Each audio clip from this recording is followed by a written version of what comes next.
Ice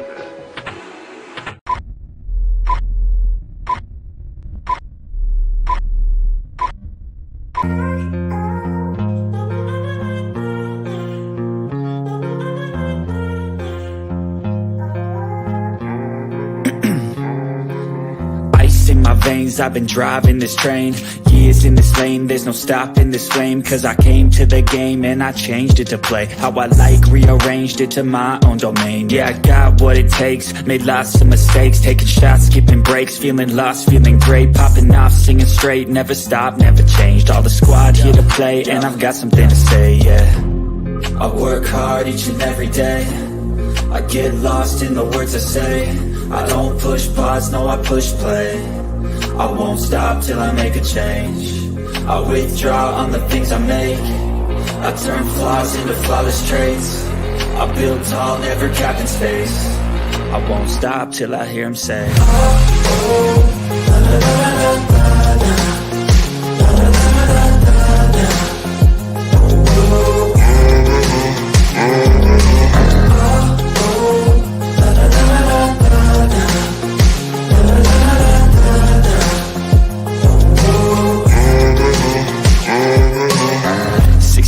And I'm up again. I got tired eyes, need a cup of blend. That's right, in the AM, that's my only friend. No light, just the sun coming up on the horizon. I lose track of time, yeah, I move fast and climb a new class divine, yeah, true passion shines. And I'm through passing time, I choose stacking dimes. You snooze half the time while I move passing by. I work hard each and every day, I get lost in the words I say. I don't push pause, no I push play. I won't stop till I make a change. I withdraw on the things I make. I turn flaws into flawless traits. I build tall, never capped in space. I won't stop till I hear him say, oh, oh, la, la, la, la, la, la, la, la, la, la.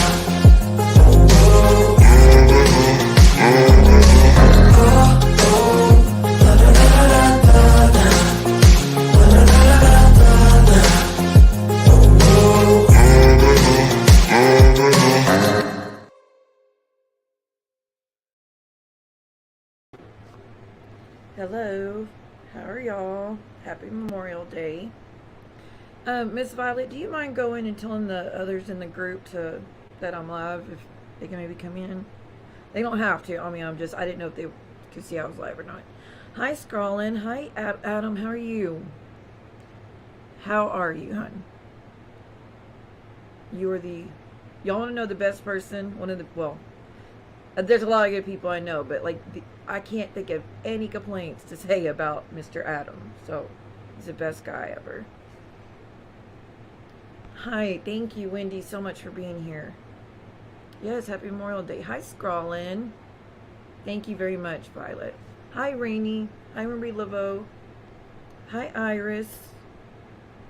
How are you guys? Hi, Shelly.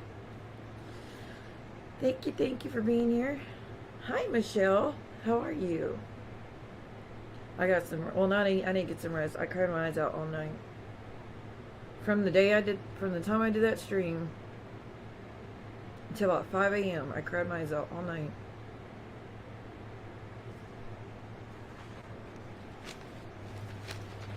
Hi, Ansley. How are you? But I guess that was a goal, of course, you know. Hi, Miss Wendy. I don't know if I said hi or not, but of course I'm glad to see you. Now, I'm gonna let you know I didn't watch it. I refused to watch. It was recorded by my friends. Screenshots of the girlfriend's comments were all captured so I can use to try to get something done. So I appreciate the ones that helped me do that and let me know even what's going on, because I didn't know. I don't have any type of recommendations if that channel comes up or alerts me. I push do not recommend or block notifications. I don't want to see anything. But push comes to shove and I now kind of have to. My volume's all the way up.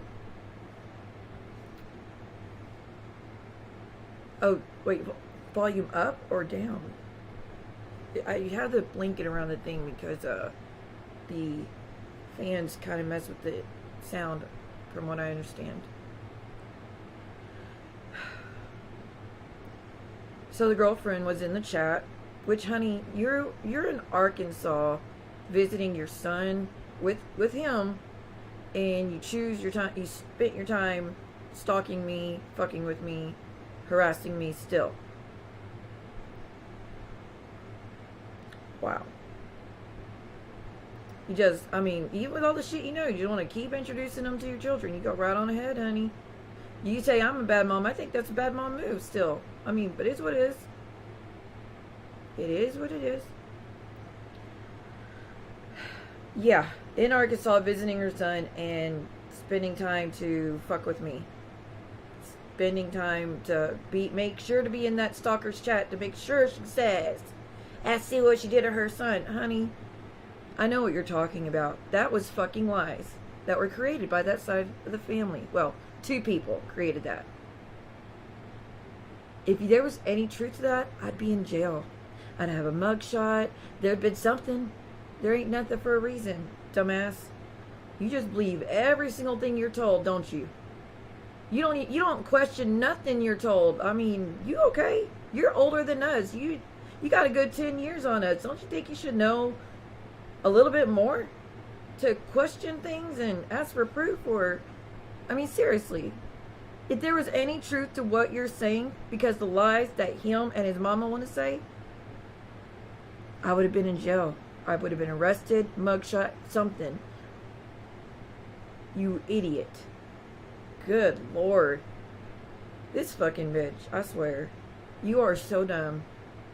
There ain't no truth to that, and you fucking know it. It's just a fun little story that you want to tell, because y'all try to make me paint me as a bad guy in this situation. I'm not. I am not the bad guy in this situation. No matter what you say, I mean, for the love of God, you were mentioning the parakeet thing to try to paint me as a bad guy. Honey, I was, like I said, it was before we got married, so I wasn't even 17. I was 16 still. I'm guessing, because it was before we got married that happened. So I had to be 16. And you're using it, trying to say, what a bad person. Oh, she killed a parakeet. Honey, I would never, ever, ever, ever hurt an animal on purpose. Ever. If there's a fly in the house, I try to capture it and let it go. A June bug, capture it, let it go. For God's sake, I got this little windowsill thing with herbs and stuff. They've got inchworms in it. And I was picking them out one by one by one just to go release them instead of killing them. But you think I killed a parakeet? Bless your heart, honey.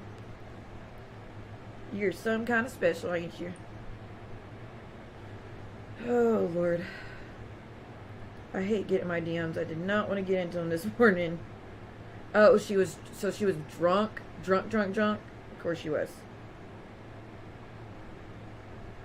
Oh, God. I got so many messages. I guess it got really bad.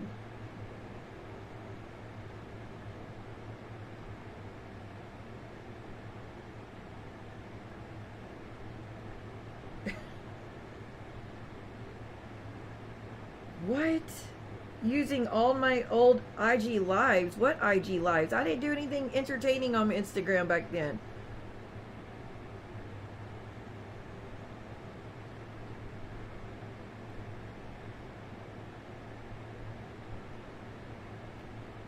No.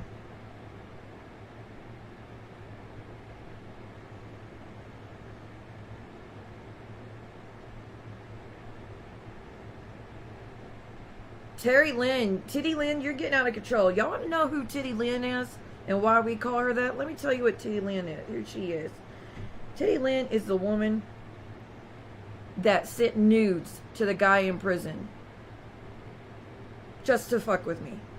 Trying to get his attention, hoping if he just sees her tits, he'll write back and give her information about me. Because they all tried to reach out to him. Amanda, Prayer Jar, Karen Alert. Hi, Cooch. Good to see you.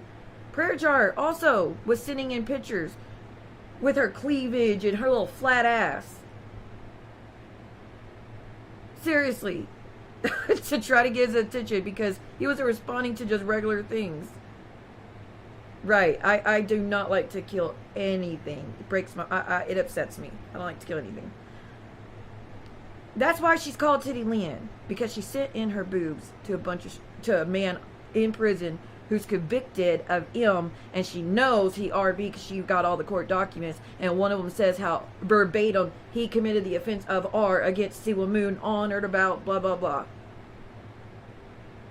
That was used as part of evidence against him to get an enhanced sentence. So clearly they knew I was telling the truth.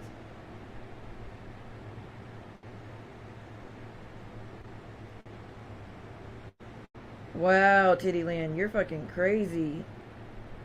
I'm getting a bunch of DMs. Hold on.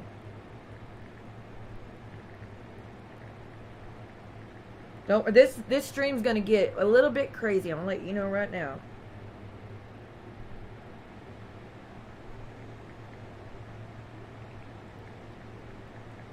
And they're gonna get loud. Give in to them with what? I mean, it hurt me last night, but it's because of the stuff they triggered, not because, I mean, it's fucking evil what they're doing. But I know I stand in the truth, and they're gonna find out.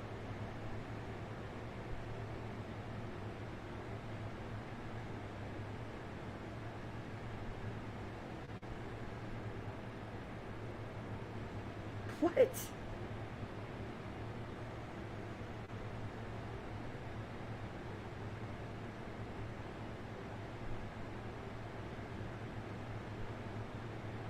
Lord, or Lord.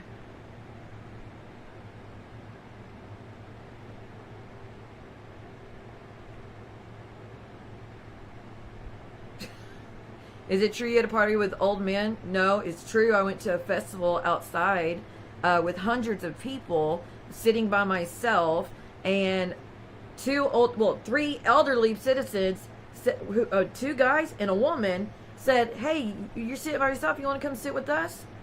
And I was like, "Sure. I like to make friends when I go out, you know." But I was outside with a bunch of people. So, a party with the old man? No. Going to a festival by myself and then someone later saying, "Hey, you want to sit with us?" Yes. That's the shit I'm talking about. Shit like that. Just telling stories because you think you're being intelligent or snarky, you're stupid.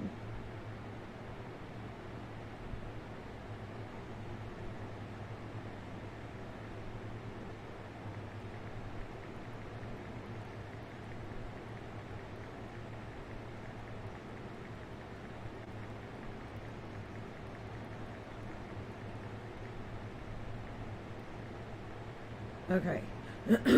How are you doing, Cooch? How you been?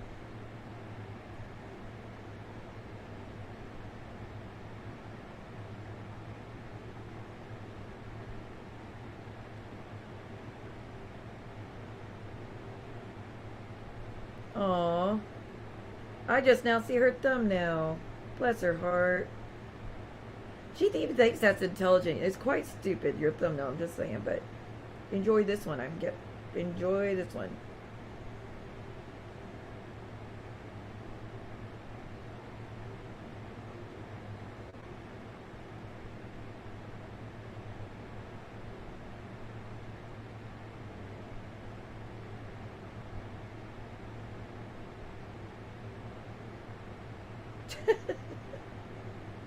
This is fucking crazy. Reagan, her playing the clip confirms that she received Brooke's offer to cease speaking on her or her likeness with the mutual understanding and agreement that Brooke would do the same. Are you okay? I've been begging for that woman to quit speaking on me for 4 years. For 4 years. I have given in and done what she requests and asked for a truce and stopped the speaking and all that 3 different times. And every single one she went right back. So shut the fuck up, rakin', snakin'. What an idiot. Her testimonials weren't even included in the sentencing. Okay, well you're stupid too, Apple Crescent. Because they sure the fuck were.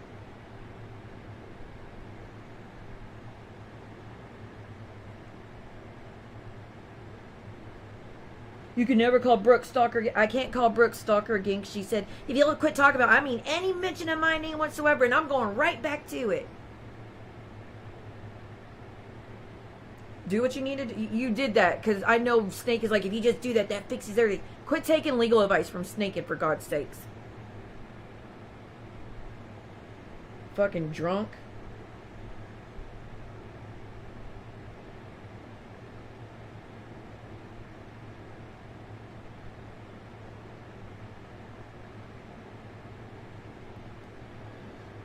They're using this stuff about when me and Anzi were fighting back, what, 2 years ago? I mean, you can if you need to.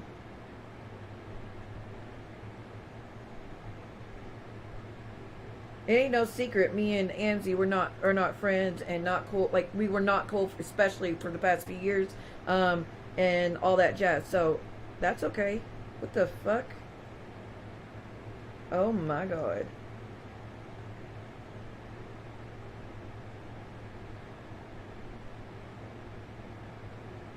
Oh, Lindsay, did you get some karma lately? I guess you got some karma, huh? Anyways, we're gonna get into it. You wanted to play this game, we could play this game. You want to sit here, and you told my son that the reason you're doing all this is because I called Keaton a S offender, which I did not, and said that he are children. I did not, but I mean, you want to talk facts? Let's talk facts. Freya, he got with her when she was 17. 17. He was mid-20s. Okay? The other baby mama, he got with her when she was 17. And slept with her the first time when she was 17, and he was mid-20s. Then, when we were married, and we had only been, well, I don't know, I think he was like maybe 22 at this point, possibly. I had no idea about this, but I knew that when we lived at this one place, and I knew every time he left for work, he was leaving really, really early, and his job was right down the road, like really early. And I was like, why are you always leaving early? Like, why are you starting to leave extra early for some reason? Oh, I'm just going to go open the shop, and yeah, I just got a lot of stuff I got to. You sold carpet, honey. Why did you need to leave that early to go open the store? Like, what is there to get ready when you're selling carpet? Everything, all the things are already set up. All you gotta do is just walk in. So, this about to get, you want some truths? Did y'all want to be telling stories? Oh, I got some stuff. And Keaton, don't be mad. This is your girlfriend's doing. Because I've asked her to stop. I've asked both of you to stop. I said to both of you that if y'all will just stop talking to my enemies and feeding information about my kids, even though I don't owe you anything, I will not mention anything about y'all again either. Again, I don't have to, but I was willing to for the kids' sake. The only thing I mentioned up to that point was that I survived DV to help other women. But, again, who brought your name to the community? Stalker did. She did. I didn't want anybody to know about you. I didn't. And I've got the receipts that proves that she was putting your information out. I was not. So, and this was all back on Instagram. The Instagram that's now was deactivated because she doesn't follow rules. Yeah, it was on that Instagram with 7,000 people. That's when she was doing it. I have the proof. I didn't bring you to this community. And then that's why when she went to you, I said, don't talk to her. Don't talk to anybody, because anything you do will be used against me forever. It'll never stop. It'll be posted everywhere. They're going after our kids. Please don't do it. And you did it anyways. I made up all these tall tales. Tall tales. I've got words proving that I'm telling the truth from your own fucking hand, Keaton. Texts, letters from the jail, and not letters from years ago. No, letters from a few years ago. Like, remember when you spent a year in jail? A year. Because you were kept violating the protective orders and you kept getting caught with paraphernalia and shit. You kept writing letters fucking with me. I told you could write letters to the kids, but I did not want anything from you. In fact, I didn't read this shit until recently. I didn't read it back then. Hi, Dina. Right. Everywhere I go.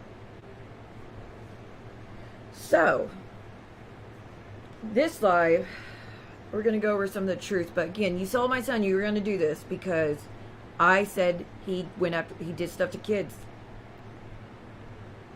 He got with Freya when she was 17 and he was mid-20s. He got with the other one. He was mid-20s, she was 17. And he got with like I said. So we lived at this place and he kept leaving early for work and I didn't know why. And this went on for months. Then him and his boss man fell out. The man's dead now. Or I would ask him. But he fell out with boss man. His boss man called me on my phone. I was at home. Let's tell the story, Keaton. Let's tell the story. You and I both know that I am not a promiscuous woman. You and I both know that I was not out cheating on you. I was always home tending to my child. Hi, Sassy. You and I both know you were the one always cheating. You and I both know I wasn't doing a bunch of one-night stands. I had one night stand in my entire life. In my entire fucking life, one night stand. And I felt horrible. And you know that I was crying up a storm. So I was like, I can't live with this. I feel horrible. I feel disgusting. I hate myself. Why did I do that? Yeah. It was you remember that. And you were holding me like, it's okay. Which you were holding me because you knew I was upset. We weren't even together. And you know we weren't fucking together. I was living in my own apartment with my son. You were not on lease. You were not living with us. So don't even sit here and tell people we were together, you piece of shit. But anyways, that was the only time I ever did. And you know what happened?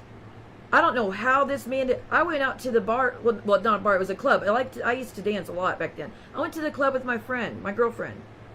And this was the time he was supposed to have my son. Went to the bar, again, it was a bar. Well, it's a club. It had a bar in it. But I'm not like a huge drinker, as y'all know. Brooke is. Brooke loves drinking, honey. That sauce is her. It's running through those veins. Maybe that's why she's so bitter all the fucking time. So, yeah, I went to the club, and my girlfriend, who was promiscuous, and I stopped talking to her just because I can't stand promiscuous girls. It grosses me out. It drives me crazy. I know. I should not feel like that about women, but it irks me. I've never liked it. Never, ever liked it. But this girl was a huge, big time. Every time she would have a new guy, every time she'd be out taking men home, it was horrible. But I went out this time, and we went together to the dance club, and then across the street was this really nice hotel. And we didn't talk to any guys or nothing. And as we're walking out of the club to go home, we see these huge jacked up trucks like parked in the back of the parking lot, and they, with the LED lights and stuff. I mean, they were nice, badass trucks, and there was a whole crew of them. I guess they were in some like truck crew or something like that. I don't know. Which this was so fucking dangerous. I should never do this, ladies. But this was way, way, way back. Way back. I need to drink more too, apparently. I need to do something. Oh, did you know I'm an addict? I mean, my behavior tells you, don't it? Fucking idiots. So we were walking out of the club and they're like, hey, where y'all going? I was like, we're going home. No, you're not. You want to come hang out with us? I said, nope, I want to go home. And they're like, no, come hang out with us. And my friend, Tristan, she was like, I want to go with them. I was like, no, I want to go home. I don't like going home. I don't take guys home, and I don't go home with guys.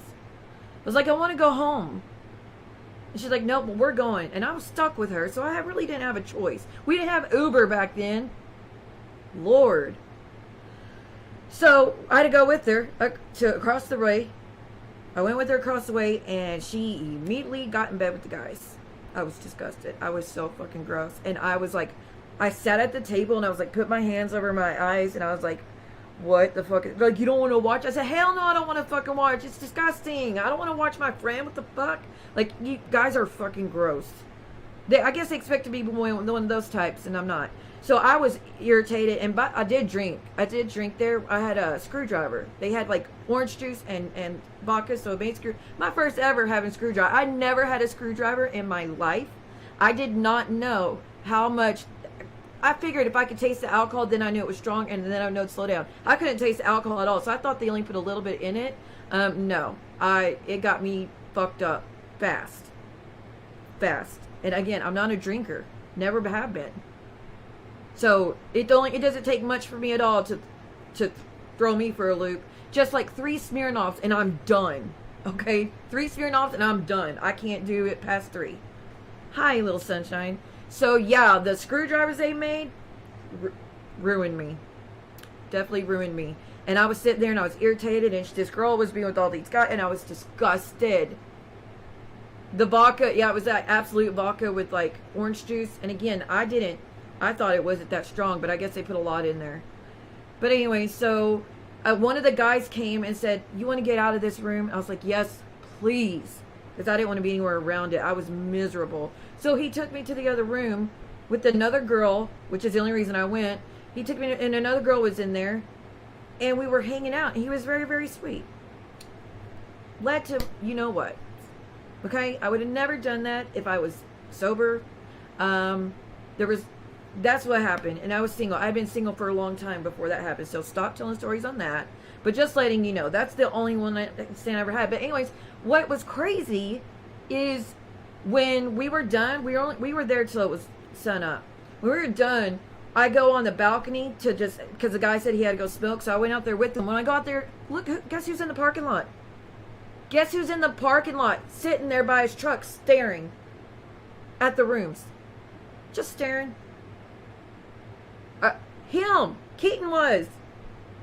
I didn't tell this man anything. I didn't tell him where I was going. I didn't tell him anything. We had been broken up. Again, I had my own apartment with my son. We were not together, and he fucking knows it. We had been split up. Hi, EMZ. Sorry they're using shit from the past to get at us. Pathetic. Titty Land is so pathetic. So, I come out on the balcony, and he's right there. I was like, what the fuck? How did you find me? I can't believe what you're doing. And the guy was going to beat his ass because I told him that this is my, this guy beats on me, and I escaped him, and that's why I don't know why he's here. That's why we split.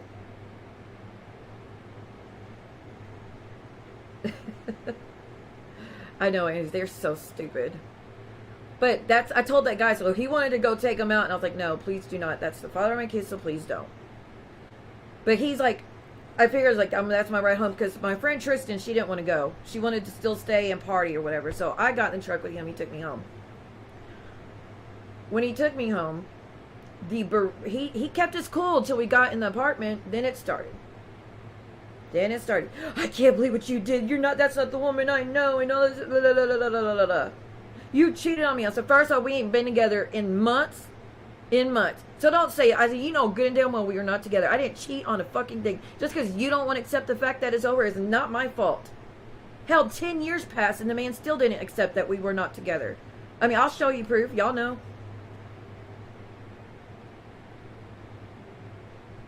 Y'all seen the text of the shit he doesn't let go.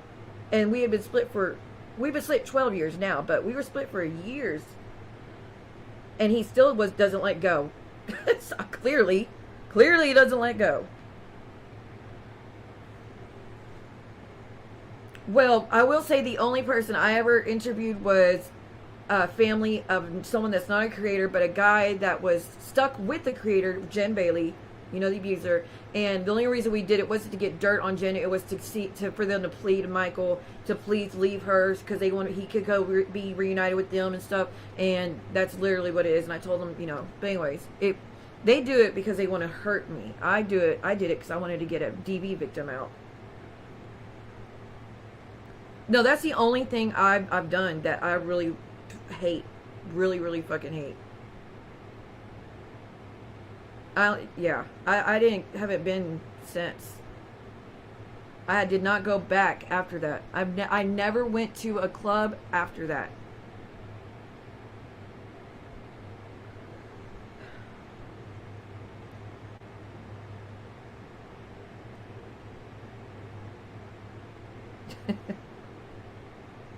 Oh, I'm not, like I said, I'm not a drinker. I can't handle alcohol. I just can't. I can handle a itty bitty little amount, but I can't handle much. It doesn't take much to throw me for a loop. But anyways, that's the only one night stand. So he don't go around and tell people, oh, she was bringing guys home all the time. You're a fucking liar and you know it. You, like I said, you couldn't keep your dick in your pants if you went to go pay the bills. So shut the fuck up. Any hoozlebees. We're going to show some proof. The girlfriend wants to be mad, saying that I just made up these lies that he did things to a girl. Maybe you didn't watch the interview. To all those that are now following Brooke and helping her and celebrating with what she's doing and all that, what is wrong with you? First off, let's read some of these jail letters. So he's painting the picture that I did everything wrong and it was all my fault and I ruined everything and I was some addict and all these. Boy, shut the fuck up. You know good and damn well that I was not prescribed any pain pills when we were together. You know, the only time I got pain pill prescription was 13 years ago after you know what. And I needed them back. I mean, I was in horrible shape back then. I couldn't even walk without a walker. It was bad. So that was the only time I ever got them. But they kept throwing me in a seizure, so I had to stop it. And then the doctor, we couldn't find a solution because I'm allergic to a lot of pain meds. So I just had to deal with it. And that's when I started taking baths because I had to start figure out something else to help with the pain. Okay? And you know that. You know that, Keaton. The only time I ever got pain scripts in the other entirety of that time was when I'd be in the hospital, miscarriage, surgery, or when you hurt me. That was it. That was the only time I would go. And he's like, oh, she was going every week to get a script from the doctors. What doctors do y'all know that will, all you gotta do is fake things, go in the hospital and give you a script? I'm pretty sure if you go in the hospital saying you're hurting, they're gonna do a bunch of tests. And then when they do a bunch of tests, they will not be giving you pain meds unless it's required and called for. Like, are you kidding me? Fucking idiots. So that's what he says, right? Okay, we'll keep that in mind. He says, but anyways, when we were together, the only thing I did, I would just take them sooner than I should. I did. I never went and got shit off the street. I never committed crimes to get anything. I wasn't an addict. I wasn't dependent on a fucking thing. And you, again, know this. You know I never did anything, any substances with you. You fucking know. So I'm so tired of you telling these stories. Because if what you said is true, wouldn't there be something in the letters about if we could just both get clean? Wouldn't it be, oh, our marriages fall apart because we were both addicts? Wouldn't there be something like that in there? I'm just saying. And then you told the story that the reason you broke my leg, well, dislocated my ankle, is because you were trying to save my life because I'd OD'd because I was an addict. That's really the story you want to go with? Honey, did you forget I recorded what led up to it? Did you forget that? You forget that when I did go to the bathroom and shut the door and lock it, it's because you kept breaking down. You broke down the other doors when I was trying to get away from you. You had just saw me in the nursery, totally fine, sitting up against the wall, just keep my mouth shut because I was like, if I say anything, he's gonna hurt me. He's in one of those moods. I know what he's gonna do. The kids are here. I don't want them witnessing this. I had just gotten back with him. It was the only time I got back with him after I had my daughter. After begging and begging and begging and begging. This was in 2012. And it only lasted maybe a month or two.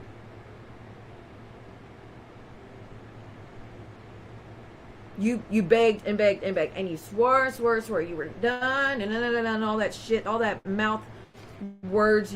All those words you give out to try to paint the picture of how amazing you are and all this shit. This man is a manipulator. They all are. How come none of these women can see through that shit? Oh, I know. They always do. They always do. Always. Speaking of.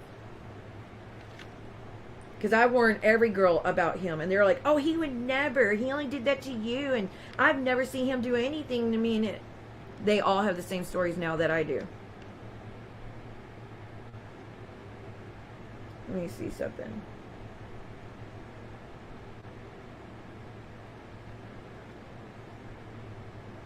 She'll learn, but then again, she's pretty fucking stupid, so she probably won't.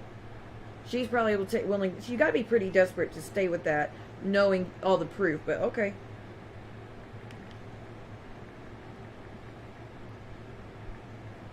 And then apparently she was in the chat saying that both kids love me. What kids? My daughter don't know you exist. My daughter don't know you exist. What kids you talking about? If you're talking about the other kid that you think they love you, honey, she wants the rights signed away. She wants him to sign his rights away because 13 or 12 or 13 years he hasn't done anything to help her.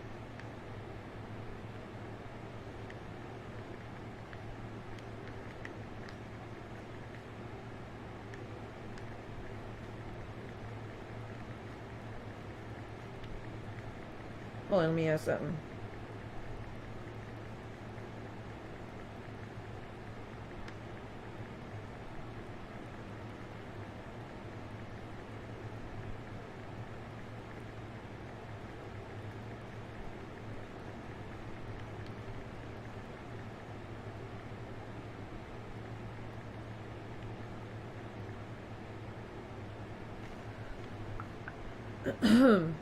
What was I saying though?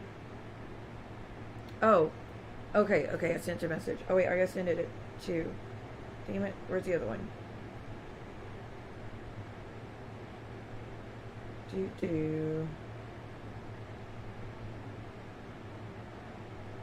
Where's Freya?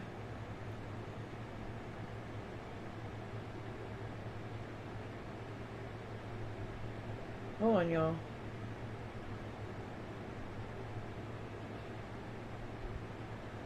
Okay, I know she's in here. Uh-oh.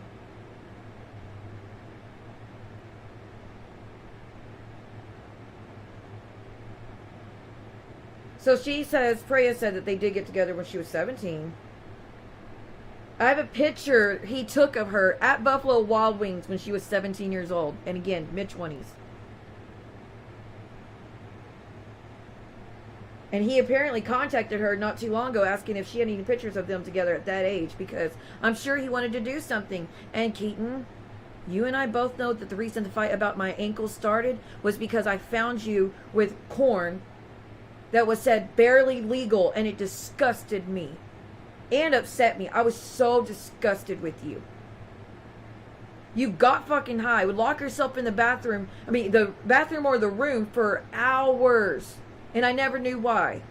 We found out why, and you kept that. You kept that tradition, Keaton, for years. Even our son knows about you doing that. Getting high on METH and lock yourself in the bathroom or the room to do you know what. Isn't that disgusting? So don't even sit here and act like I'm fucking lying to you. Okay.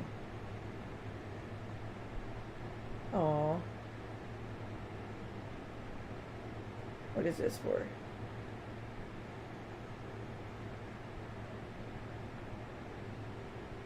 Okay. Anyways, here's the letters he wrote from jail. Again, these are the accusations, so if that was true, there would be something, right? He goes, Siwa, which I'm not using my name or my kid's name. Siwa, explain to Princess that on Easter, God really oh, yeah, go fuck yourself on that. You always acted so religious when you got arrested. Sorry, I don't want to read that one. That one was stupid. I don't want to read that one. But I kept the letters, so when she gets older, I can give her stuff. All the pictures you colored in jail, even though I don't owe you shit, I kept them for if she wants to have them. I showed her every single one that you did. So this alienation bullshit y'all say, I'm going to show you exactly why I don't want you anywhere around. I would love to stay married to you, but I really doubt you have any desire to try that again. At least forgive me for the failure. You were a picture-perfect wife and beautiful that not only did I not appreciate, I blamed you for my failures. Forgive me, please. All underlined. Huh, like you're doing now? I know little Mrs. birthday is coming in May. Remind me when it's close. You know I'm absent-minded and absent parent. You're absent in many ways, aren't you?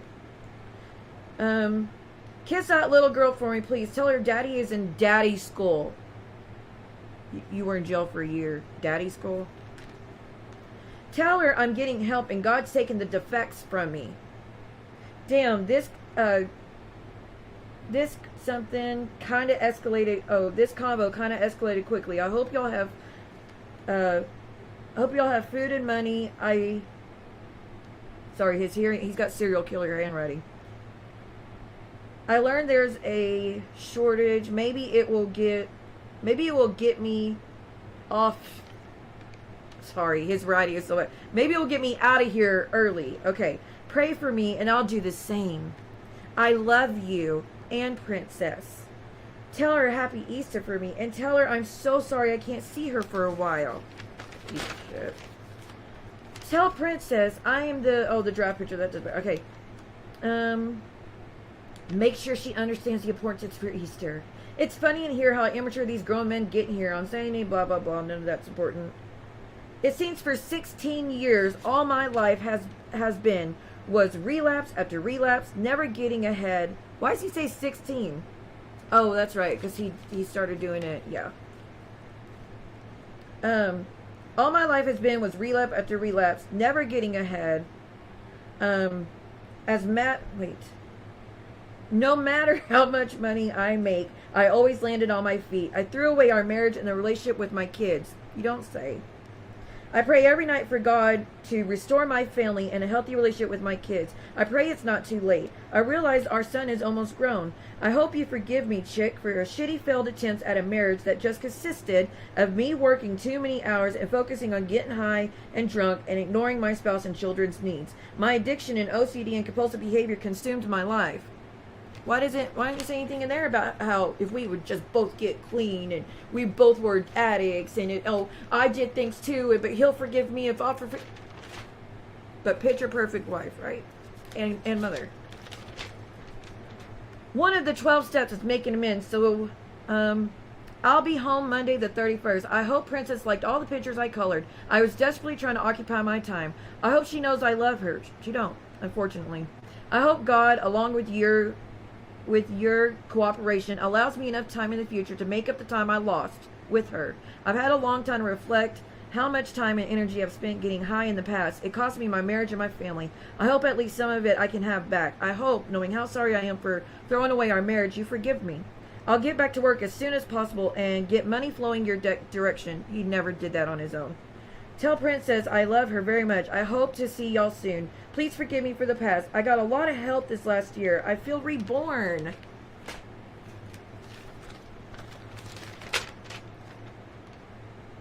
That guy that runs this place is letting me apply for that $1,200 stimulus check and have it mailed up here. I'll sign it over to you and mail it when I receive it. It should be soon. He never did any of these things that he said. He never got out and tried to fix things. He never got out and tried to do what's right to get back in the kids' lives. He never did. Never. Any chance he was given, he threw away. He ruined every fucking chance I've ever given him. I've invited him to the movies before and he ruined that. I invited him to come to the apartment to come visit our daughter. He immediately tried to make it, oh, you want, can we have sex? Can you just let me cuddle you for a while? Can I get some ex-wife booty? All that shit. Every time. And I have proof of it. Every fucking time. This went on for 19 years. And I'm supposed to still keep going? No. Every promise he's made, just like every promise he's made to the kids, he has broken. Every single fucking one. He is not a good person. He is not a good dad. He has not had a great relationship with his son all the time. You could clearly see that he did not. You can hear it. But I've got so much more proof, but I'd rather not put one of them out there. When I went to get my son from you, or his belongings, because he walked in the cold for over 2 miles to go to your dad's house, Keaton, because you just put your hands on him. Since Amy wants to say that he never put his hands on him. Did he? He did it? You know good and damn well my son told you he did.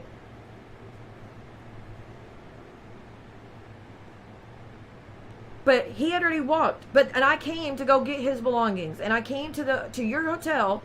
And I said, where's his stuff? And I was gathering his stuff. And I confronted you. I confronted you about abusing me. I confronted you about abusing our child. You admitted it. You said, I don't know why I did that. And it was just the drugs. And I didn't mean to. And I was so drunk. And I didn't do any... Where's he at? And I was like, it's none of your fucking business where he's at. I was clearly mad. Always remorseful when they're locked up. Abso-freaking-lutely. They always have all these great stories when they're locked up. These promises. He did it every time. Every time he was in jail, he would write letters with bullshit like that. I threw away all the others, but these are just the ones I have on hand. Oh, is Amzy going? Okay, girl. Your dad did that too? Oh my gosh.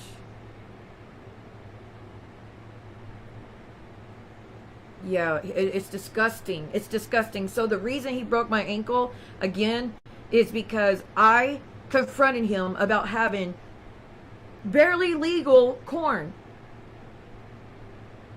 Because he swore he wasn't like that, and he swore he wasn't into that and stuff. Because I was like, what the fuck are you doing getting with all these girls that are 17, 18? He's like, I didn't do anything until they were 18. That's a lie, which I found out much later. You lied. Oh, and back to the story about when we lived in that place, and you were leaving early for work every day, and I couldn't figure out why. I went to the hospital because I was hurting really, really bad. Unlike Keaton, I didn't sleep around. I went to the hospital because I was hurting really, really bad. That's when I found out I had chlamydia, which is disgusting. Absolutely fucking disgusting. To even say it makes me nauseous. I was not sleeping with people, except my husband at the time. Was not. I had just had our baby like 4 months earlier. So I knew something was off. The doctor's like, I was like, there ain't no way. I don't sleep with anybody but my husband. He's like, well, so you got it from... I was like, I said, there's no way. I just had my baby. And y'all know when you have a baby, they test you for everything to make sure that you don't have anything, because they don't want, there's precautions they take before it's time to have the child, just to make sure nothing happens to the child. They test you every time you go to a doctor's appointment. They do your analysis to make sure that there's nothing in your system.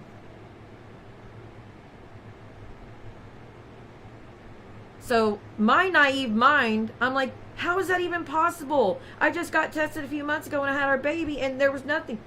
He's like, well, then you and your husband need to have a conversation. And I was like, what does that mean? I was stupid. I didn't understand. I asked him, I was like, I don't know where this came from. I was like, this is crazy. He's like, oh, I can't believe it. Started accusing me that I probably did something. I was like, I did not do anything. I was home all the time because he wouldn't let me go anywhere. He knows that, which is he started saying, well, maybe the neighbors came over and did something. Like he's one of those. So months and months go by and he's still leaving early for work, extra early. I'm talking about like 6 a.m. The place doesn't open until like 8. I was like, what is he doing? Well, him and his boss fell out. So his boss calls me. The reason you have something is because your husband's been cheating on you for 6 months, and he's been taking a high school girl to school every morning before he comes to work. So, to the girlfriend that says I'm just saying that he did that and I'm just making up lies, ask him about Katie. Ask him about Katie, the high school girl that he was leaving our home every morning to take her to school, and they were being intimate. She was 17. Go ahead, ask.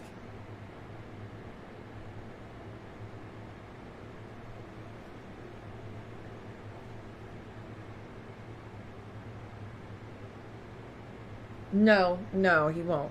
My son's not around. He's pretty upset with them.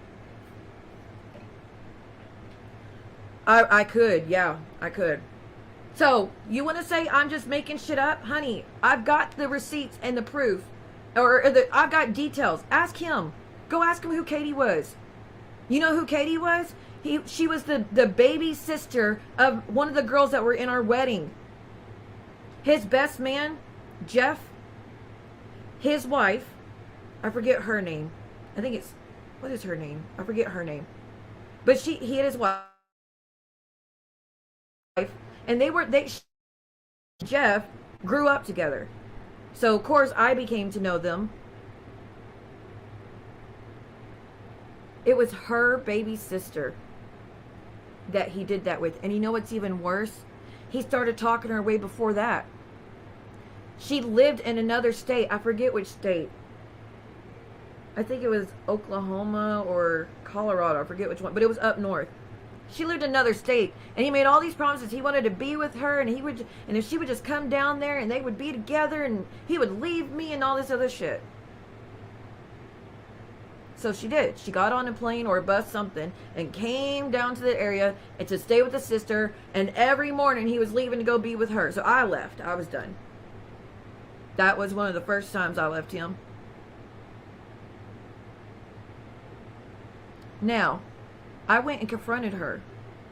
I asked his mom, where did she live? Told me. So I went and confronted, I went and knocked on that door. And I was like, why are you sleeping with my husband? What are you talking about? I said, Keaton is my husband. We have a baby. We've been married. Why are you sleeping with my husband? Now, she acted like she didn't know, but anyways, she was crying, I was crying. Now, I'm not a physical... don't you think if I was abusive, I would put my hands on her? I did not. I came in, sat down on the couch, and me and her talk, and we swapped stories about what happened and all, because it's not her fault. But I wanted her to know that that was my husband. But it wasn't her fault. I wasn't mad at her. She was young. I don't think she was taken advantage of just like I was. We were both manipulated to believe one thing and got the other. No, they didn't. So that's what, and again, I wasn't mad at her. I was hurt. I was crying my eyes out. I was so hurt. And guess what? He shows up. I was like, well, we're confronting. She's like, oh, he's headed over here now, actually. I was like, he's coming now? She's like, yeah, he said he was coming home. Coming over here after work. They had a whole room together and all his shit. He had shit there and everything. So she's like, we confront him together. I was like, bet. So we sit on the couch, knock, knock, knock. They're like, come on in. He comes in, and oh my God, if y'all could see the look on his face when he saw both of us sitting there together. Now, of course, he cried, and he fell to the ground, and I swear I don't love her, and I swear, please don't leave me, and I'm sorry, I didn't mean to, and begged. It was an accident. He didn't mean to, and it meant nothing. Pleading, please don't leave me. I left. I was heartbroken. That was the first time I caught that man cheating. The first. But little did I know that not only was he doing that, he was going to what's called 12th Street and picking up prostitutes and taking them to his shop to sleep with them. He had the key to this business. And he admitted this. He told the other girl, Freya, he told her, I already heard it, so I always heard stories, and I asked him, and he would always deny it. But I asked her, she's like, oh yeah, he admitted it right away. He's been telling me he did that. Prostitutes would take her and take her back to the shop and sleep with her while I'm at home tending to my child. Do you understand that I could have died from him doing that? Because I trusted him?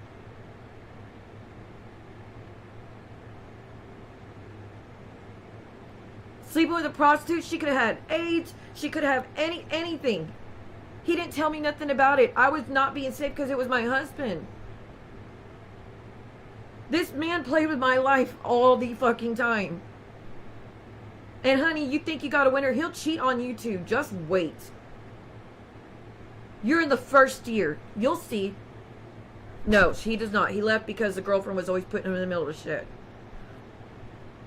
Hi, Sugar. It's a sad story all the way around. Hi, Miss Diane. This is the man that they want to believe his stories. Lord.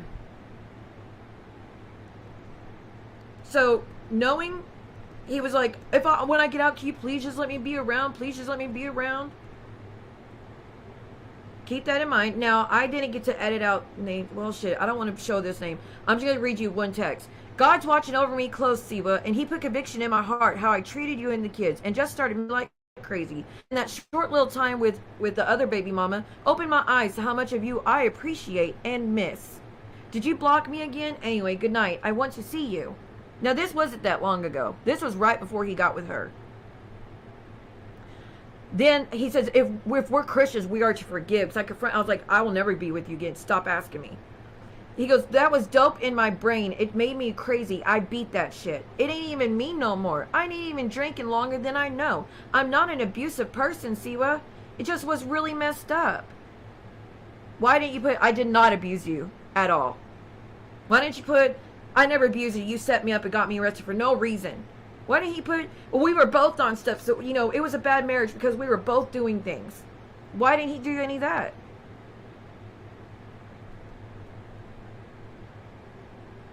No, guys like that don't change. And that's why I'm trying to warn her, because she's been doing this for 20 years.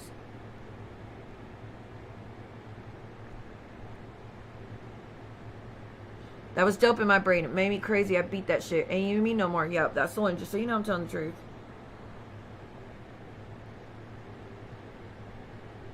Are you home? Can I come see you? I gotta sleep, mama. I'll have attorney file it tomorrow because I told him I want the divorce. But again, wouldn't there be something in there that of these stories he's telling now? He was honest with me because he knows I know better. He ain't selling stories to me. He ain't trying to tell me that he's not this person because he knows I know better. The stories he's telling y'all, they're different than these for a reason. This is his words, okay? I didn't tell him to do this shit. Now, if I told him I wanted a divorce, if that's what you want, I'll have him go ahead. I can't make you love me. I said, you gotta let it go. You can't undo what you have done, and I'll never forgive you for even one of the fuck-ups from the trailer. So it's done. I thought you were a Christian woman, or at least at one time. We are to forgive. So it's my fault because I won't forgive him and be with him because he did all those horrible things to me and the children.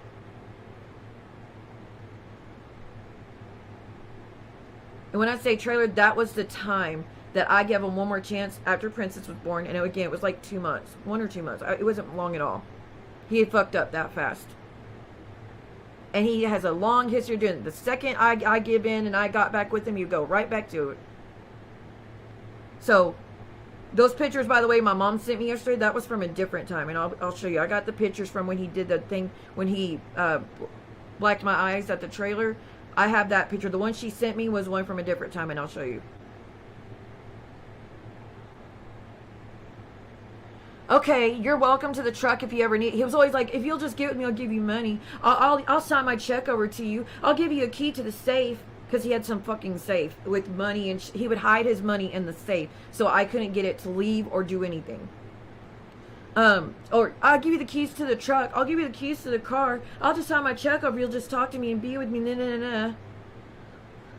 I said, I'm going to work on the divorce, I guess. It's been 16 years. It's time for it to be over. Now, this is right after he got out of jail. So keep that in mind. So all these letters of all these promises, okay? The letters I read you, all these promises of, oh, I'm going to do right when I get out and all this, right? I just read you that. He got out and he was already fucking up again. You'll see. This is me trying to co-parent with him when he got out, and you'll see the shit he turns it to every time. This is why I can't communicate with him. I said, I'm going to work on the divorce. I guess it's been 16 years. It's time for it to be over. That attorney already wrote the decree. Just have to run it through the courts. I wanted to drag ass about it, hoping we worked shit out.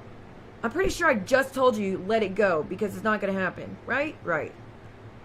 Really don't need to drive, though. You can have it if you marry me. Paychecks, too. They're 4 digits. I'll love you forever. Bless your heart, honey. Please, I'll be good. I'll bring you some money payday. Please, please, miss y'all. I'm leaving work in 20 minutes. And then now he gets mad. So he's doing the lovey-dovey love bombing. Now you're going to see he's going to get mad at me because I'm not responding to his shit. Damn, woman. I'm not the same guy. Our kids are getting grown. Life's too short to be bitter and pissy at each other. Please consider. So again, it's my fault because I'm the one being the bad person because I won't talk to him. I'm being the bad person because I won't forgive him. And I won't get back with him and remarry him and all this shit. He asked me if I was single. I said, why does that matter? I want my wife back. I wouldn't drop the ball again. I said, I'm not your wife. Period. In a discussion. I don't love you in any way. Sorry, but that's your fault. What do you expect? Okay, sorry to bother you. You know what was fucked up? Every time I told him the truth, I was like, I'm worried if I tell him that I don't love him, which I don't, and he knows I don't. But I was worried if if I really said what I wanted, I thought he would end his life. And I didn't want to do that. Honestly, I held back a lot back then because I didn't want this man to end his life. Because I told him that it would never happen again. Oh, well, they're going to see, you're going to hear some of the shit. I said, leave us alone. I'll report you if you don't stop. Damn, I'm sorry, missing you, woman. I got a truck. If you ever need a ride anywhere, holler. Why does he tell me a truck? That's right, because he knew I couldn't drive. I'll give you a ride. Do you need a ride? Because he knew I wasn't driving. So for him to tell y'all that I've always been able to drive, okay. And yeah. Can I ask you one thing? And of course, I'm not responding. Then, and again, this is a progression. I'll give you some money for her Thursday. I'm caught up on bills. He never did. I said, you're a piece of shit for not calling to say happy birthday to your daughter. Daniel did, and he's not her dad. Daniel was the sergeant I dated. Okay, thank you. Can I holler after work? This is the day after her birthday. I said, fuck you. Do not come to my apartment anymore. I want you to stay far away from... Oops. I can't. I was supposed to show that. So anyways, I'm cussing him out because he, once again, missed her birthday. Didn't he say in the letters, I want to be near her for her birthday? And, oh, okay. I could still come at 9 if you need. So again, he was supposed to come for her birthday, and he didn't call, and he didn't show up. How many chances do you need? I can still come at 9 if you need. Last appointment, he asked for mine. Said I forgot. He said, no problem. Just remember next time. Let me know either way. How about a picture of you in that towel? Thought about you in the shower last night. First time I did that in years. Ew. I said, he could talk about how he's going to show up. 9 sharp, I'll be there. Break at 9. I said, you always flake, so does your dad. Which, no, he doesn't. I guess I was mad at his dad for something, but his dad's actually a good dude. I got you. You was wearing that towel better than any woman that's ever wore a towel. Why do you got to keep, like, why did you always keep taking it to sexual shit when you know we're not together for years? This was already 10 years of us not being together, and he was still, well, not 10 years back then, so that was probably 8 years. Back then, at that time, I think it was 8 years of us not being together for good. Something about the simple divorce. I'm paying. Can it wait, please? Can we just pretend we're married for the night? Fine. I know this was all my fault. I know. Would begging help? I said, you've been begging. Stop. Again, where's your messages saying that I did all these horrible things? Where's all these messages, Keaton? And you better correct that shit about I was always OD. I never OD'd except when I tried to take my life. Because I didn't want to be with you. You fucking know that, you asshole. And you know what I was ODing on? Zoloft. I didn't have pain pills like he fucking says. It was Zoloft. I took a whole bottle because I was trying to end my life. Because I begged this man to let me go get help, and he wouldn't let me. I was screaming, I can't do this anymore. I don't want to be here. I need to go get help. Wouldn't let me. So I went in the bathroom, shut the door, and took a whole bottle trying to get away. Then I was able to get out. I had to get my stomach pumped and everything because I was trying to get away from y'all. So keep telling these stories. Oh, she OD. You know, the only time I OD was on Zoloft or like shit like that, and it was to kill myself. It wasn't to get high like you do. And you can't get high on Zoloft anyways, you dumb fuck. Or even a long wall. Can't wait. I said, he's asking me about the lawyer. He went to the lawyer and filed this petition to get the divorce. And he added this shit in there. Oh my God. He added in the divorce that I was always unfaithful. I was like, you've got to be kidding me. I was unfaithful? I was never unfaithful. And he knows that. He already admitted that when he did the interview with Jen, that every time I did anything or got with somebody, we were split. He's like, well, it was only for a week. It doesn't matter if it was for a day. We were not together. When I'm not with you, it's none of your business what the fuck I'm up to, Keaton. So you put in the divorce that I was being unfaithful. You fucking kidding me. I could not believe you did that. I said, he knows my conditions. Take out that shit about me being unfaithful and wanting me to pay your attorney fees, or you're going to regret it back. So I said I was going to get my own lawyer and I was going to go for it all. Already did. It's just a simple divorce. I'm paying. Can it wait, please? Can we just pretend we married for the night? Now, again, I told him take up the shit about being unfaithful. Why isn't he arguing about, well, you were unfaithful? Why is he saying, no, that's going to stay in the divorce because you cheated on me all the time? Why don't I have any messages of him saying such? Because that wasn't true.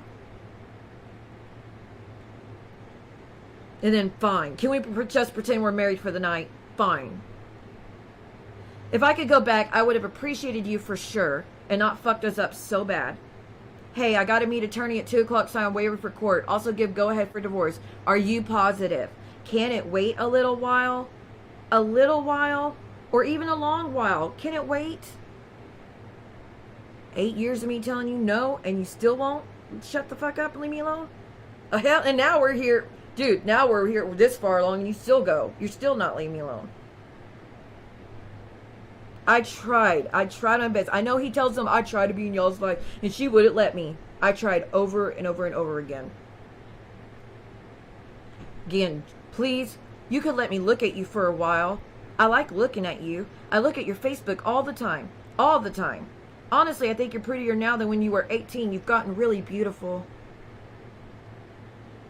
On a separate subject, is there not any way we could try our marriage again? Is there a possibility at all? How come none of these are about, I just want to be in the kid's life. We don't need to be married. I don't care if you want to be around me. Just please let me. Where's that? Is there a okay, is there any way we could try our marriage again? Is there a possibility at all? Question, question, question. I'm not mad if not. I'll still help. No, he didn't. I'll give you my check every week. He's never done that, ever. You could take me to work in the morning and take truck if you need it. Anyway, you can insurance shop for me. Consider letting me see her, please. I'll be off at 5:30. Okay, keep that in mind.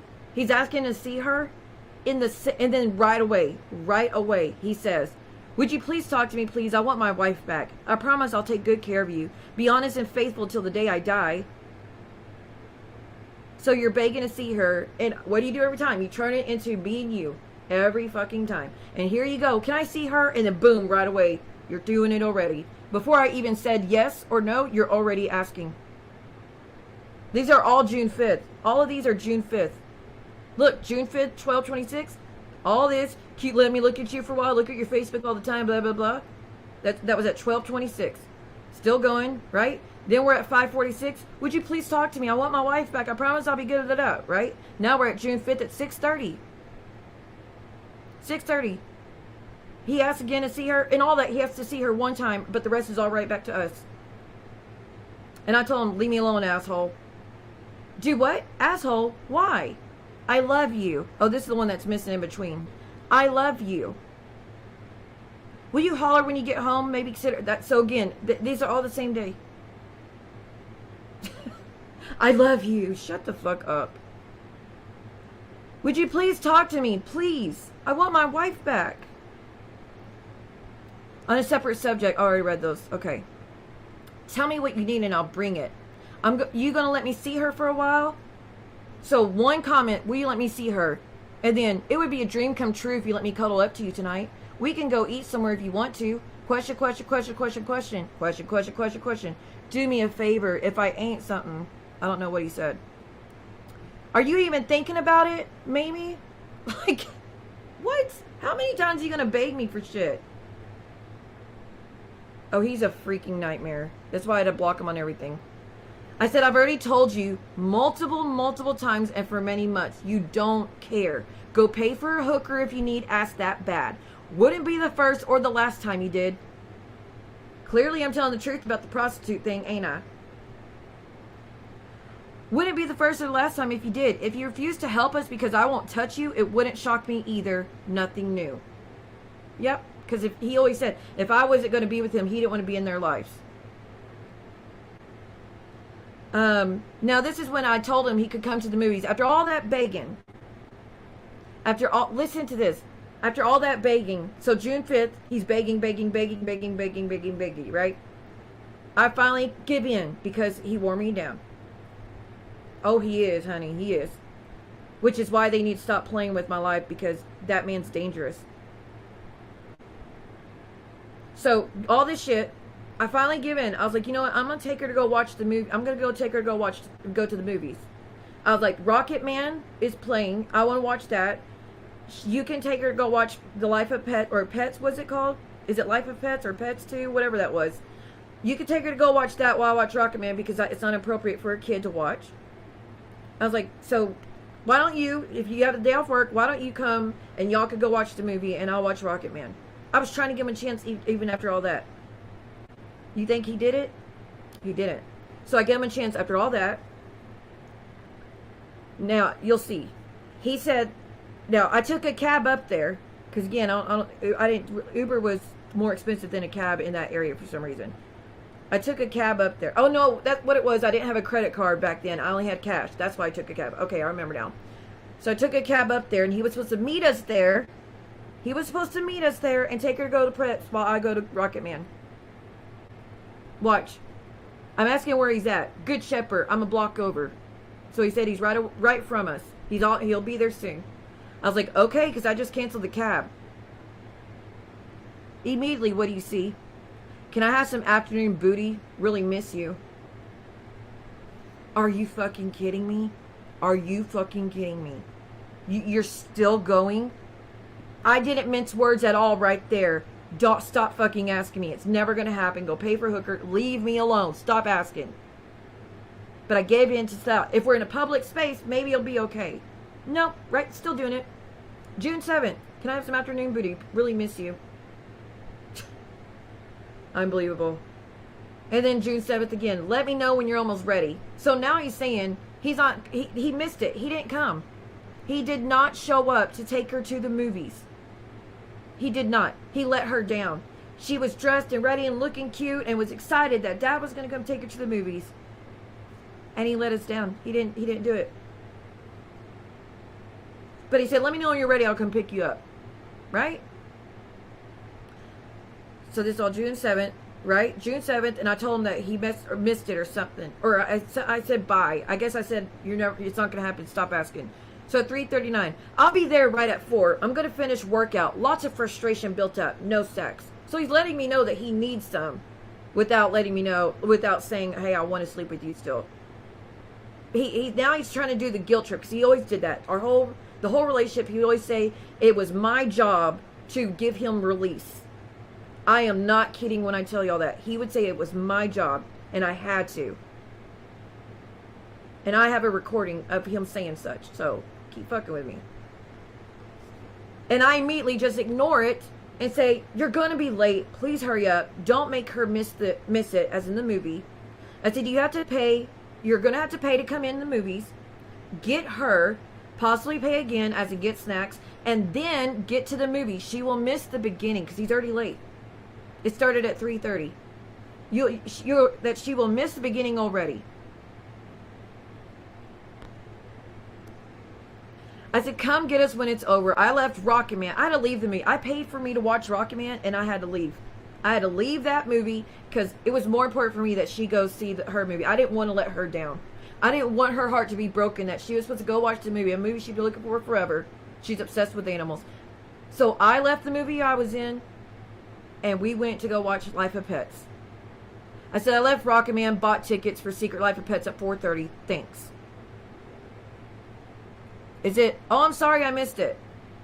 Anything? I'm sorry I missed it. I didn't mean to. I'm so sorry. Yes, he is. Any of that? So the same day, he got us, took us home.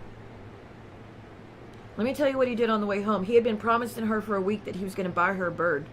A week. I promised her every day, I'm going to get you a bird. I'm going to get you a bird. I promise, I'm going to get you a bird. She was so excited. He's like, Friday when I get paid, I'm going to come get you, take you to the movies, and we're going to go get you a bird. So for a week straight, she's looking forward to it.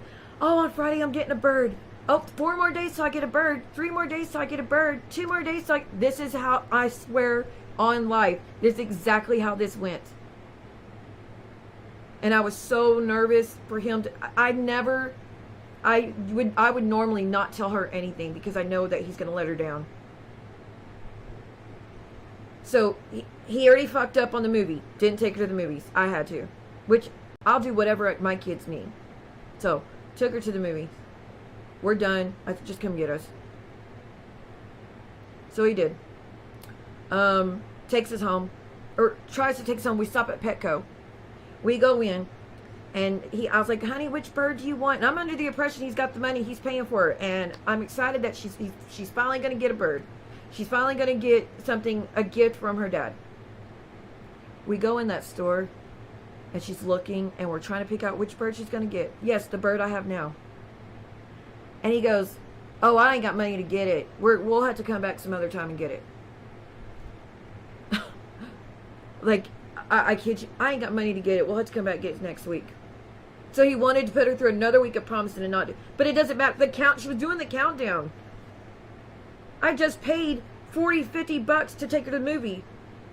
So I was low on cash. I was living in an apartment by myself and paying my bills. So no, I didn't get no help from this man.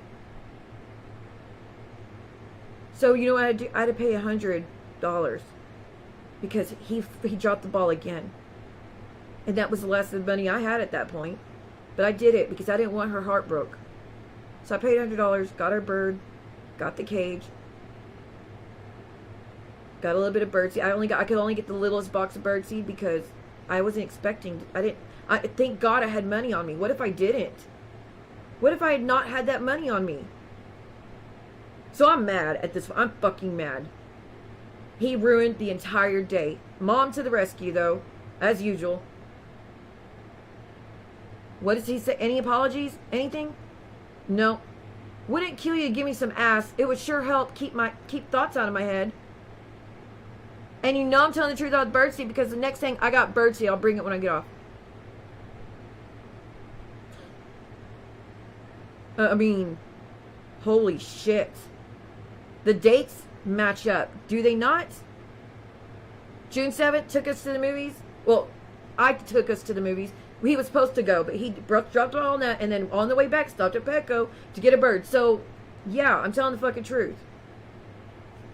She does. She still remembers that. She talks about it, actually. She still talks about it. But again, Mom to the rescue. I made her day. I made her happy. I made sure she did not have a broken heart that day. But I'm sure she did anyways, because Dad broke his promises, as usual.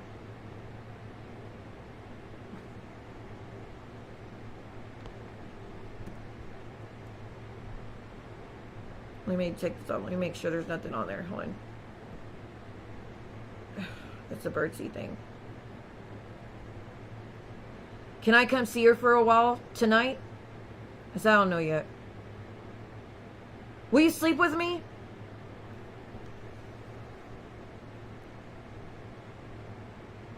I went through this shit for years. For all my adult life, I've been dealing with this man. Doing this shit. This is just all I had from one phone. Do you know how many times I dealt with this shit? Will you sleep with me?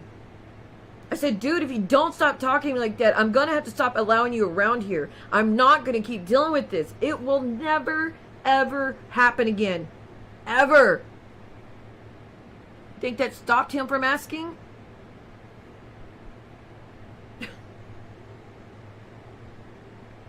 That every time I try to co-parent, this is what he did. I said, just fuck it. That was your last chance with me. You said I didn't have a chance anyway. I'm telling him it was his last chance to see his daughter because he's ruining every chance he's ever been given. And this is after a year of letters of promising that that's all he wants. It's to be in her life. And he wants to do right by his children and all that. A year of promising these things. And me trying, this is what he did. You said I didn't have a chance anyway. Immediately thinking I'm talking about the marriage. I said I'm talking about being around your fucking child, asshole. No more. And then he hits me up right away. What are you doing? Like, I'm like, leave me alone. He's gross. And they're talking to him like he's the best fucking person. And they wonder why I won't jump again on the divorce because he's demanding now. Child support is being paid. Let me tell you a secret. Because I asked him for money to help with bills, I think. Because I was falling short that month. I asked him for help. I'm paying for the roof over our kids' heads, paying for the food, paying for the clothes, paying for everything. I asked him for help. Child support is being paid. You mean the lowest child support amount ever? You literally are paying the minimum amount, and you're like, oh, you're a saint for that. You know that was enough to do a fucking thing. But I asked you for help for something. I don't know exactly what. He said, I'm not going to pay for someone I'm not with. I asked him for help to do something for the kids, just so you know. I'm not going to pay for someone I'm not with. Let me tell you a secret, though. I said, fine. Alimony it is. Now leave us alone. If you tried giving me some, I might just open my wallet to you. I know myself pretty well. Just might work. Love you too, bride. You know, Keaton, you want to know what you did? What you did to me was coercive R-word. Remember in the marriage where I wasn't sleeping with you because you were abusing me? I didn't love you. I was heartbroken. I didn't want to be anywhere near you. I was so depressed. I could barely get myself out of bed because I was so fucking depressed. I was miserable. And I didn't want to touch you. Remember all those times that you said that you were not going to give me money to get groceries unless I slept with you? Remember that? So I had no choice? Because my son needed food? We lived, you know where we lived at that time. We had our house. We lived, that's when you took me an hour away from everybody else. That's coercive, I can't say it very right. Coercive R word. He would force me to sleep with him. I didn't want to sleep with him because of the damage he was causing and the abuse. I was pretty much being held captive by this piece of shit. Not pretty much, I was being held captive. He would take the keys. I wasn't allowed going. I was too far away from everywhere else. No one was driving out that far. I didn't have anyone. All my friends had already left me because of him, because they couldn't stand watching it anymore. Which I don't blame them.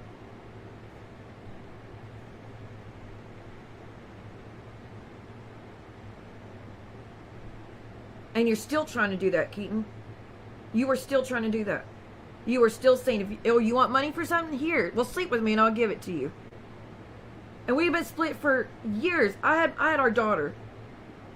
This was just a few years ago. This happened. Just a few, right before I started coming on YouTube, this happened. It was at that apartment that Brooke thinks I got evicted from, but that shit got thrown out. Yeah, it was there that he was doing this. We had already been split. So we split in 2012. Well, I actually split when we split all the time, honestly. It's hard to keep track. In the whole time we've been married, we've probably only been together, collectively, maybe 3-4 years tops. Because I was always having to leave because it was always so bad, and every chance he had, he ruined. I'm not kidding. 3 or 4 years tops. If that might be pushing it, honestly. Because I was always leaving to get away from him, and I always got manipulated and forced back. Lied to with promises, and you should give your son a chance. Your son deserves another chance to be with his dad and us, and just come back with us. Our son deserves another chance. And I fell for it every time because I would do anything for my kids. I actually told my parents that the reason I kept going back was because I knew with him I was never going to be happy, but if it made them happy, I was willing to do it. That's what I thought. I told people that. I was willing to sacrifice my own happiness as long as they were happy. Which they weren't. He terrorized all of us. I mean, terrorized.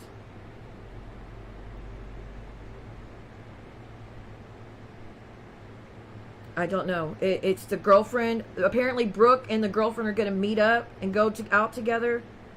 Isn't that nice? They're going to meet up together. Brooke and the girlfriend, and probably Keaton, are planning to meet up together to go have drinks and swap stories.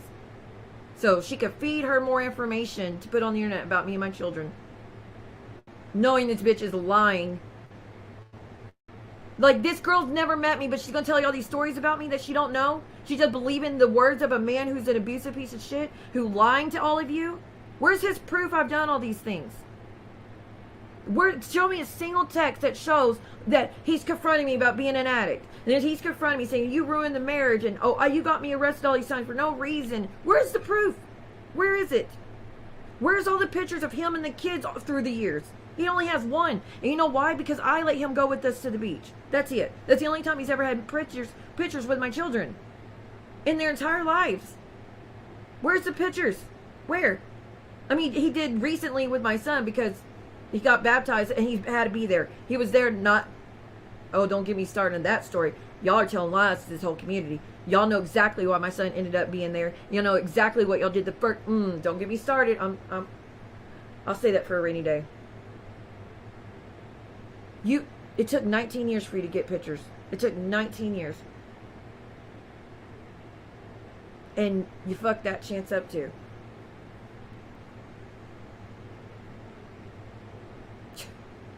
They're disgusting. They're horrible. I've been single for 6-7 years. I've been single for a long time now. Is it 6 years now? There ain't no way.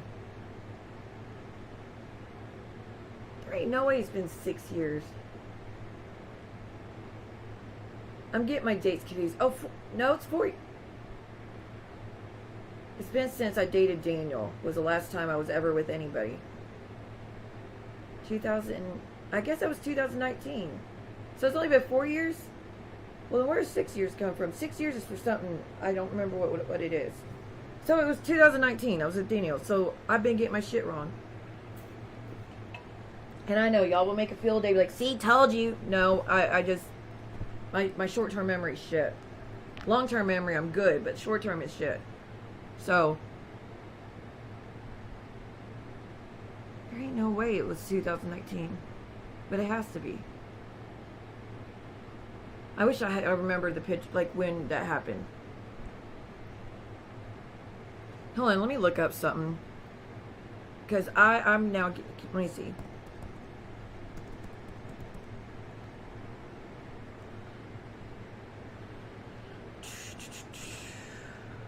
Because I do, unlike them, I care about getting shit right. Where am I going? Alright, there we are. Civil.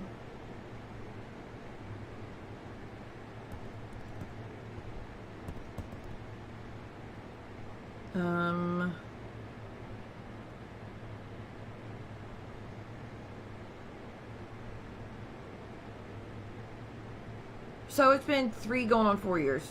Okay. And by the way, these others are not me. When y'all start typing in my name to see, these others are not me. Where it says plaintiff and all this stuff and judgment and all that, that's not me, guys. That's someone else. Those bottom 2 are not me. Let's see. The others are, let's see. Nope, that one's not me. That one's, let's see, 1, 2, 3, 4, 5, 6, 7. So, yeah, 7 are me.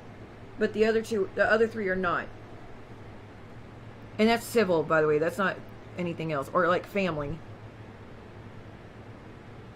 The reason I got kicked out of, the apartments last time, though, was because he kept showing up and breaking down my door to get to me. Because I wouldn't let him in. No. He did back then. No, he will not ever be around her again. I'm not letting him do this. When he put his hands on my son, I'm done. Especially with what I found out from Freya. I'm done. There's no more chances. Hell no. Every time I've tried, he broke that. That's why I kept all these. It's proof of me trying and trying and trying and trying and trying. And exactly, he just immediately goes back to being abusive and trying to force shit on me. So, that's why I kept all this time. I have another phone with a bunch more proof in it, but I got it. I can't unlock it. I forgot my password on it. If y'all knew this man was doing things to girls that were underage, And if y'all knew that he art a girl, and if y'all knew that he beats on children as well as women, would y'all let him around your child, your daughter especially? I don't think anybody in this community ever would. And if they say they would, they're lying. Or they're just a bad parent.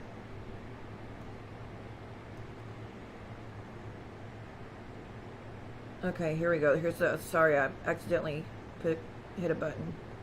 Good to see you, Les. See, Les, it shows you're not a member, hun. So I don't know if it was, I don't know what happened. Okay. But if you try to give me some, I just might open my wallet for you. I know myself pretty well. That just might work. Told you I'm not good at managing. I told him to stay the fuck away. I told you I'm not good at managing money. Just ain't. I'm single. I'm just not going to give a lot of... Oh, here's the rest of it. I'm just not going to give a lot of money to someone I'm not with. I told him... It said something go away and then wake up. I think I'm telling him to leave me the fuck alone. Now, here we are again. Yes, I used to always call him douchebag. For good reason. And it's apparently it doesn't matter where I live, what I do, he's going to always try to fuck with me. But see, it's not even him. Now he's got a girlfriend helping him. That's what's more fucked up. So, honey, this is being revisited because you keep it going. You are still lying and trying to spin this that I was the issue all along. And you got a picture perfect boyfriend. No, you don't. You're being lied to. The things that you think you know in that man are the things I thought too. And look what happened. Ask the other girls too. You don't believe me? Go ask the other girls what their experience was.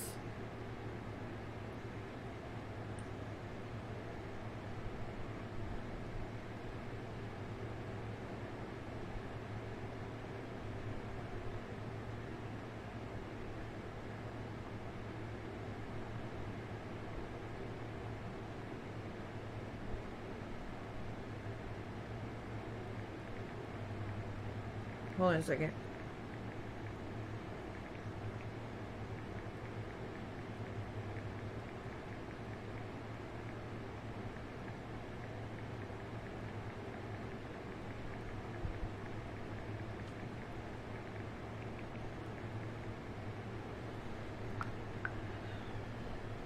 Okay.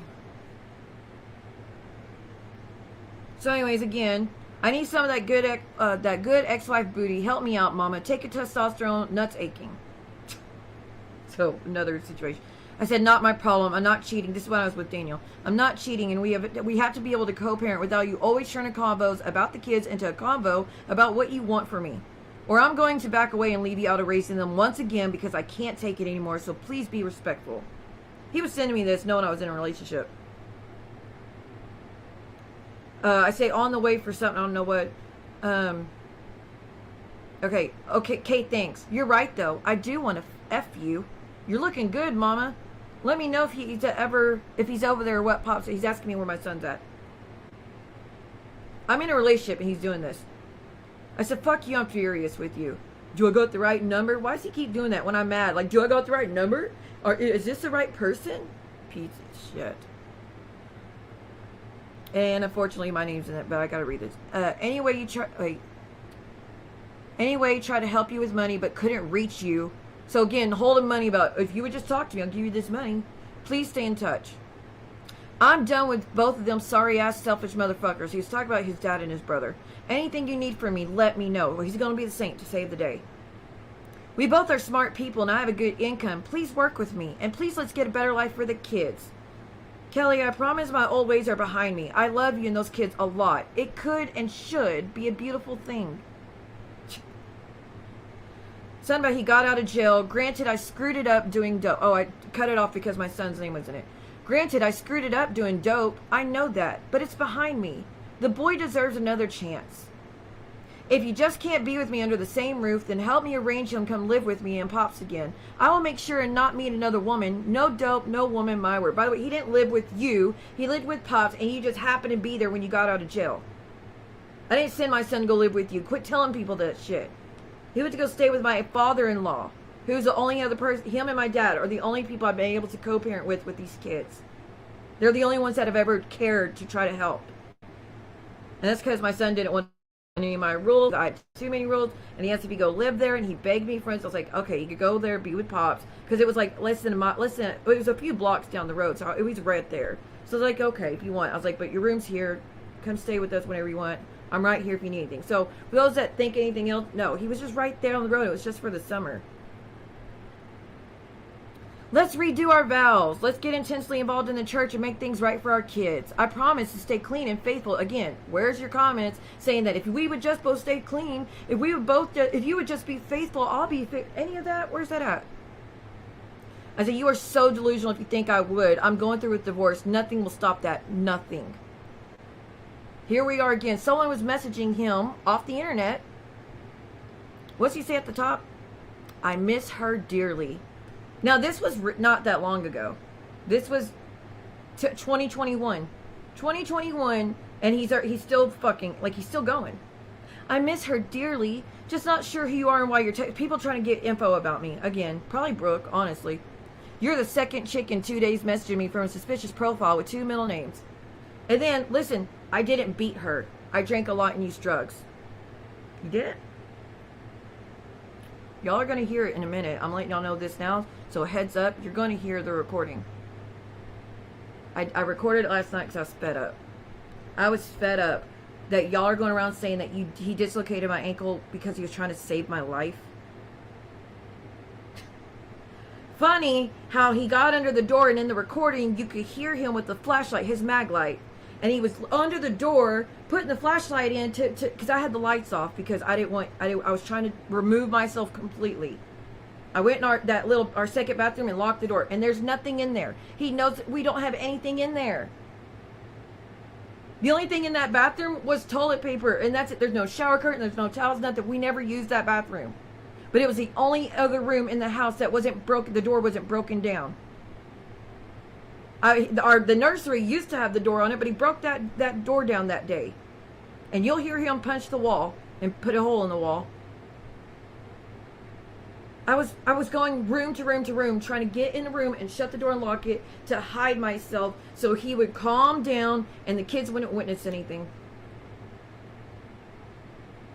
He kept breaking down the doors. He's done it every house. And he says it. Believe it or not, son, every house we lived in, every door's been broken. Every house we lived in, I've had to break down the door. Putting it on me. Are you kidding me? When I moved away from him, and I was never even with him, he was breaking down my doors. This is why I'm saying it's not funny what y'all are doing. This man's actually fucking dangerous. It does on this one, Lust.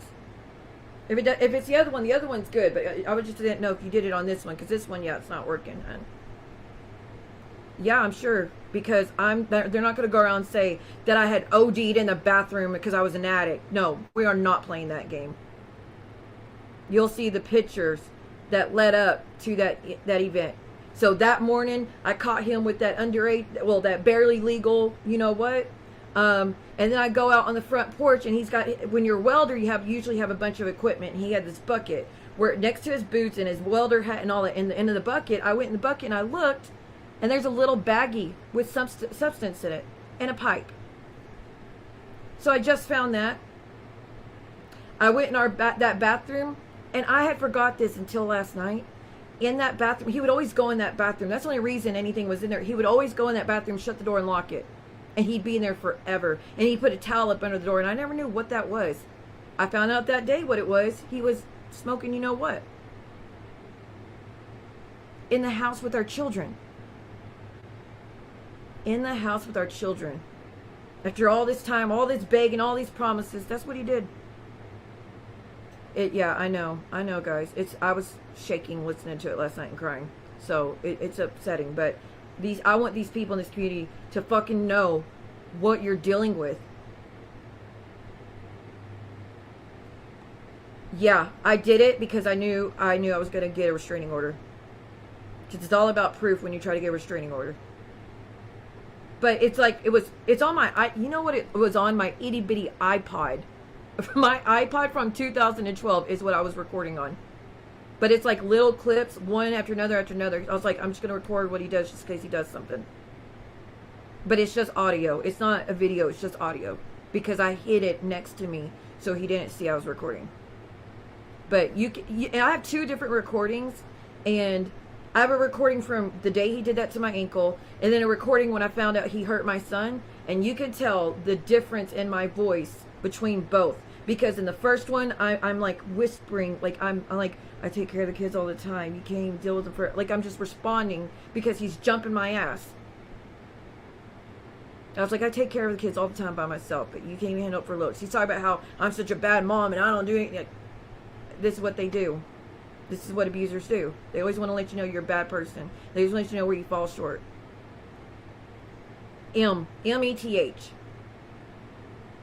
M-E-T-H. He started that. He tried it one time with Freya when it was just me and my son. He tried that one time at that hotel, which she tells the story of, and then to my knowledge, he never did it again. Then so he had not done it again ever in that whole time, or so I thought. And then when I was 5 months pregnant with our daughter, because again it was a one-night stand. Well, not a one-night stand.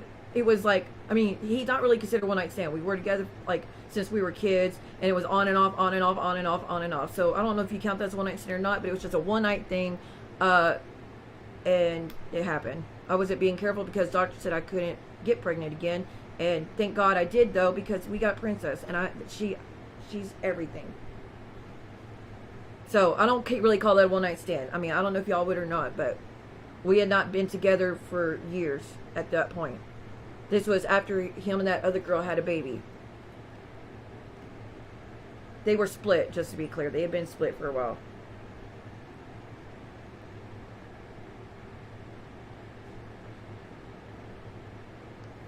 So yeah, when I was 5 months pregnant, he started doing that a lot, and I just cut him out completely all the way. But then 8 months later, after all this begging and begging and begging and begging and begging, so from the time I was 5 months pregnant on until she's 8 months old, he's begging and begging and promising and promising and no. And I was like, one more chance. That's it, just one more chance. And within 2 months, all this shit happened. He immediately went right back to doing, you know what? That was the first time I ever witnessed him having that stuff. That was the first time I actually saw it.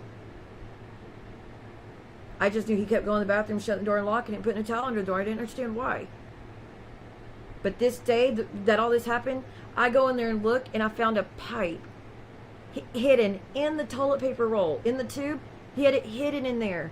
He had toilet paper wrapped around it, and he had it stuffed in there. If I was doing substances with him, why would he be doing that? Why would he be hiding it? Wouldn't it just be out? Wouldn't it just be like in our room or something? Not just in the second bedroom, the second bathroom we never used? He's the only one that used it. Again, there was only toilet paper. There was nothing. No curtains, no towels, nothing. No, always use the other. We used the one in the master bedroom. All of us. We didn't ever use that one. So it is what it is. I mean, that's just painting the picture. But that's what started the fight. Because I caught him with that stuff, and I caught him with the EMETH in his welder's bucket. And I took pictures of that, and I forgot it off my iPod last night. Because I can't transfer it from the iPod to here for some reason. So I took a picture with my phone, and I have it. But to him, he never did nothing. Okay, well, remember that. Remember that, how easy it is for him to lie.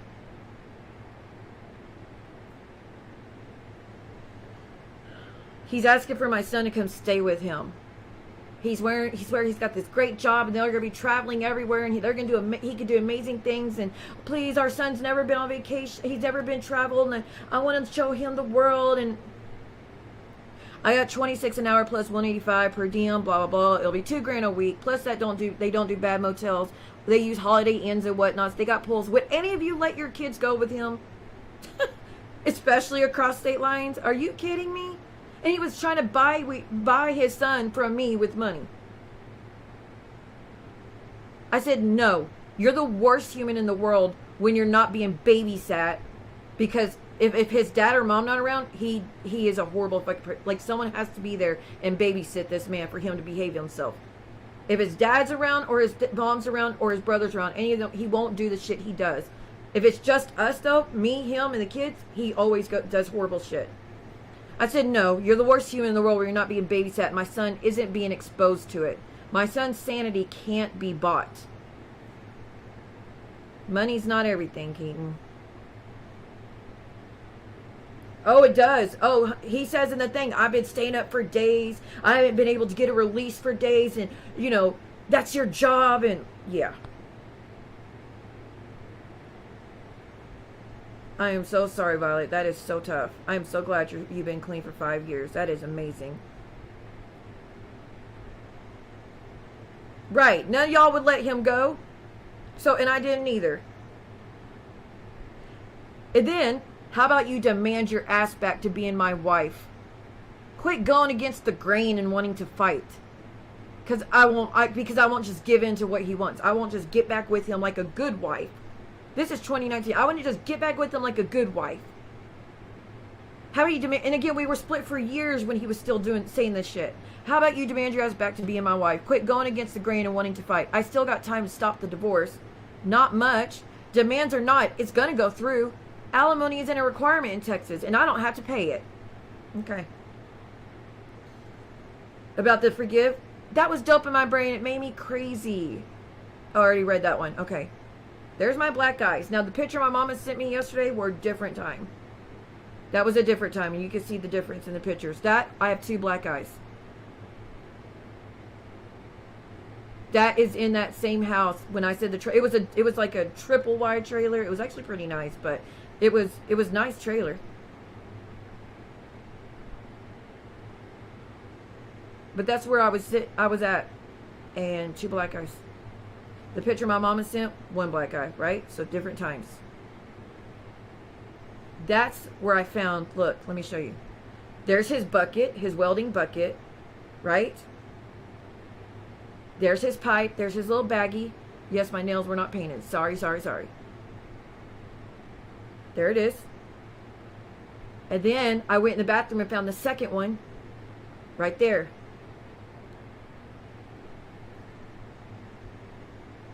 Those aren't mine. You would have said something in messages. Well, all those times you would have said something if so. Oh, sorry. Let me turn that off.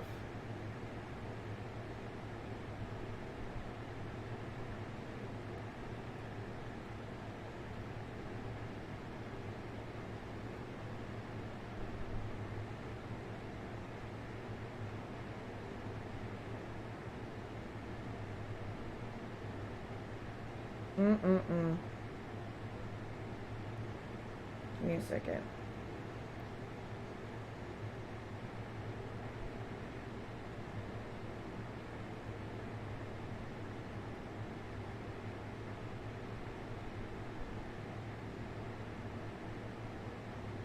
Do.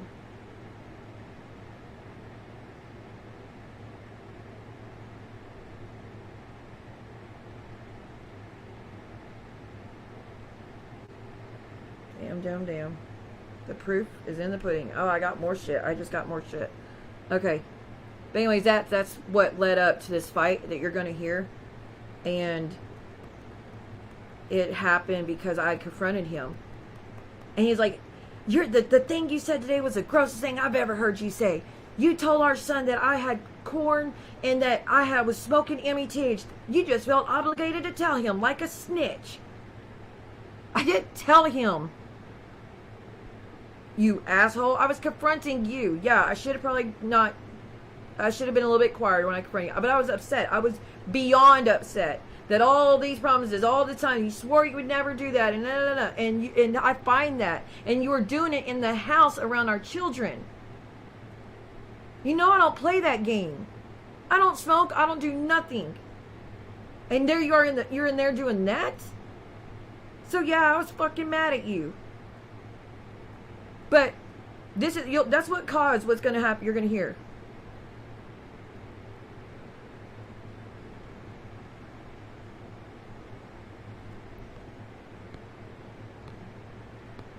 Give me 1 second. Let me show you something. But I'm not done yet. Hold on.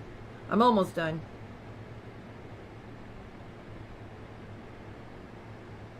Shit. No. How do I undo that?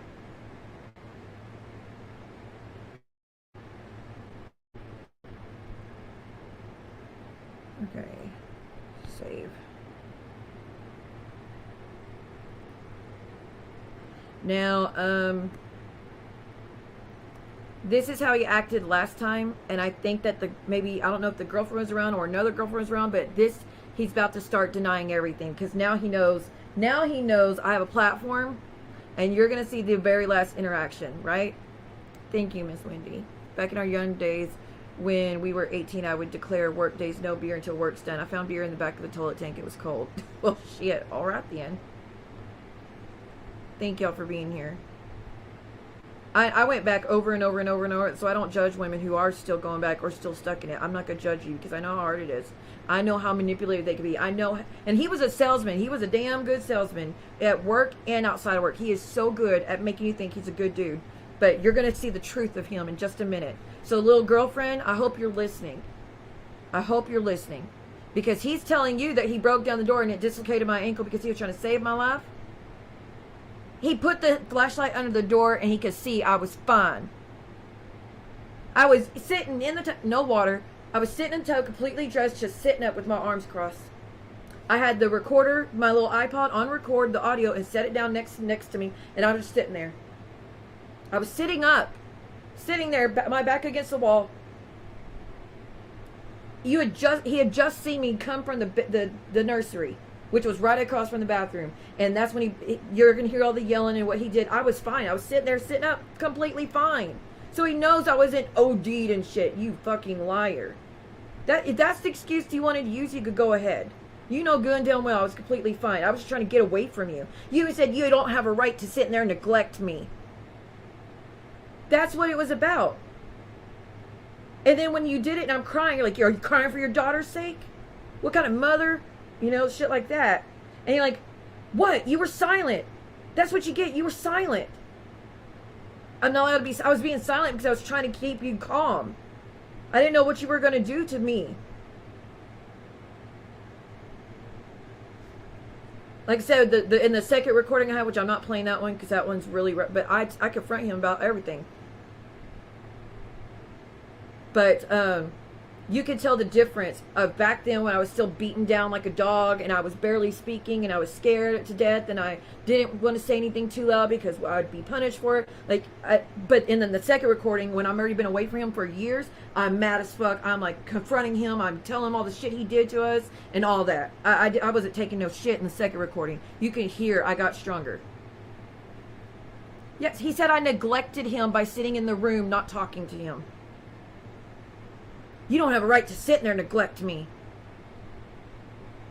And then, why's your name on the lease? And he says my name. Because I agreed to marry you. Because I agreed. All this shit. It's all my fault.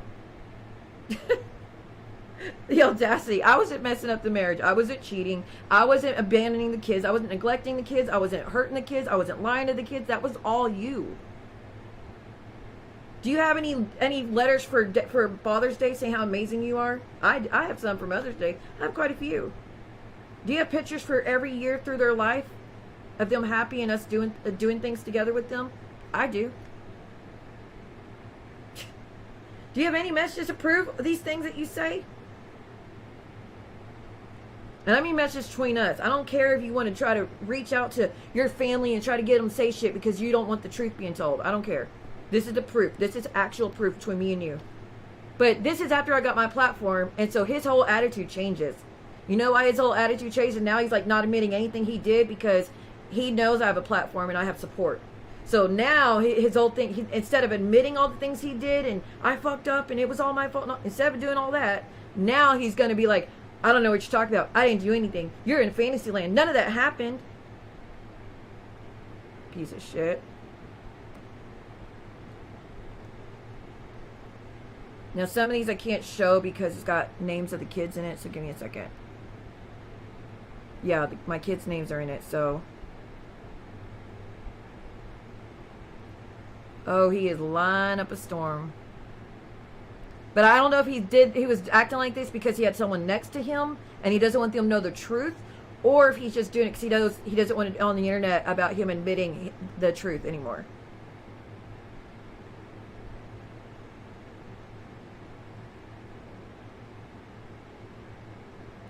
Okay, let me see which ones I can show, because I don't want to show the ones with my kids' names in it. Okay, so this is in 2019. So once again, he got my number from someone. I don't know who he got my number from. Can you tell her Merry Christmas for me? You too. If I had a way to mail you some things, that would be great. He's trying to get an address, not getting it to him. I didn't want him to know where I was at, still. You know you could break the fucking silence, let me talk and call my daughter. Be a fucking human being and let me. Doesn't take much effort. You know how much money I pass around for other people? Classic tactics. It's all my fault. First it's love bomb. If you just let me have Merry Christmas, and then I don't give him what he wants, so boom. 2 days later. You know you could break the fucking silence and let me let it. This is after he hurt my son. This is afterwards, after he had already done that to my child. And I cut off all communication. But he found my number from someone and he started doing it again. Be a fucking human being, because I won't let him get back into our lives and hurt me and the kids anymore. You know how much money I pass around? So God to tell me I'm the bad person. He's got money and he could pass it around. He could help us, but he's not going to as long as I'm not talking to him. I'm the bad one because I won't let him back in. You know how much money I pass around for other people? If you got in line and fucking communicated with me, it would help everyone. I need my kids in my life, Siwa. Honestly, I'm a piece of shit when I have to live this life without them. Every chance you got with them, you were a piece of shit. You got worse than you are without them. Like, what are you talking about? I have to, I can't stay clean without them. Help me, Siwa. He can't stay clean without them. So I have to let the kids back in his life and then he'll get clean. You caught that, right? Okay. I respond. Thanks for verifying how much you put your kids last. You hand out money to people? Our son's life is hell because of you. You beat on your son. He was fucking child. He's still crying over that. Our daughter's constantly bringing up when daddy scared her by hurting mom and when she had to hide under the bed from you. Don't you fucking dare start with me. If I had a choice, they'd never know you existed to begin with. I wish you nothing but hell on earth. Even that's too good for you. You're a fucking ilmhead. That's all you will ever be. Obviously, all you want to be. Stop using our beautiful kids as a weapon. You get sober for yourself. Then, maybe you can be a father. You had 20 years to figure shit out. Grow the fuck up. You're lucky to be alive, you piece of shit. Most parents would have done way more when you beat on their child. But that's what we get for letting you in, though, huh? I was no longer around so you could black my eyes and break my bones, so you did it to your child. I ain't reading that bitch drama. She needs a father. Start talking to me. You selling YouTube subscribers. I never hurt you. So again, all those arrests for nothing. It was just, yeah, I made it all up. Okay. I said, and now you want to punish them by not helping them stay clothed and fed and happy by holding back money on top of it? You deserve to die alone. You didn't punish us enough by beating on us and making us homeless over and over. Now you want to punish us by helping strangers over us if we don't follow your demands. Go fuck yourself. I'm going to divorce you and get rights to see her. Good night. The hell you are. Thank God I have the evidence I have. I said, you never hurt me? You caused me to lose babies by beating me. You fractured fingers. You dislocated my ankle. No one will give you a fucking thing, you piece of shit. I have proof you beat up a child and me. Go to hell and die already. I'm getting a 10-year restraining order on you. I'm done. Stay the fuck away from us. I said, I took screenshots of everything. I also have it recorded the day you dislocated my ankle. I also was recording when I came to rescue our son when you beat him up and you admitted you were fucked up and didn't mean to hit him. Let's go, bitch. Go touch your tiny D, Keaton. Sorry, I was mad. He hit on my child. Would any of y'all be nice? I'm done. Like, you want to hit on me? Fine, hit on me. I'm used to people hurting me. But my child, and it's game over. It is game fucking over. Then he messages back, you overdosed, like many times in the bathroom, so I kicked the door in. This is the stories he's trying to sell to justify what he did, but you'll hear totally different in a minute. Sorry it hit your foot. I'm not abusive. You're not abusive? You always said that. I'm not abusive. I just used to twist your wrist and slam you up against the wall and choke you and throw things at you and slam you into the trees in the front yard and force you to sit down by twisting your arms and called you every name in the book and cheated on you all the time and blamed you for everything that was wrong even though it was your fault and lied to our kids for 20 years and broke every single promise that I ever made. And you're the one that did all that, but no, you're not abusive at all. Demanding of it, if I want money for the kids, I've had to sleep with you. No, not abusive. You're right. He goes, you never miscarried a baby. We never got pregnant a third time. Are you crazy? Oh, you fucking liar. You've never been hit by me or never even broke a bone. Really? Effing lunatic. That night, our son got drunk and swung at me. It happens. If he got drunk, it's because you gave him alcohol. He was 17. He was with you. I didn't buy my son alcohol. You did. So if he did, that's on you. But I know good and damn well you're a fucking liar. Because I talked to my son for hours that night, and he was totally fine. So you, sir, are a fucking liar. I talked to him the whole night. After that, the whole walk he made in the freezing, I hear him shivering because he's freezing and all. I talked to him. He was completely fine. You, on the other hand, when I called the hotel to just make sure you were still alive, you were slurring up that's how you were talking. I was like, you piece of shit. And then you started laughing when I said what you did to our child. I love gabapentin. No, I say gabapentin helps me a lot. Honey, where is it? There's 1, 2, 3, 4 bottles of gabapentin. Because I don't take them like I should. The date on this one, 2/3/2023. The date on this one, 4/19/2023. The date on this one, 4/19/2023. So that was when they put 2 separately. The date on this one, 5/25/2023. All bottles of gabapentin because I don't take them like that. And I got more in my safe. So, okay.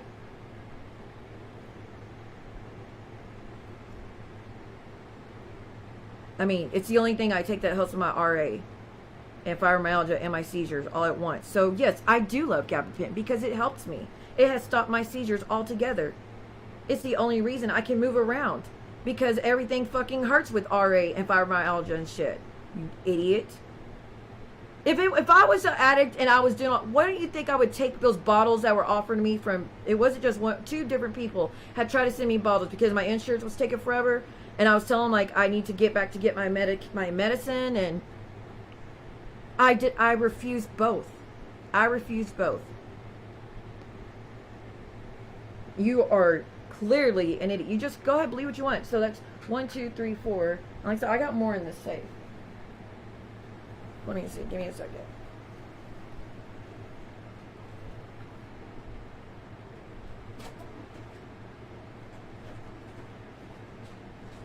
Date on this one, 10/22/2018. That's probably not good no more. I need to throw it away. This one, 3/19. This one, 12/21. So you can say that if you want, but that's just not the truth. And gabapentin's not a narcotic, dumbass. It's not a controlled substance, nothing. So shut up. Y'all are just reaching. You're just reaching now. Okay. But he goes, sell your lies somewhere else. My question is, why do you talk to me like you have an audience? I know and you know I've never hit you or any woman, ever. And you never broke bones or miscarried a baby. Okay. You know good and well I'm telling the truth. I'll go through the courts. I need to see my child. Maybe even needs rescued from you. Tell her I love her and miss her, please. Here we go. Here's the games. And then I don't respond to any of it. So then he writes again. You wouldn't be so, the next day he goes, you wouldn't be so bothered by me unless you want to stay married? Question mark. Question mark. Like, seriously? I'm bothered by you because I must want to stay married to you. According to you. I can't show you because my name's in it and stuff. So I finally respond. I said, this is the last thing you will hear from me. I lost a baby before our son. At 3 months pregnant because of your bullshit. Remember us all at the hospital? As in, you know who was at the hospital? Me, my mom, my dad, our friend Jeff. Well, we had 2 Jeffs. We had Jeff Regine and we had Jeff. So we called one Jeff Regine. It was just a nickname. So both Jeffs were there. Our friend Daniel was there. Daniel was our roommate at the time. We were 17. So we were all up there. And when we found out. So you are a damn liar. Remember you were in the living room partying and being the alcoholic that you were. Where is that? Being the alcoholic you always will be, hanging out with friends while I was in the back room crying in pain because I had to suffer through the miscarriage. Daniel, he took me to his mom's to be looked after and nurtured because you're the piece of shit that let me suffer. Yes, our friend Daniel, our roommate, his dad was a anesthesiologist, the top anesthesiologist in the area. So when he saw I was in the back room suffering and I was being ignored by my boyfriend at the time, he took me to his parents to be taken care of, because Keaton didn't slow things down. No, he was partying every night. Every night while I'm back there miserable, music blaring, all that, people, all that. I was back there miserable. He wasn't checking on me, he wasn't soothing me, nothing. Daniel came to check on me, saw how bad shape I was in, and he took me to his mom's so I could be in a quiet environment, so someone could tend to me, so they could make sure I have things I needed, and so his dad could look after me too. He was an amazing dude, and he took his life years ago. But remember Daniel? He took me to his mom's to be looked after and nurtured because you're the piece of shit that let me suffer. And you wonder why I always had a thing for him. I did. I always said his friend was a good guy. He was a real man. I wish it was you that died instead every day, which I didn't mean that. I was mad. Because, again, he put his hands on my son. He deserved to be here and be a dad, not you. You never earned that title. Your whole family hates you now. They are embarrassed because their son went from having it all to throwing it away to stick a needle in his arms every day unless he's locked up. You're a loser. I said, you're staining everyone's life. I overdosed? Oh, you mean all the times I tried to kill myself to escape you when I was younger because you kept me like a prisoner and wouldn't let me leave?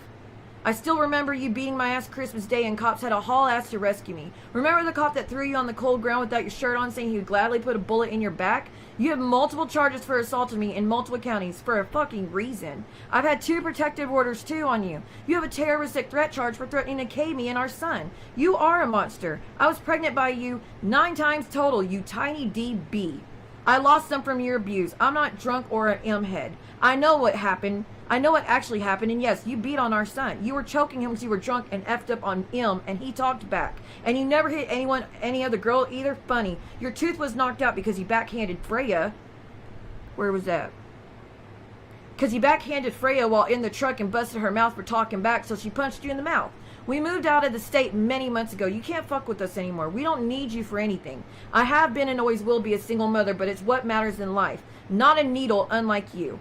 My kids know the truth. The cops know the truth. My family knows the truth. You're an abusive piece of shit who beats on his own kids and ruins lives of everyone that lets you get close. I never want to hear anything else from you. I just look forward to hearing there's a funeral for, so we know we can all stop being traumatized. Keep banging, as in putting a needle in his arm. I already knew you were back on that shit weeks ago. You're not fooling anyone but yourself. Where's your other daughter? Oh, that's right. You ruined that child's life too. He goes, that was touching. So this was apparently months or weeks after he did that to my son. So yeah, I'm mad as fuck. That was touching. Are you okay? You live in a fantasy that ain't real, woman. None of that actually happened. And no, my family loves me. I supported every fucking one of them. Still do. Out of state? File for divorce, woman, please. If not, I will soon. I need some rights to see my girl. I said, you really thought he was gonna... Well, we don't need to get into that.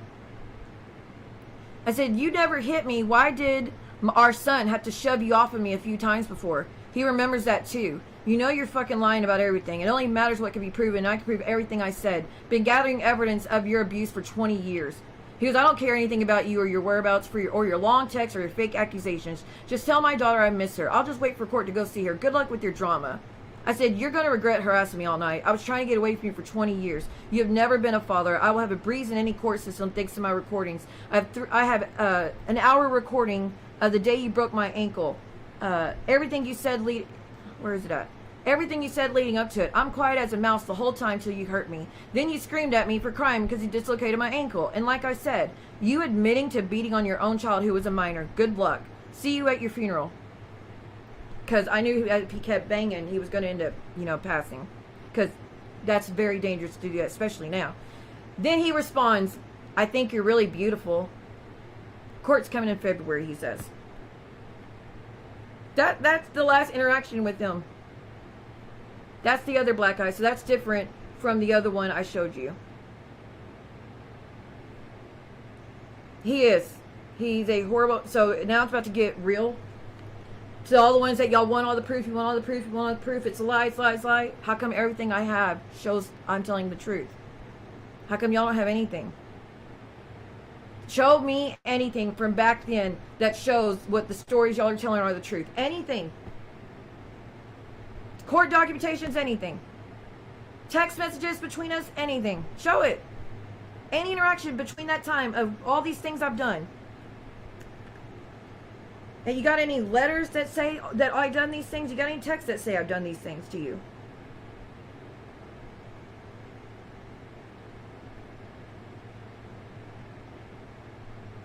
Hold on, give me a second. Hell, I probably still do. But why doesn't it show? Oh, I know what's happening. Okay, I know. I have an idea of how to get some more. I've got some more proof coming. But yeah, that's a different black eye. Okay, y'all ready for the worst thing ever? This is going to be a huge trigger warning. Now, I'm going to let you know now, if you're wearing headphones, you're going to hear some loud, you're going to hear him punch the hole in the wall. Again, let me lay it out for you. That morning I woke up, saw he was in the bathroom for hours and hours and hours. After he got out finally, I go in there and look, and I'm digging, because I was like, there's a reason he's in there. There's got to be something in here why he keeps coming in here for hours. And then I saw in the toilet paper roll, he had a pipe wrapped up in paper and stuffed in the tube, right? So I'm like, what the fuck? I can't believe he's doing that shit. He's doing it in the house with our children. So then I go out to the front porch to see what else I could find. And I see his water bucket, and then I found that little baggie I showed you, and I found another pipe. That's why I took pictures of it. So then I'm looking around, and that's when I found that barely legal shit that he was trying to hide, which disgusts me. So I confronted him. I sure did. So he's mad now. Now he's fucking furious. And he had been up for days. Well, he'd been up for 2 days, I believe. I knew he was doing stuff, but I couldn't find anything, so I had to start digging. And I found the shit. So, been up for 2 days, I believe. He's mad I said anything where our son could hear us, which I agree, I should have kept it quiet. But my emotions took over. I confronted him, and look what happened to me. So he's now on a rampage about why I'm such a horrible piece of shit, and I'm that was the most disgusting thing he ever heard. You did it, and I'm the most disgusting thing you ever heard. You're the one that was smoking it, and you're the one that was watching you know what. But I'm disgusting because my son heard me confront you. And you're like, all the 10 years, nothing made me think bad of you, but this changed everything. And he's going to let me know what a failure as a mother I am, because I don't take my kids to go collect cans like his mother. Like, what the fuck? And then, when was the last time sunshine was on our daughter's face? Because the truck had broke down. He is a piece of shit. I kept telling him something was wrong with our truck. My truck. I kept telling him something was wrong with our truck, and he didn't pay attention. So now it broke down. So our truck was in the shop. So I couldn't go anywhere. I couldn't go anywhere. When was the last time sunshine was on her face? When was the last time you took her to the park? Really? So anyways, so he's doing all that shit. So when he's doing that, I first went into our room, he broke that door down. So then I go to the other side of the house, because it was a really, really big house. I go to the other side of the house, and I go into my daughter's nursery, because that was the only room that had a door left on it. And I shut the door and I lock it. He breaks that door down. And he's standing in the doorway yelling at me. And I'm next to my daughter's crib, my back against the wall, and I've got my iPod recording sitting right next to my leg, and I'm just sitting there, keeping my mouth shut, just looking down at the ground, not looking at him. I'm not saying a word. So I'm like, he's mad. I better not say nothing, because if I do and he hears it, I know what's going to happen. And I don't want my kids to witness these things. So I'm quiet the whole time. And then, so this is all within 20 minutes, mind you. This is all within 20 minutes. So for him to try to say that, oh, he thought I OD'd in the back. No, the fuck you did not. That is what you tell people because you feel good about yourself. And that's what you said it that day too. Well, you have a history of doing that. I have a history of trying to take my life to get away from you. But you know good and damn well, I didn't have any medications or anything. You know good and damn well, I was just sitting up. I was fine. You know that. You know good and damn well that I got up and walked into the bathroom and shut the door, locked it, turned the lights off, and sat in the tub with my clothes on and just sat there and sat up and just sat against the wall and just like, let me disappear and he'll stop. Let me disappear and he'll stop. And that's when, after that, you got down on the floor and you get the flashlight and you see I'm fucking fine. You just saw me. You saw me the whole like 15 minutes, and the last 3 minutes is when you do what you do. So you know I was completely fine, dumbass. You know you are such a liar to say that you thought you're a liar. Completely a liar. You know I went in that bathroom with nothing but my iPod. There was nothing in there I could have done to do anything to myself either. That is a lie that you feel you did to make yourself feel better. But everything leading up to its abuse, everything after its abuse. So you want to sit here and argue about that one little part? Well, okay, if you just want to argue about that, you can argue about that. But you and I both know I was fine. Except what you were doing, of course. But you're going to hear, it's going to get loud. You're going to hear when he breaks down the door and I'm screaming, get away from me, and I'm crying. And I start crying. And then you'll hear all the you know, tell your mom to come get you. I don't want to put up with this. I got a lot of stress on me, and you keep dropping the ball on me. I was dropping the ball on him because he hurt my leg, and I was crying. I dropped the ball on him because I found him earlier with METH and underage stuff, or barely legal stuff. But, okay. I dropped the ball. Because how dare I cry for what you did? How dare I try to fix things? Hold on a second.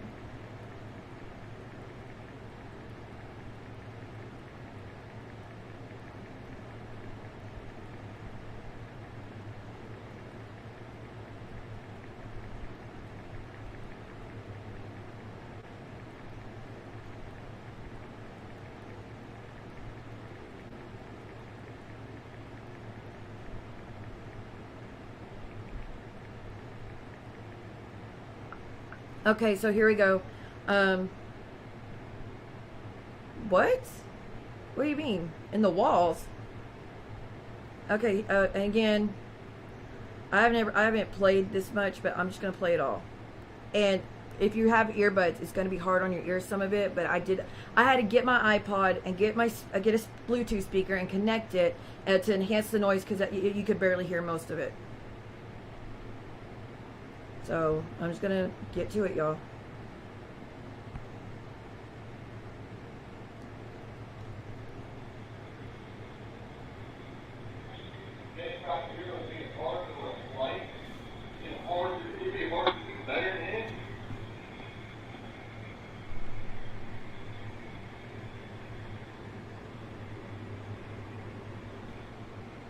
First off, can y'all let me know? Can y'all hear that? I don't know if I need to share the tab and mute myself. I probably do. So let me see if I can do that. How do I do this? Ah, there we go. Alright, let me see. Great, and it went away again. Window. Okay. That only shares... I don't know if that shares the screen or the sound. Shit, I don't know if it will let me. Y'all can barely hear it. I'm getting... Sound's not going to come through unless it comes through mine. It shows there's no... there's no sound bar for the window. I don't know how to do it.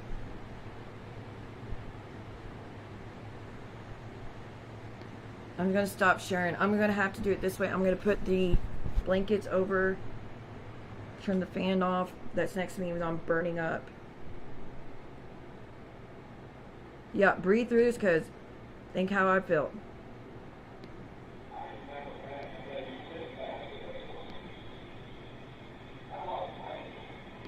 It's going to get louder as he comes in and out of the, he's coming in and out, in and out of the nursery. So as he comes closer, you'll hear it really loud as he gets away. And he's in the living room right now talking to my son. He's talking to my son. My daughter's crawling around, and that's what he's doing. She was like 8 months old, I think. No, she's got to be less than that. So hold on. She was 7 months. She was 7 months when this happened.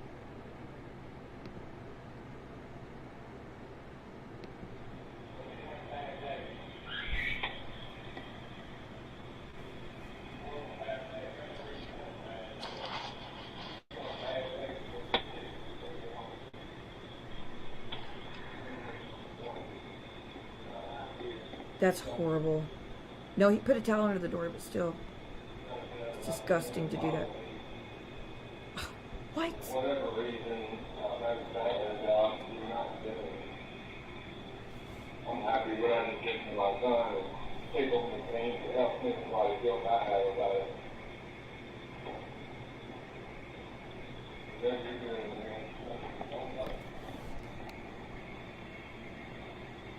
Harder on me. Go ahead, Rob. Don't know what I did today to make it hard on you. Something I could have stepped up and done to make it easy for you.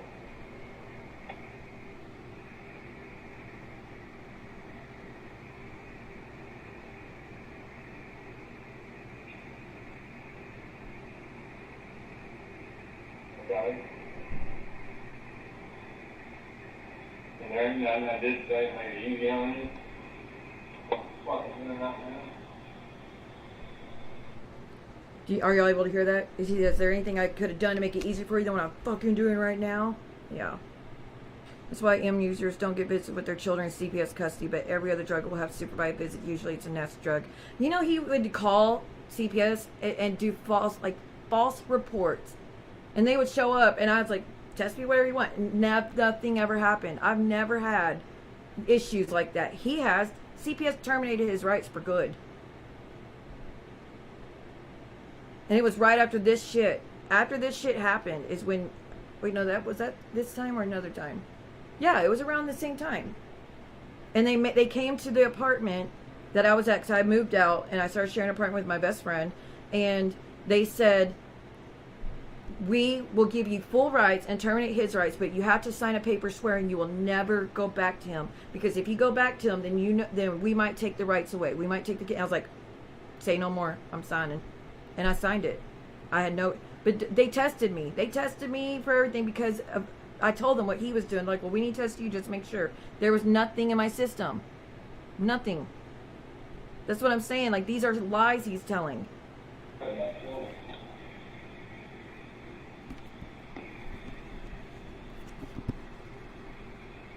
I feel more strong about that. That's what I said the other day, and now I'm getting more to think about it. I think I could take better care of these kids who are not here. I think I take better care of these kids if you are not here. So can y'all hear that or no? That's why I'm like trying to repeat it because I don't know what y'all can hear or not. I know you can say, minus all the yelling, power, and crap. He said if you were not here, we could do the same thing we did today, minus all the yelling and stuff and crap if you were not here. Because I confronted him about smoking M and watching porn. Okay? Like for hours. Yeah, I was mad at you. You don't do that around my kids. I don't know what is wrong with you. You shouldn't do it at all. But you know the agreement was you would never touch that. You promised you would never touch that again. And that was all that was behind you. And then there you are. You're doing it in the bathroom? You know I don't put up with this shit.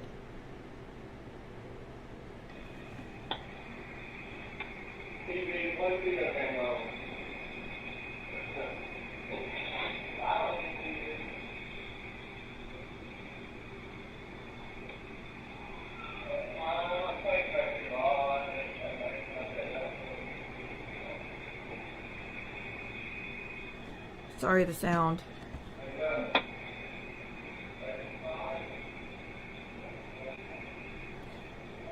So when you hear him far away, like say he's in there around the kids doing this.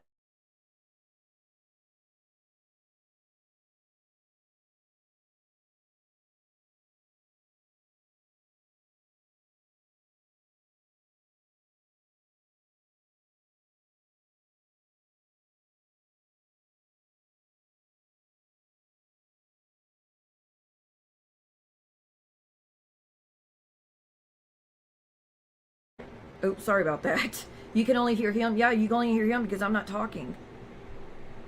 I didn't talk that whole time. You'll hear me mumble just a few words when he walks away. I'm like, I'm going to take care of the kids. You never help me. You can't handle 10 minutes. Because he was preaching about how amazing of a dad he is because he took the kids. I think he walked them. I don't know if he took it to a park with his dad or he did something for like 10 minutes.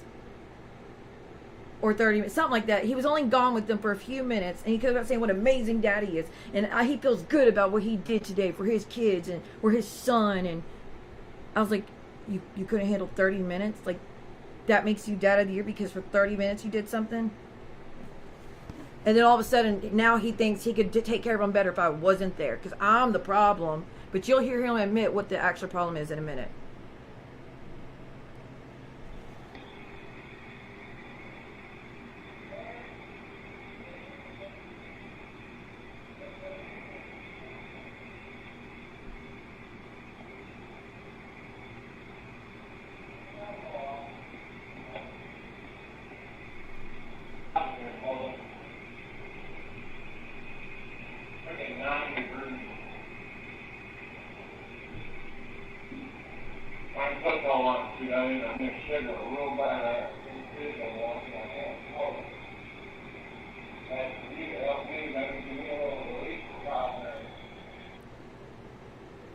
He goes, I haven't slept a whole lot in 2 days, and I can't smoke, and I got these kids around here, and you could help me if you would just give me some release. What's his release? Y'all know, y'all saw the text.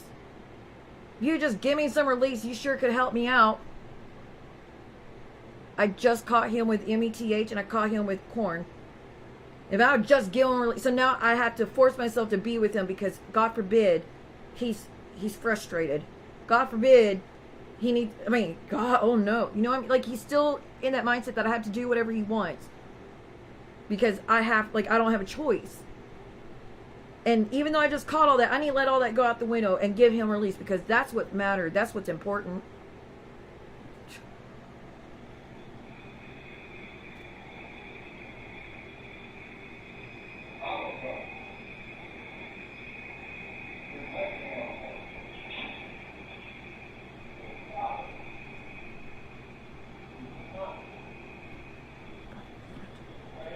Y'all give me a minute.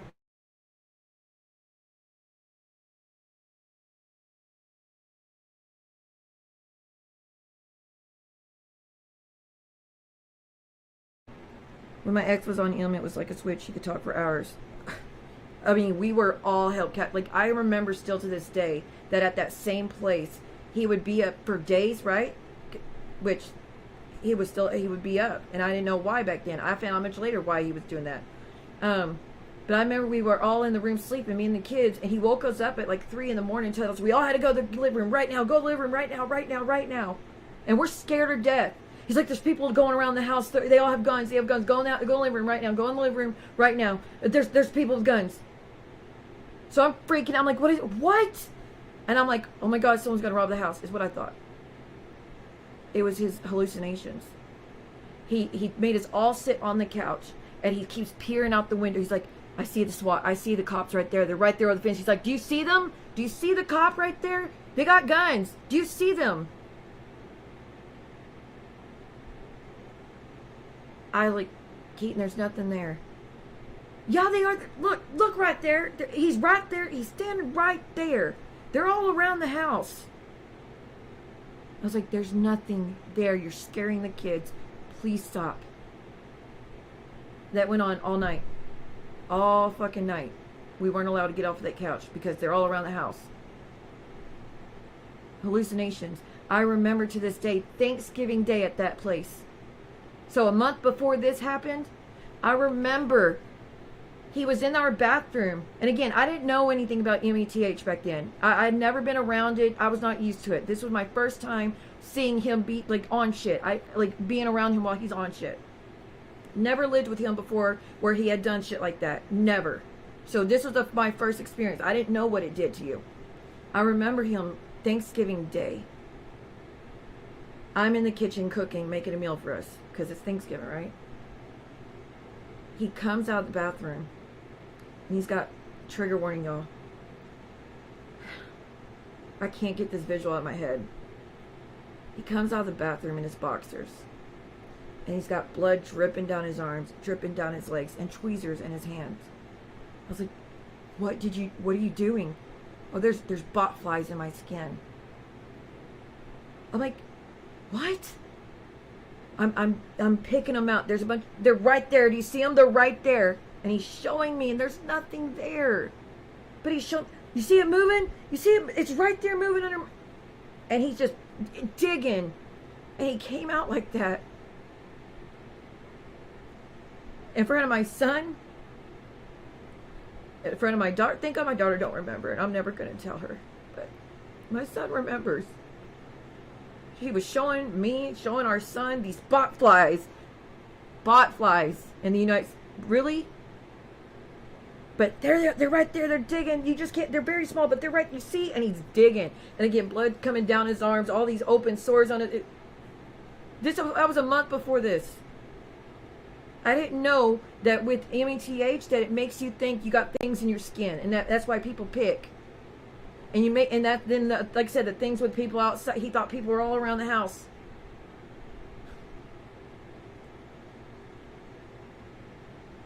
Always. That's what they always do. Yeah, Terry Lynn, go fuck yourself, bitch. You titty Lynn bitch. The one that sends her nudes to a prisoner, to a man that arred me and Kate, a friend of mine, who's serving a life sentence. That's what the titty Lynn is coming from, because she sent her nudes, and I have the pictures. But that's who y'all. This is the group that's doing these things.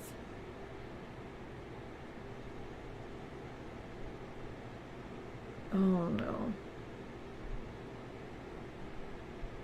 Yeah, I had no idea, Violet. I had no idea what METH did to you.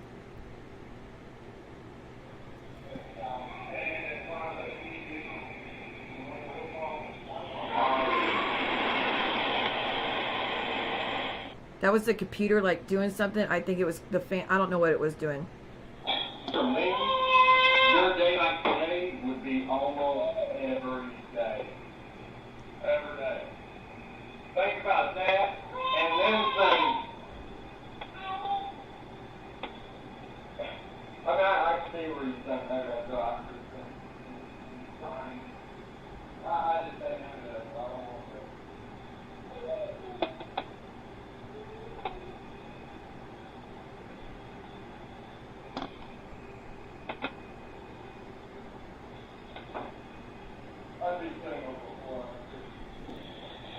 He goes, with me, every day like today, or your day like today will be every day.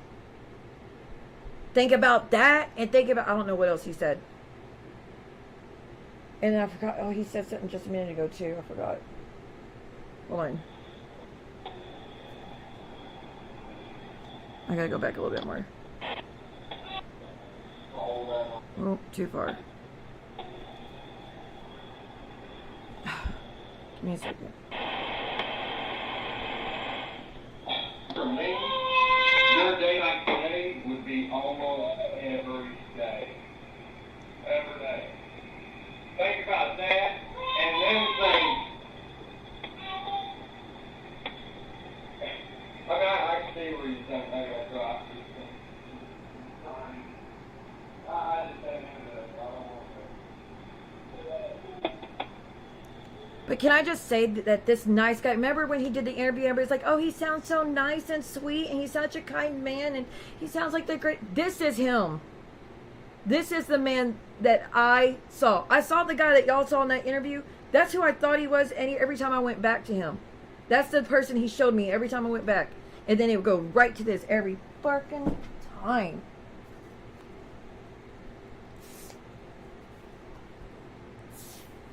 Every time. Sorry, I was spraying my body spray. Every time he'd go right back to this. This is the real him.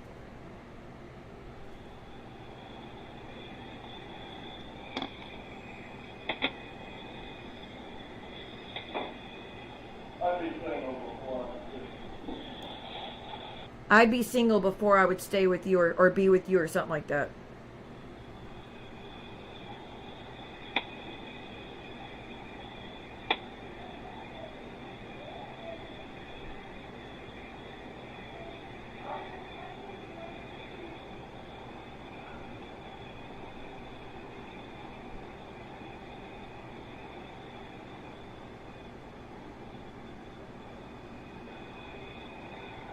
Yeah, this bitch to the front, clean that, put it down on the front porch, and I just look on my, I'm going to did that.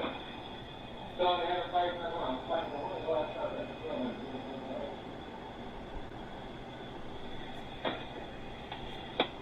Hey, tell me what day last week did you get her out of the house in the car? She strolled down the road and stretched her leg and ran in the car and stuff, dude. When was the last time? Tell me what day of the week last week that you took her out and put her in the stroller and got her out, even though the car's not here. Even though the car's not here. When was the last time you did that? What day of the week last week? When was the last time you done that? Since last week. Because the week before I was doing that. But I ain't done it in a week because the car was not there. So I'm a bad mom. But he's a good dad because he went to the front porch with his dad and my son and they looked at the stars. What? Like, seriously?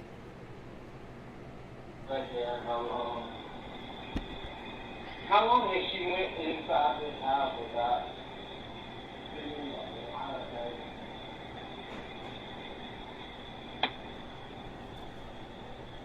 Hold on, y'all. Give me 1 second. I need to go get a drink.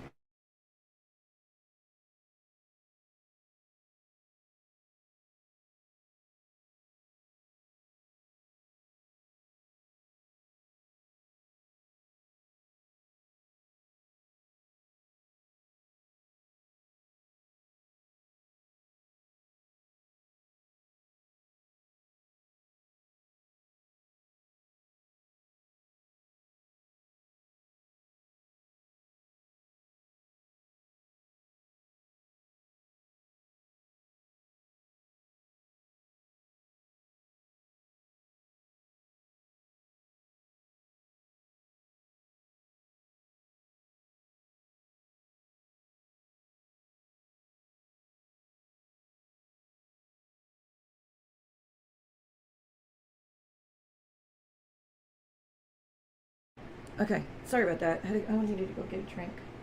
All right, back to it. Terry, make sure you're recording so you can use it against me over and over and over and over and over. Because if y'all still talk to him after this, that shows what kind of people y'all are. It makes y'all look bad, not me.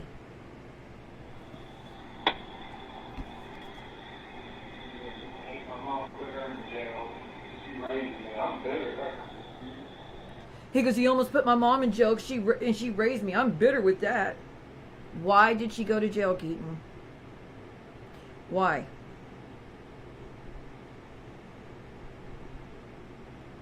Care to talk about why?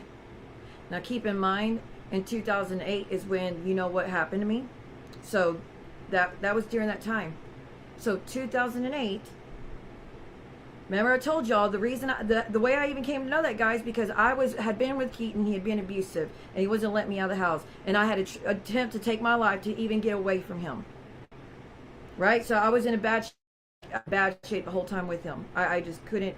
His abuse was just too much. It was terrifying every day. I didn't know what he was going to do next. Every day. Holding everything over me. I wasn't allowed to have the keys. I wasn't allowed to have money. I wasn't, all that. So I wasn't getting no help. That's when I went to his mother out of desperation, and I said, "If you can, would you mind helping me with my son, just for a month, so I can go get treatment, because I don't know if I can make it through another night with things I've been going through." Yeah, absolutely, sure, no problem. Yeah, I'd be glad to help, and you'll never have to worry about, I'll never keep him from you. That should have been a red flag when she said that, because I never was thinking such a thing. I never thought she would do that. I'll never keep him from you. The second you're ready, just let me know, and you come get him whenever you're ready. I'll never keep from you. You call, talk to him whenever you want. Just, go get help. So I did. And then y'all know what happened after that. She said she had him and she was good. So I thought, I've got time to figure out what to do next. So I went and I got help, and I was there for 2 weeks. That's when I met DW, and he said his friends needed a living healthcare provider. And I was like, there's a job, so I can work. I could get enough money to get me and my son, and we could get our own place away from him. And we never had to go back again. I just got to work and save up money so we could do that, because I don't want to do the shelter. That's not a better a spot for him. My son's safe and cared for with my mother-in-law, so he's okay. So, because Keaton didn't live there. I was like, so he's all right, and I'll just go do this and take care of this, and we can have a life for once. And y'all know what happened to me. Out of the pan, into the fire. One situation, wait to a much worse situation. And then I had to deal with the essay, so that still wasn't in a good headspace to do something. But when all that was done, so like 6 months later, I tried to go get him. She wouldn't let me. She would not let me. I tried to call those times, wouldn't let me. Try to go visit, wouldn't let me. She did this for a long time. She had no visitation. I did that. This is where I learned. Never let someone have your kid without paperwork that proves that you have the rights. We didn't have it yet. That's where I fucked up. So this went on for a while. Then she petitioned for Attorney General for me to pay her child support when I wanted my son back. I didn't want her to have him. But she petitioned for child support. We go in front of the judge, me and my dad, and him and his mom. We're in front of the judge, and the lawyer, we talked to the lawyer before that, just get advice, and he said, whatever you do, no matter what happens, no matter what he's done to her, just don't say anything. Let them make an ass of themselves. Let them make a fool of themselves. Don't respond with anger or anything. Just, yes, sir, yes, your honor, no, your honor. He's like, and it'll go your way. What a crock of shit. So we get in front of the judge, and me and my dad are being respectful, and she goes, oh, well, hit that, she was using a bunch of substances, and she was abusive. And my dad, you should saw, he was like, dude, what? Like, my dad was mad. And I was like, Dad, just don't. The lawyer said, don't say nothing. Just don't. I mean, we were dumbfounded that she was accusing me of everything he did, knowing I didn't do that shit. But hell, she's probably under his spell too, thinking he's the best of everything. Even now to this day, she'll act like he's a saint and he's an angel and he's never done anything wrong. Seriously, that is her golden child. So anything he said, she's gonna listen. So we didn't fight. We didn't argue. I didn't argue and fight back. Big mistake. So she got the child support. I told the judge I didn't want her to have him. I've been trying to get him back, and because I need to go get help because he's been abusive. But they argued the whole point. But nonetheless, I should have not listened to that lawyer. I should have came with proof. I should have fought back. So he said he gave her a temporary order. But visitation was added to it. That I was going to get to go every other weekend because there was no reason for them to keep from me. She had no proof of otherwise, but because we didn't fight back, I don't know. But he said it's just temporary, okay? So I went every time to do that visitation. She never let me.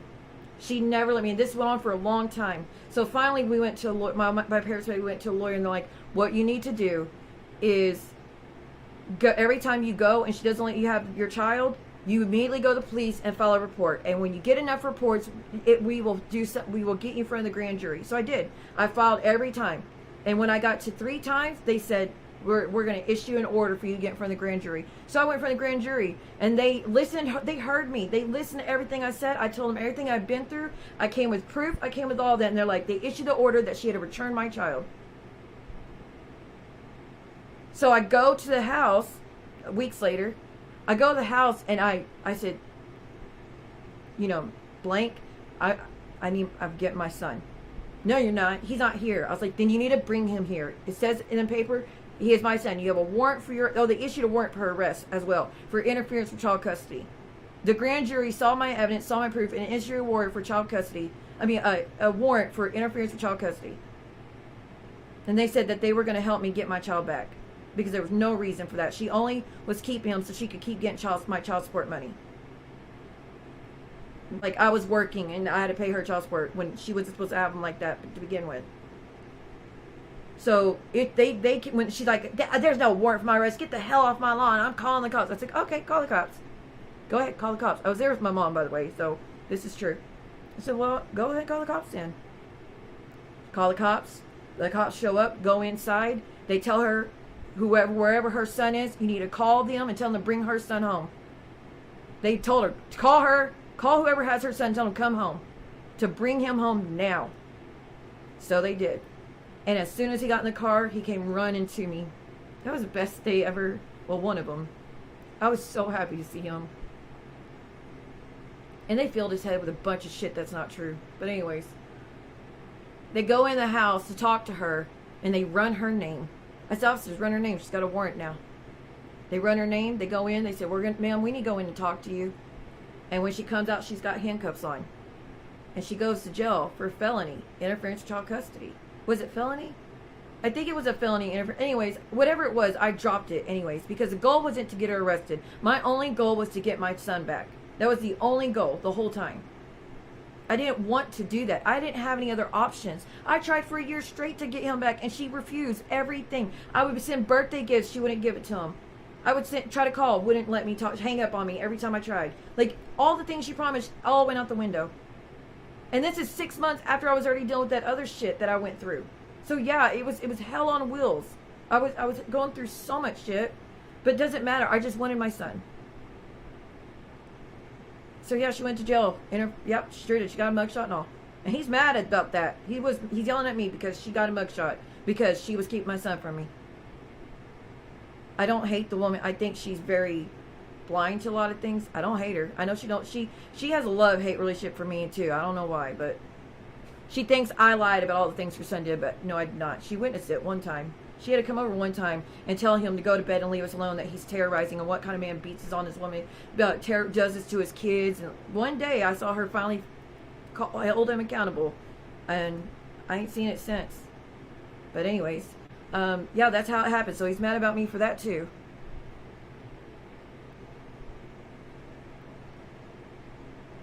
What is he doing in there? I was so naive. Hold on. Yes, I went to mental hospital to get help. Sure did.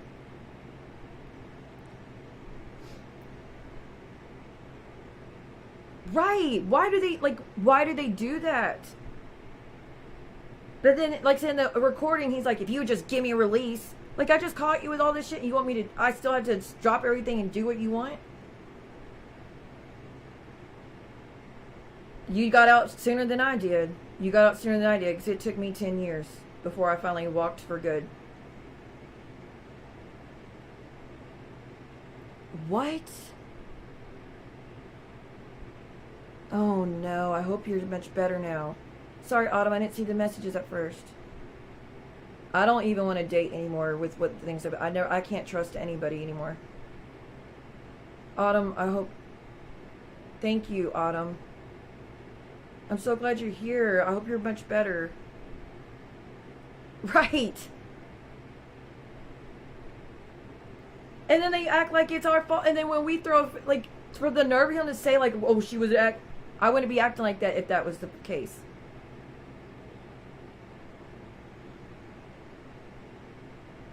Wow.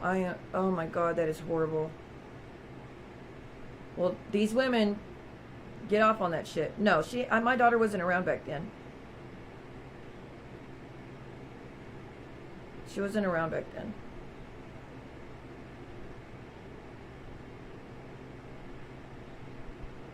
That lived here for 4 years because he was going to be homeless. Oof. Yeah, he started now. The last time he started, he doesn't even smoke when he uses now. For the past, ever since 2012, he quit smoking and started using needles. Which, that makes you so much more crazier. That makes you way crazier. He shoots it up. And how fucked up is it? My son's seen him do it.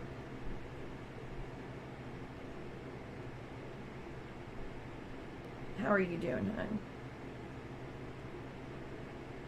Yeah, like I said, I got with him when I was 16. And I fell for everything he said. But I got good memories all growing up. We didn't have nothing. Dirt and floor. I mean, all I'm going to do now, she'd wake up. And she'd get up dressed. We go walking down the front road. We'd go down to the railroad track up there by the farmer and just pick up cans. We'd have mom just pick up cans. Get a couple trash bags, take it in, 13 boxes, little trash, do shopping. Just dumb shit like that. Walk across the street by the bank, go to the sign tree, get the sun. Just create free shit. So he's telling me how much of a better mom his mom is. He's telling me how much of a better mom his mom is because all she'd have to do is wake up and she would ride the bicycle to take them to school, and how she would go with them to pick up cans so they could get money because they were dirt poor, and get $13, and that they would go to the railroad tracks and just free shit, and how much of a better mom she is because she does all that stuff. Y'all know I do tons of shit for my kids. Y'all know. Especially, like, my daughter who's here, I do shit with her all the time. I did the same with my son. We would always go do stuff. Just didn't do it with him. He ruins everything. Him going with us to the beach was the first time he went and did anything with us. And that was the only good experience.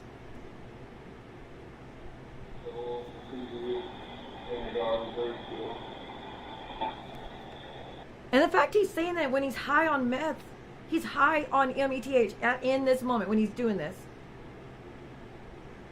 Been up for 2 days. Do you hear him saying, oh, well, we both just did it? No. He said, you're just upset because I've done it. I was up for 2 days and the fuck?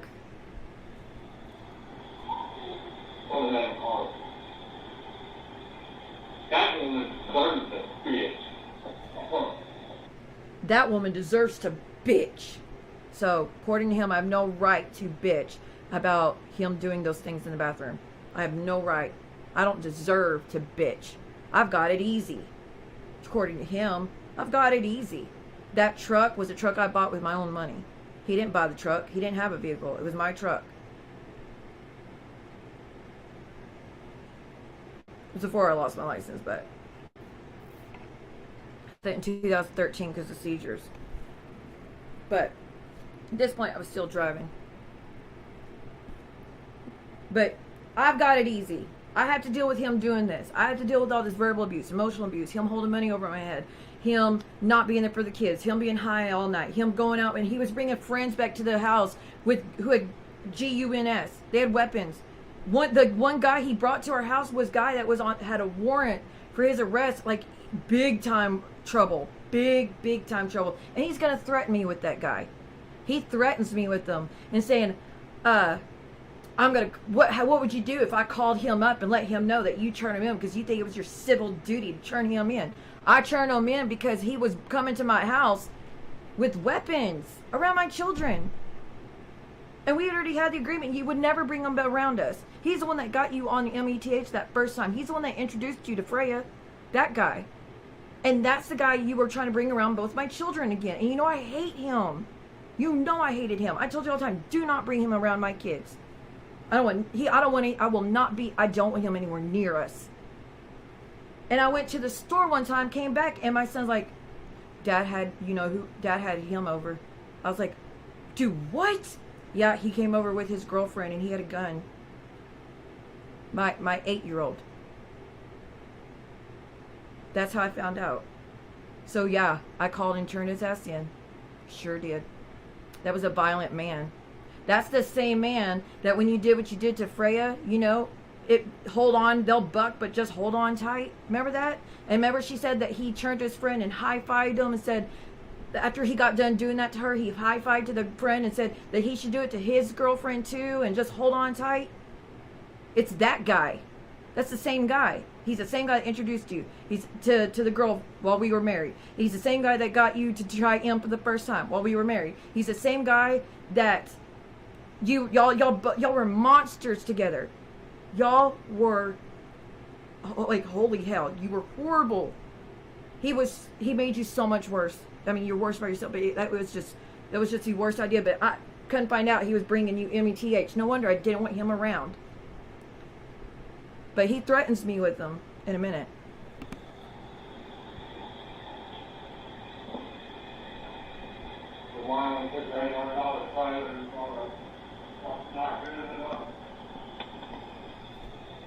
He's bitching that he has to pay rent and I'm ruining everything.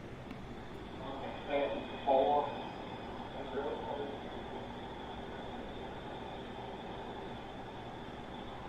couldn't get off of work while I just take care of the kids all day and not sleep at night. Oh, and I called in what I do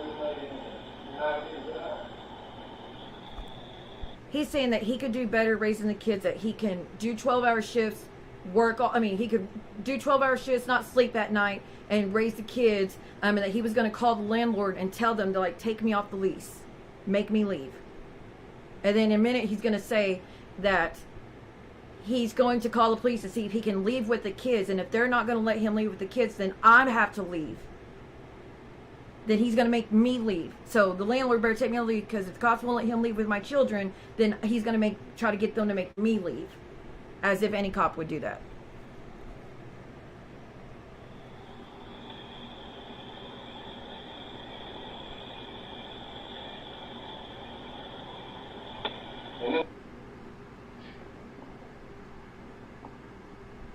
I don't, it's messed up.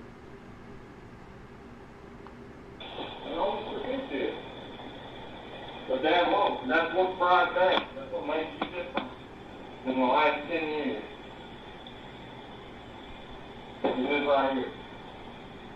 You're like normal people. You think it's just a bad day or oh, you're going to be sorry. It's just a day people don't do. He told his friend Brian that what I did today changed everything, it changed the last 10 years about us being together. His views on me the last 10 years were changed that day because I let my son hear that his dad was doing you know what and watching you know what, which I didn't try to. I just confronted him and it was too loud. I was upset again. I regret it. I do. But I was upset for good reason. He was smoking that shit with my children around. And all the other shit leading up to it. And this, like I said, he was doing all these things leading up to this. And I didn't know why he was doing these things. The picking at his arms. The same people are out there around the house. And we need all go in the living room and wait. And they could hurt us. And all. He said all this for the children. And then I finally find why he was doing this. And then I see that there's that, like I said, the barely legal thing as well. Like, that's disgusting. That's my only fault, is that I got upset. In this situation, that was the only thing I've done wrong. But telling his friends that it changed all his views of me confronting him about this. And what I did today, people don't do. And I'm like, you think you're just like every other person. You think this is just a bad day and it'll blow over. He's letting me know it's not going to blow over. He's telling me I'm silly to think that it's just a bad day and it'll get better. Which I am. I was silly. I was stupid.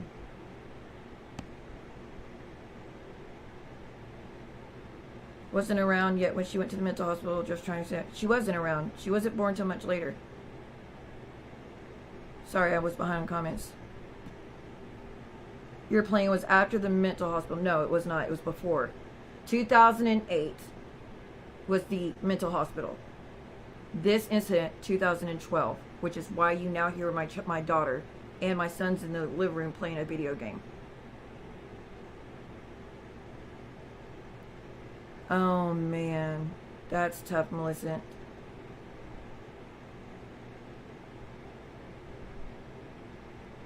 Oh, you said after. Yeah, it was after. Yes, ma'am.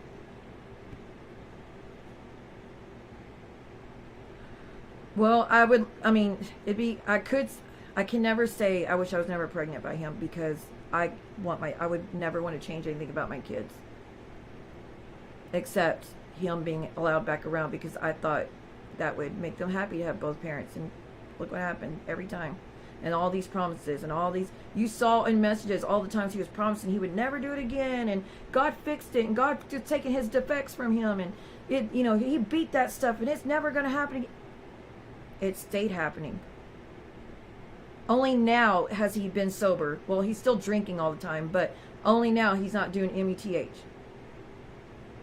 1 year out of 12 years, or 11 years. 1 year out of 11 years, he hasn't done it. Well, never mind, 2 years, because that 1 year he spent in jail. But then I don't know. I know sometimes people get it in jail, but I don't know.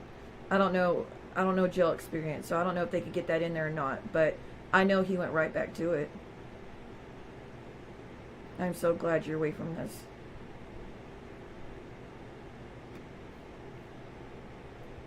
He is a piece of shit.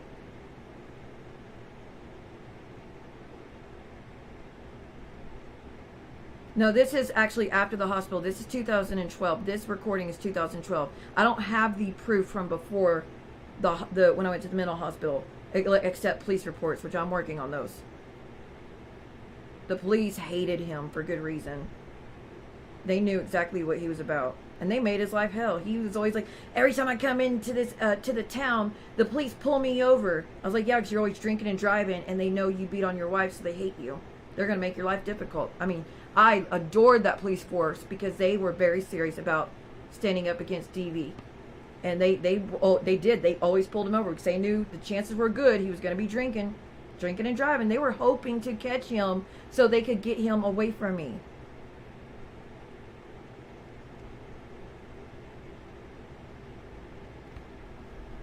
The texts are recent. The texts I showed you are recent.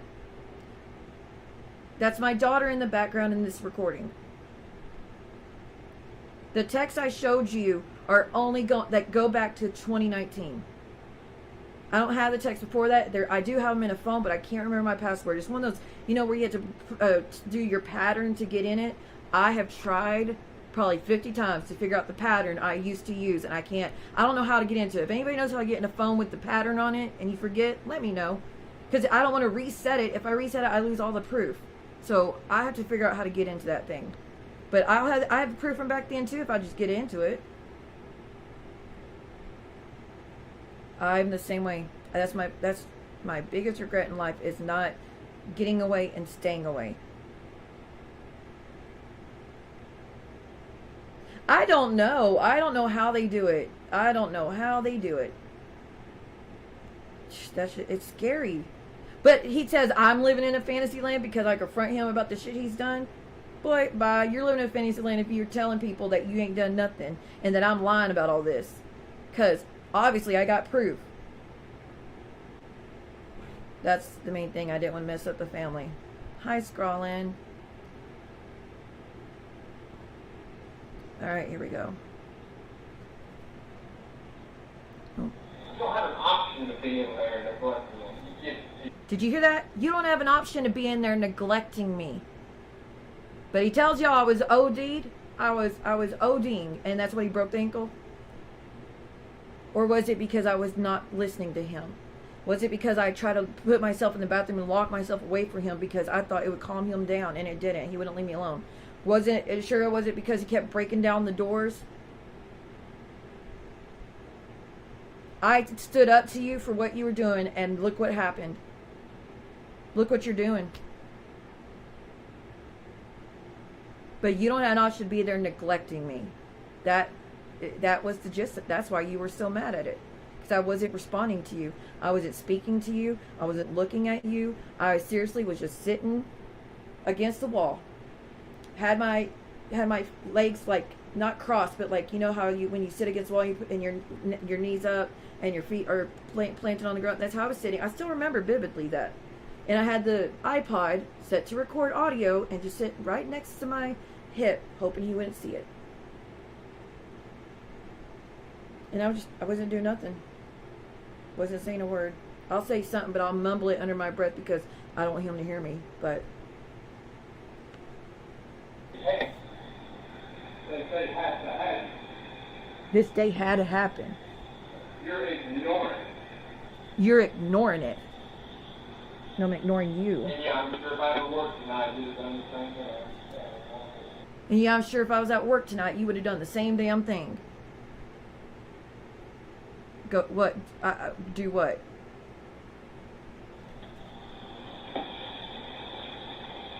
I take care of them all the time by myself.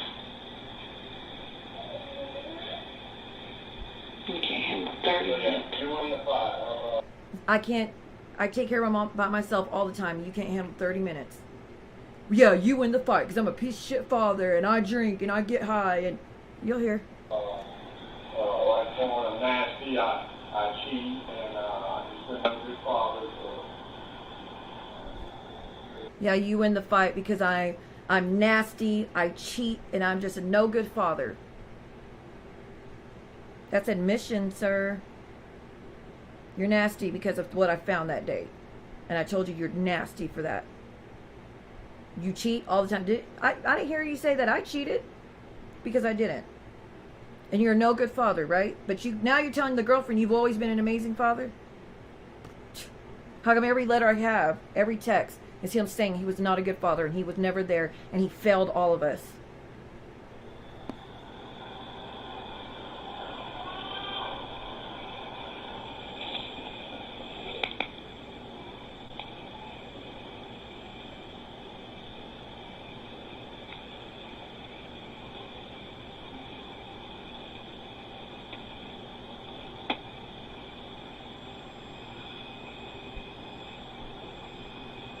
And I'll be honest, it's the tragicest thing I've ever heard you say since I've met you. Tell me the right things about you're smoking that porn or things like that. You felt obligated to tell him. It's like a snitch. The nastiest thing he ever heard me say in 10 years, since he's met me, since I was 15.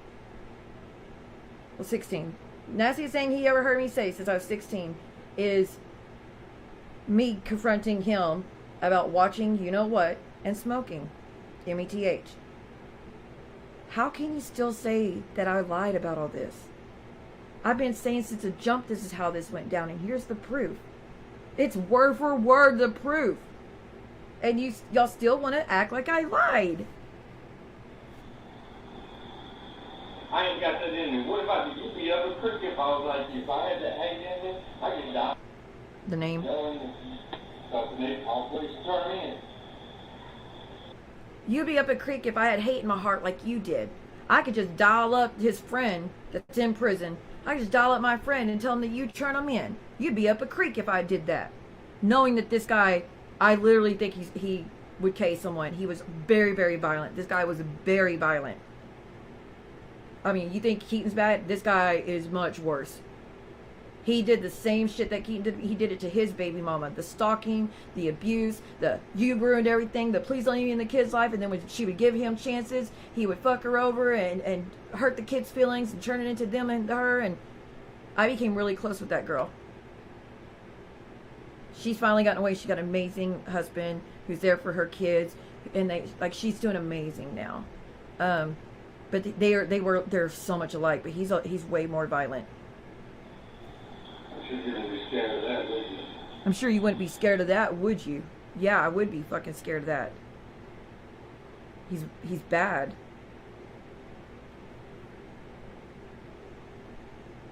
I know, but I still am gonna blame myself because I could have stopped it.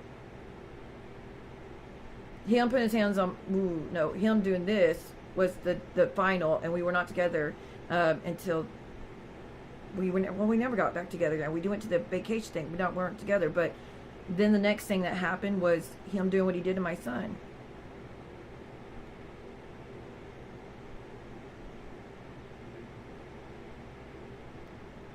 Well, I mean, people ask questions and I'll answer.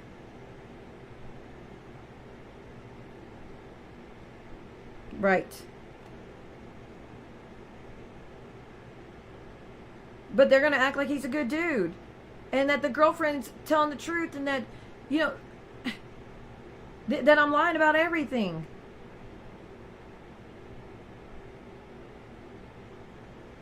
That's your civil duty. You're an asshole piece of shit. It was your civil duty to turn him in because he was an asshole piece of shit. He clearly knew I didn't like him and I didn't want him around the kids, but he did it anyways.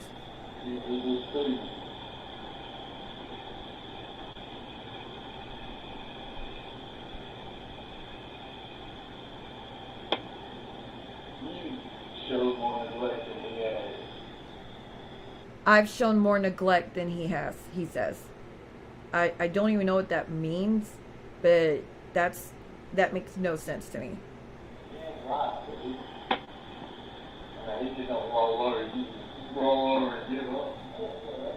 He ain't right, but he doesn't just roll over and give up. You roll over and give up. I roll over and give up because I would bounce. I would leave when he would do this shit.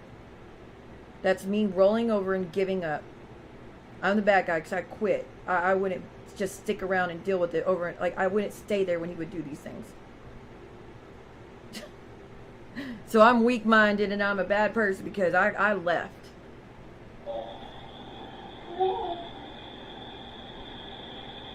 daughter's at the door. Your daughter's at the door.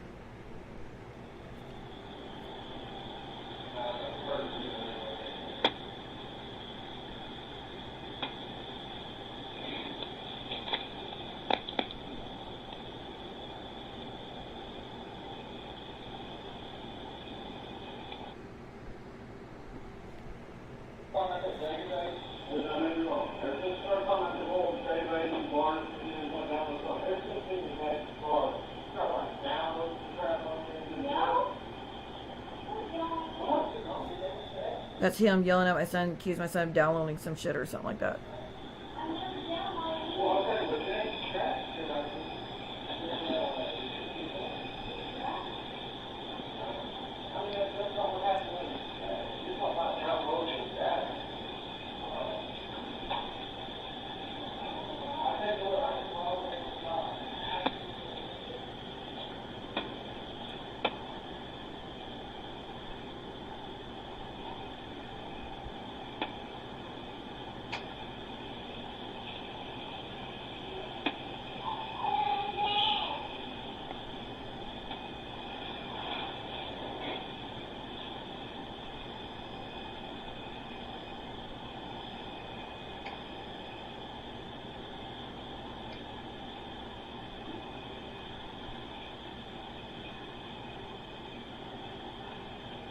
First time in 10 years, one day,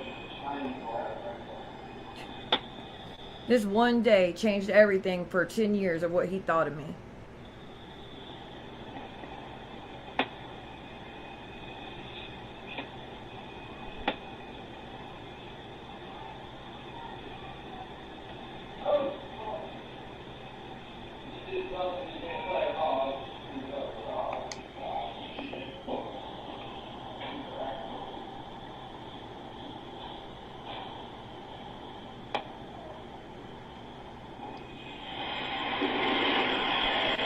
Sorry about the noise. You got 20 minutes to start talking to you when your dad pulls up. You have 20 minutes to start talking to me, because if Dad pulls up, I'm gone or some shit. God, acting like this, I'm leaving. You stay. When Dad pulls up and you haven't talked to me by then, I'm leaving. Like that was a threat. Like, please go. Here, but I'm patting that box. He said he's leaving, but he's going to tag the box when he goes. You know what tag the box means? That means he was going to go out there.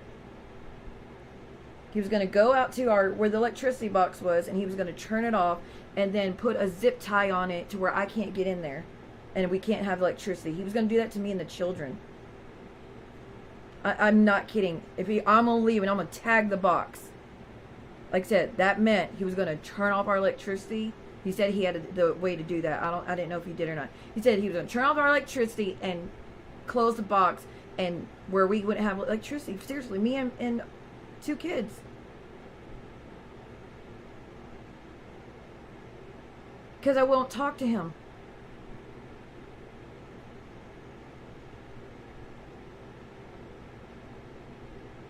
Oh, I'm working on mine. Oh, he's going to deny everything I know because he can't tell the truth around the girlfriend. So, but I got the proof. All of it. What is El La Munca? What, I don't know how you say that. What is that? It is because I know I have the proof on my side.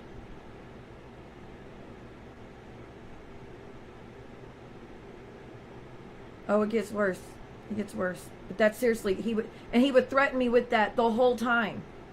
If I don't shape up, he's going to tag the box and make us leave, and he's not going to pay the rent, so we're going to be, and he did that a lot. He would leave and not pay anything, and because I wouldn't put up with his shit, because I wouldn't let him smoke things.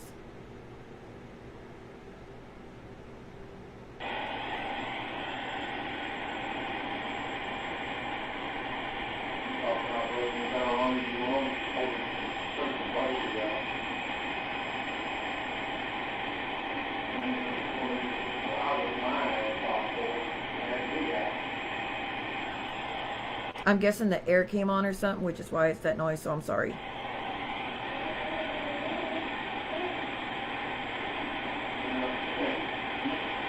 want to discuss. You want one of these words? My name's on the lease. Why is your name on the lease, Kelly? You know, I wonder why I don't trust you. Because you know why? So, I forgot the last word. Because my name's on the lease. So throwing that over my head, because after months, let's see, 13 months of him begging me to give him a chance, give him a chance, give him a chance, give him a chance, give him a chance, give him a chance. 13 months of him begging me, and I finally agreed to it. It's like, he swears he's done different. I know, I'm dumb. I know I'm fucking stupid for this. He begged me for 13 months, and I agreed to it. Because he said he found this really nice place, and it was like a triple wide, and it was like, it was nice inside, and you know, she would have her own room, and our son would have his room, and we, like, all this. And now on the back, like, he let me have my name on the lease.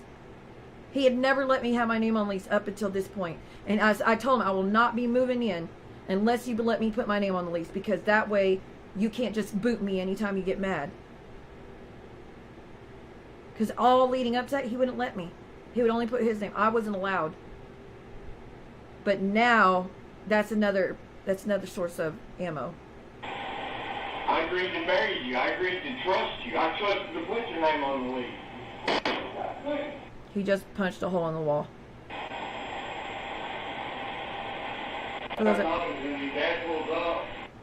For those that missed it, that think he's a good dude. So acting like this, I'm leaving. You stay here, but I'm tagging that box.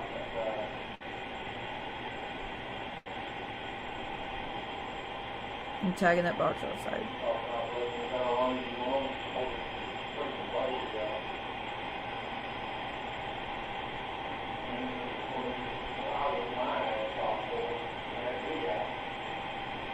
Oh, that was him saying he was going to go to the landlord. Oh, that's what it... Okay, he said he was going to go to the police to see if he could leave with the kids. But if they're not going to, he's going to go to the landlord and take my name off the lease.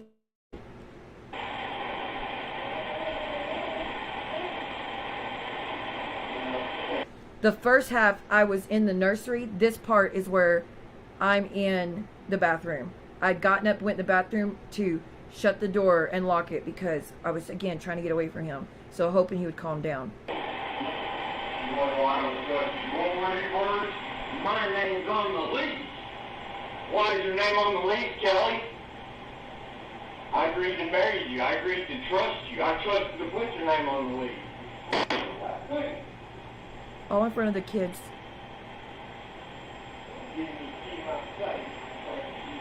I was going to give you a key to my safe.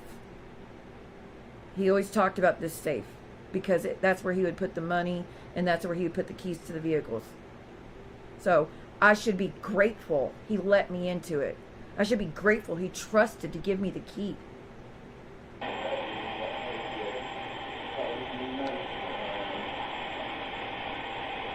Yes. But standing here, you making out trucks, you got to take care of them like smoke. Just sitting there,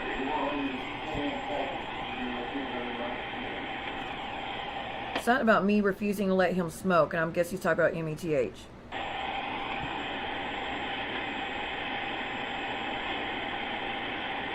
I ain't having it. I ain't having it.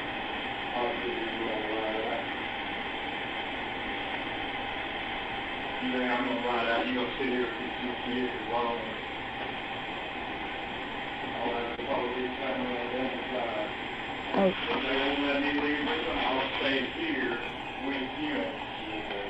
He's gonna like, okay, so the things he said a minute ago were not this part. This is the part where he said he was gonna the police let him leave with the kids, and if they're not gonna let him ride off, he's gonna stay there and I gotta go. Sorry, I misheard earlier. No way, I'm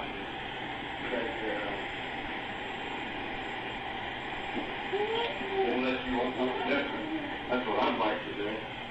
Unless I want something different, because that's what he would like to do. So I better let him do the things he wants to do around my children, put their lives in danger, put my life in danger, let around a bunch of criminals who are wanted fugitives, let them around the kids, bring him METH as well, and let him go in the bathroom and let him smoke these things and watch like barely legal stuff for hours on end and stay up for days on end and scare the fuck out of us and come out with blood coming down his arms and legs while he's picking things out of his skin. I better let him do that.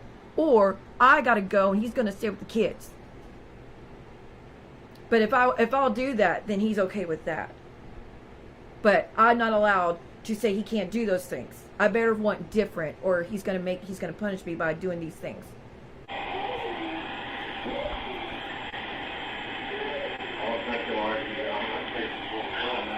I don't think you'll like that.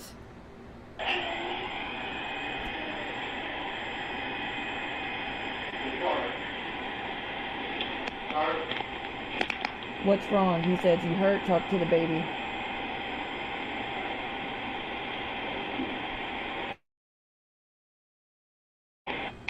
The final part. This is where the dislocation happens. Again, I'm painting a picture. This is when I was in the bathroom, had the door shut. He got under the floor with the flashlight, saw I was totally fine. I was sitting up, awake, totally fine. Clearly, if I'm pushing the button to record all these times, clearly I'm fine. Fucking asshole lying about this shit, man. So he got the flex of the mag light, and he was searching under the door, and he saw me. He's like, "What are you doing? Just sleeping there?" I was sleeping? No, I just wasn't talking to you. And I, after he did that, I went and got this, there's this container that was full of clothes. That's another thing to prove that I was totally fine. And he didn't think I had OD'd on shit. I went and got this big container that was full of like clothes, and there was some photo albums in there, because we had just moved into this place not long ago. So, I mean, things weren't even unpacked fully when this shit started happening. And it was really heavy. And it had been in the baby's room. So I'd taken that, and when I went in after he did the flashlight thing, I shut the door back, locked it, put this heavy container. It was one of those plastic bins, but it was a really, really tall one. And it was full of shit. It was heavy. I could barely move it. I had to scoot it everywhere. So I pushed it against the door, like, this will maybe keep him out. So after the flashlight, once you're here, and he's like, "Son, come here." And he starts bringing his son. Like I said, the thing was against the door. And he was mad about that, I think. So it's when he breaks down the door. When I realized he said he's calling my son because he's going to do something, I was like, he's going to break down the door. I need to stop this, because if he comes in, he's going to hurt me bad. So I get up and I go, and I put my feet up against the container, thinking this will if I just push it against the door, he can't get in. I've got to keep him out, because it's going to be bad if he gets in. The kids are going to see things they don't need to see if he gets in. And give me a second.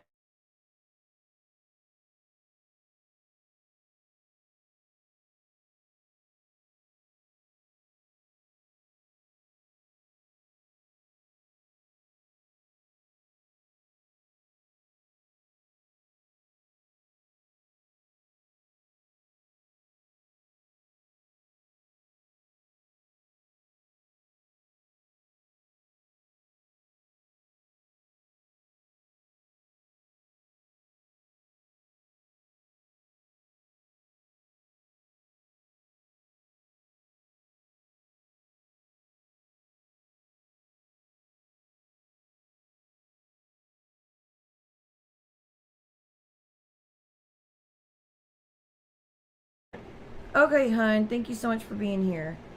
I appreciate Autumn and sharing your story, and please get better. Get some rest. Oh, I know.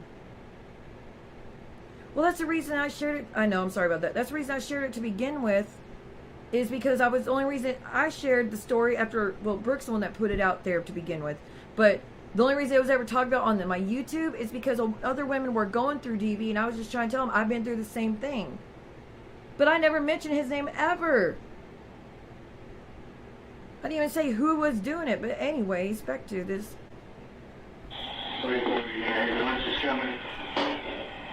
He says, "Our son's coming.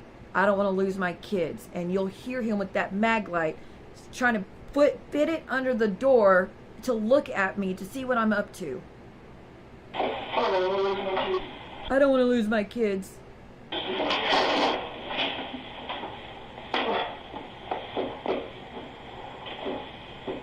This is where it's going to get bad, y'all. So big time trigger warning. Leave if you need to. You're going to hear is going to get rough. But everything leading up to that, guess what that is? Abuse. Everything y'all heard leading up to it is abuse.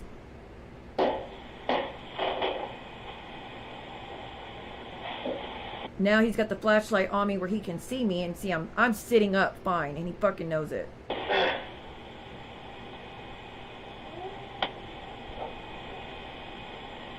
He's looking at me. Are you gonna sleep in there?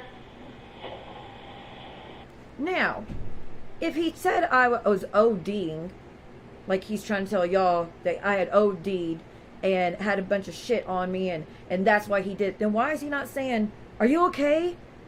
Do I need to call the ambulance? Are you okay? Please tell me you didn't take anything. Why before that was he like, you don't have a choice to go in there and neglect me? Why are you in there ODing?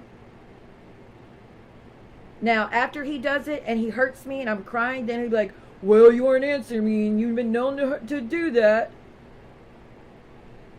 The only time I ever OD'd was trying to take my life, and it was like Zoloft shit. It wasn't nothing else, and he knows that.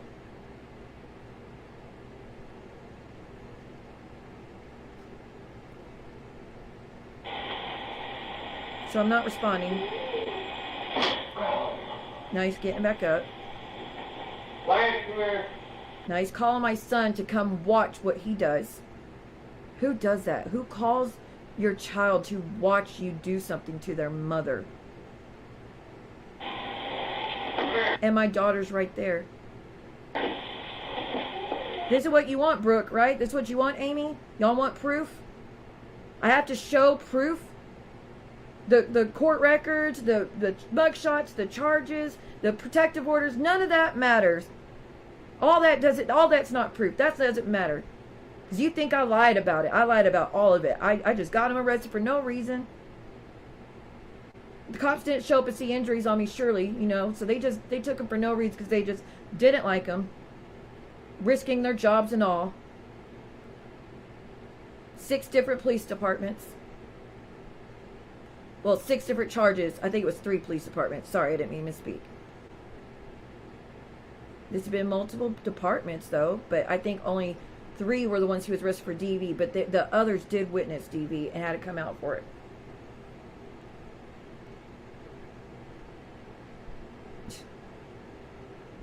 So, Brooke, you happy? Panhandling Barbie? Stalker? Amy, you're becoming a stalker, girl. You need to get a fucking grip. We don't have to interact. We don't have to be in each other's lives. I'm not going to you and bringing you shit.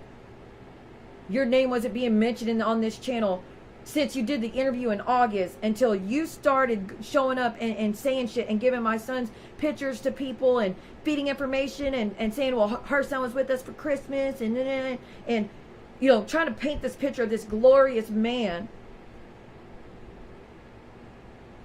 And I begged you to stop because you're like, you just want me to stop talking about him. So I said, fine, I absolutely will, but please stop speaking to my enemies and giving information about my children. Those are not your kids, those are my kids.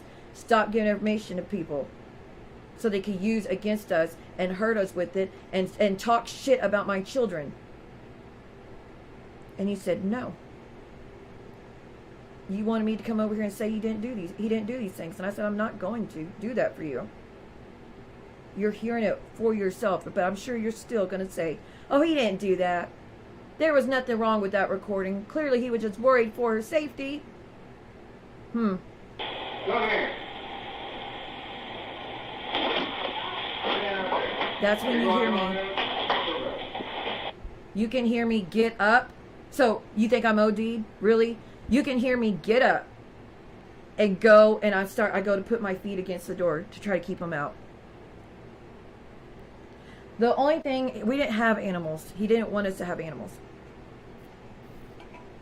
The only thing he did, he would get frogs. And this might be minimal to y'all, but to me it was always upsetting. And he did this in front of the kids. If he saw a frog, he'd pick up the frog and slam it into a brick wall or slam it into a tree as hard as he could, killing it. And y'all know me and Prince, we like to go looking for frogs. We don't hurt animals. We don't hurt anything. But no, he didn't let us have animals. The bird, I was like he did that after we were living alone. Yes, a mag light.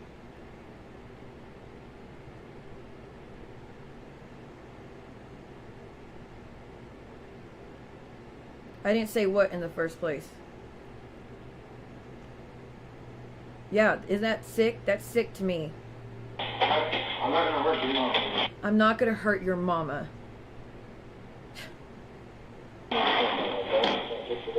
I'm just gonna kick the door in.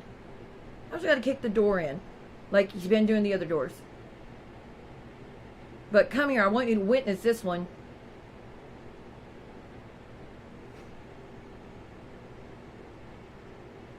It kills me that he added my son to do this.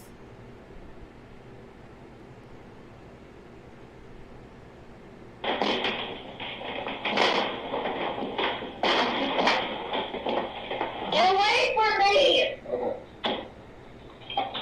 Why did you do that?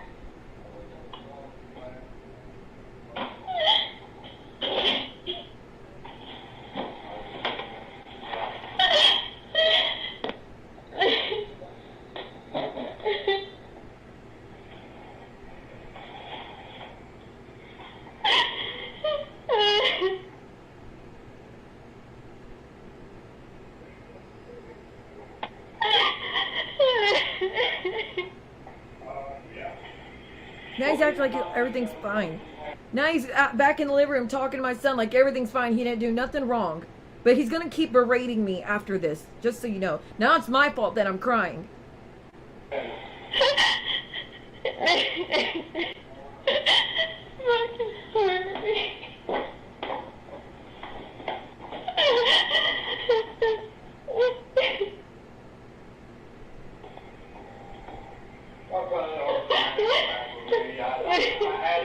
You didn't answer me. You was laying there in a tub.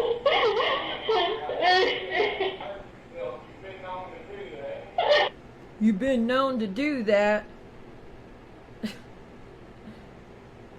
Unbelievable. Just because he wants to use something that happened years and years before that. He knows I was fine the whole time. Everything leading up to that, I had been totally fine. I didn't even have any scripts up that point. No, not for depression, nothing. I didn't have nothing, and he knows that. There's literally nothing that I had. So him trying to tell y'all that is a lie. I don't understand a script, and I had it in there. I didn't have anything.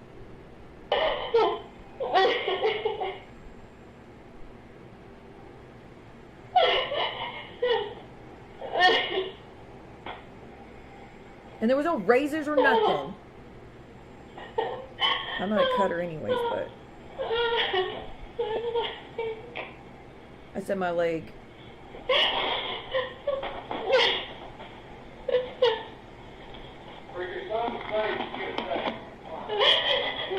For your son's sake. I don't know what the rest of what he said, but for his son's sake, I better do something. Right. I'm not going to hurt your mama. Because he knows that my kids are worried about that. Do you know that I just found out a few months ago that when I would leave to go to the store, he would slap my son in the face? I didn't know until recently. All these years that passed, I finally found out. He finally told me, Mom, he used to hit me when you'd go. I was like, why didn't you tell me? I would have stopped it immediately. Because you were already dealing with a lot and I didn't want to add to it. So, sit here and keep saying what a great father he is. And he's never done nothing. And it was just the one time they just got into it a little bit.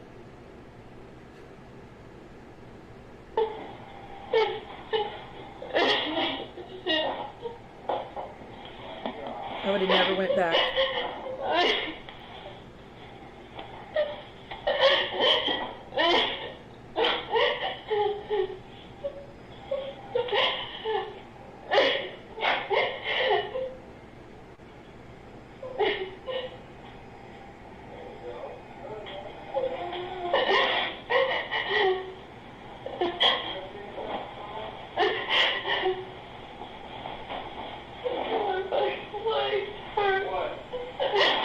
What? Why are you crying? What? Are you gonna... I don't know what he said right there.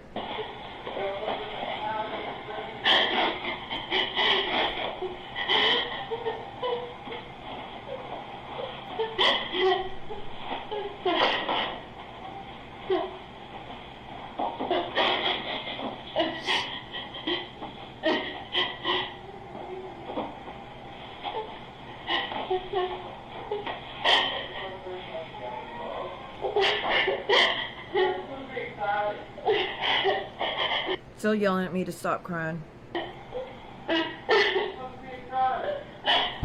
He goes, you were being silent. You were being silent. Not, I thought you OD'd. No, you were being silent. You were being silent. Again, the whole time leading up, he saw me. I was fine. He knew I went in there with nothing but my iPod. He knew there was nothing in that bathroom. He knows that.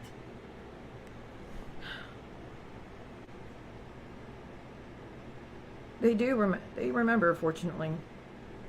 But Brooke's going to get off on this later, so y'all make sure you all enjoy that. All your followers, because Brooke, you play word for word, whether I put on members or not, you don't care. You just play everything. So, when y'all watch this, what kind of women are you? What kind of women are you that you support what's being done with this girlfriend and Brooke? You don't do this to other women, especially DV victims, and claiming you're one.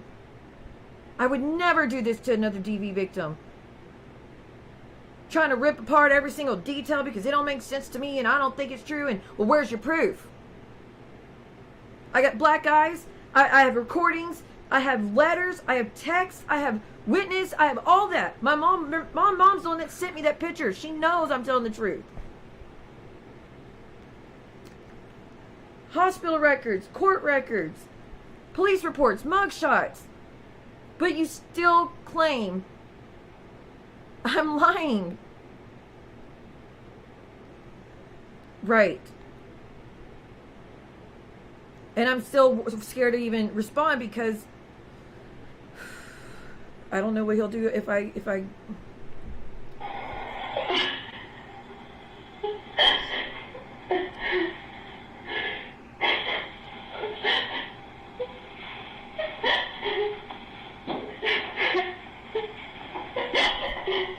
So now, the container was still pushed back up against the door, and now I have my back up against the container because I can't walk right now. I'm hurting, and I'm trying to compose myself before I step out of the bathroom to get out the house. I'm trying to compose myself because I don't want my kids to hear me. But a dislocated ankle, do you know how painful that is? I was on crutches for 2 weeks for this. So that's what's going on, and on my back. And he gets down again to look to see what I'm up to. Would you block it again?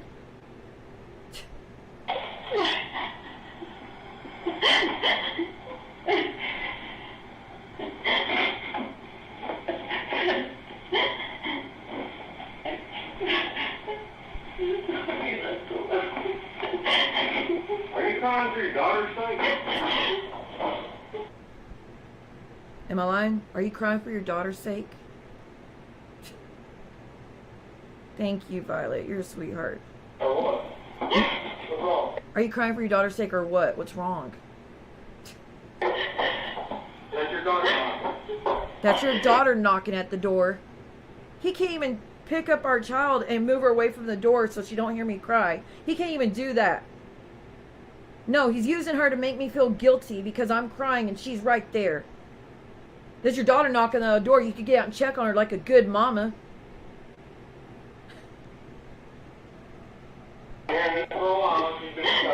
She's been hearing this for a while and she's been coming to check on you. Check on you religiously, like a good mama. You could at least something like a good mama. You could at least listen to her. I forgot what he said. You could at least something for her like a good mama. She's been hearing this for a while. Hearing what? I didn't do anything. It was you been yelling at me the whole time. Now she's peeking under the door. Now she's peeking under the door. What is it?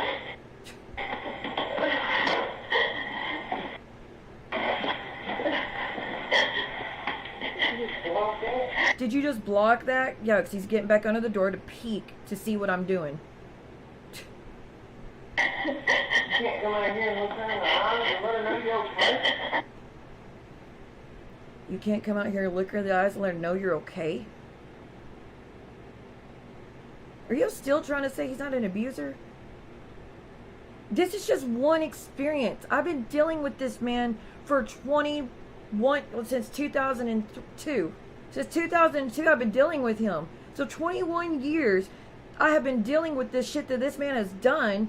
And you think that, I mean, this is one of the times that I just happen to record. Everything before that, I didn't have a way to record. I didn't have an iPod before that, or I would have. I didn't have a phone. I didn't have anything. I had a house phone, and that's it. I'm telling you, I didn't get a cell phone until I was in my mid-20s. Like 25, 26. Couldn't record. Or I would have, like I said. He was the only one that was allowed to have a cell phone. He would only pay for one phone, and he has to have it because he's the one that's always allowed to leave the house, and he's the one that's able to go do things. But I can't have one. He wasn't going to pay that much.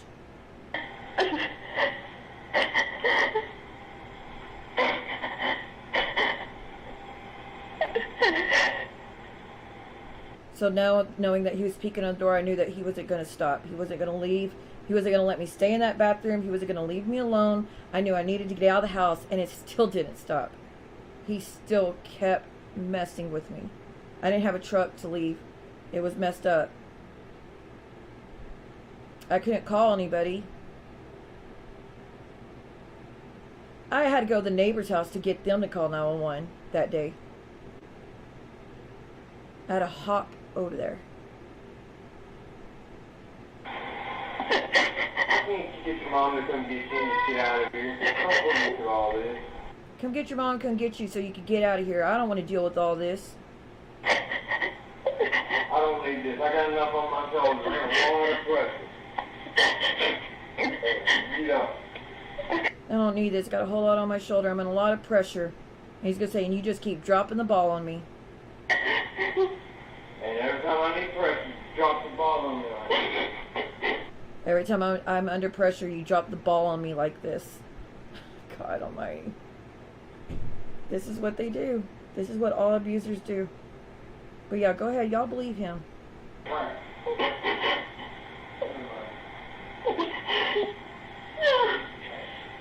That's where I'm now trying to walk on it to try to get out, and it hurts like hell.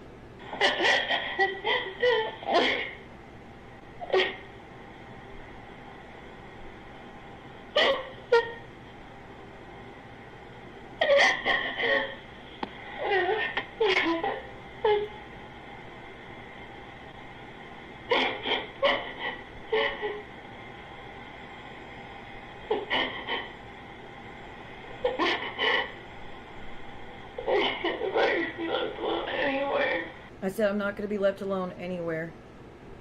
Even now to this day, that's true.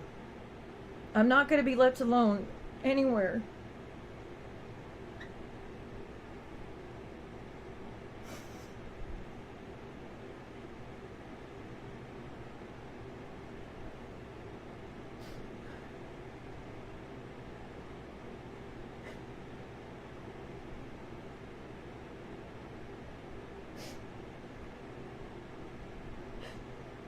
And now he's got that girlfriend to help him ruin my life and hurt me. And now Brooke's on this team to help him do this stuff. To make sure I know I'm never going to be left alone. To make sure I know that no matter how far I get or what I try to do for myself, he's going to come along and try to take everything from me and ruin everything. And he's going to try to make sure that he's going to try to take my kids. And he's going to make sure everybody knows what a horrible person I am. And now he's got hundreds of people helping him say these things about me.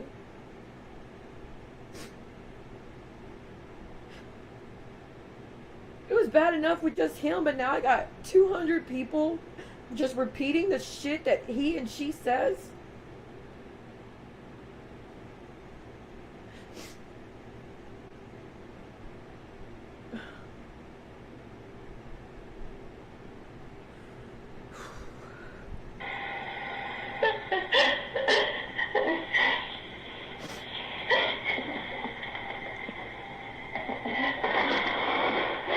I just moved the container so I could get out of the house.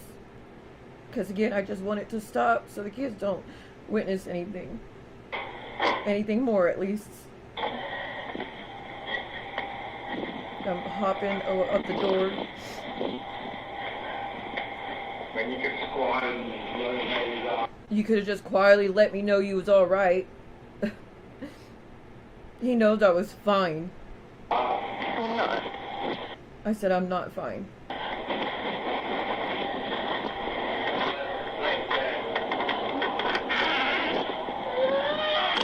It's my daughter crying for me because she doesn't want me to leave because I'm a good mom. Now I'm outside. Trying to get down the steps. Coming back? Are you coming back? That's a recording. Oh, I know. There's no chance in hell, but the fact that he's still trying to threaten me with that, like he deserves a right to them.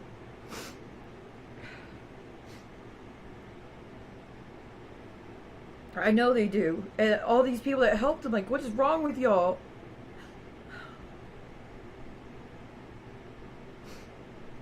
Yeah, I know. Oh no, but remember again, they did the interview and oh, he sounds so nice.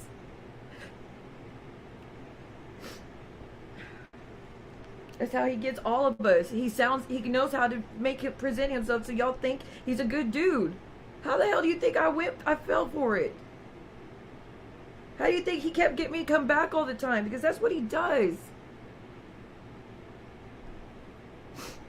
He's a pro at it. This girlfriend, you are blind as a fucking bat.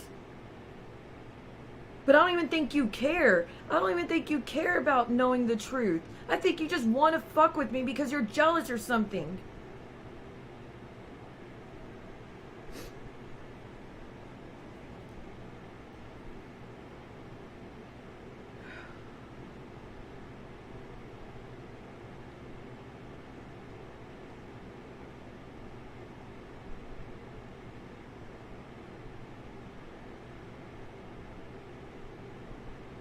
Right.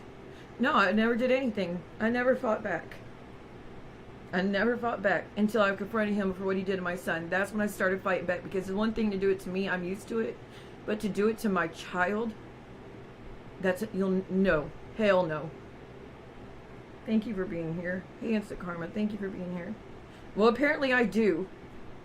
Because look what they're doing. They're just believing everything she says and he says.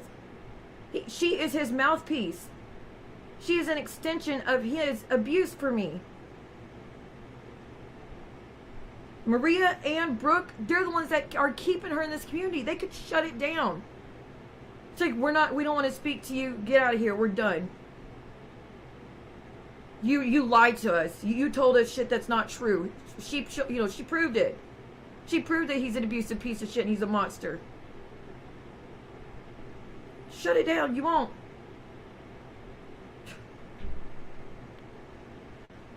This next one's even worse. But, I don't know what to do it. I know, I should have, Snarks, I should have, but I never fought back.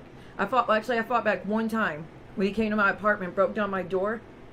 He was drunk as fuck. He broke down my door, came in the apartment, my son was sleeping. And that was the only time I ever fought back. I did. I fought back. Yeah. We don't need to get into details of it.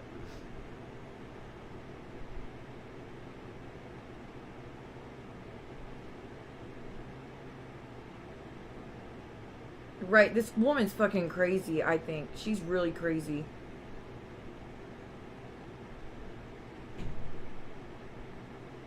No, I'm not saying shut Brooke down. I'm saying for them to get the girlfriend out of the chat and stop speaking to them. Stop speaking to him. Stop speaking to her. Stop involving my child. Stop putting my kid's name all in y'all's chats. Stop letting this woman tell y'all all these stories about what an amazing man he is. He's not.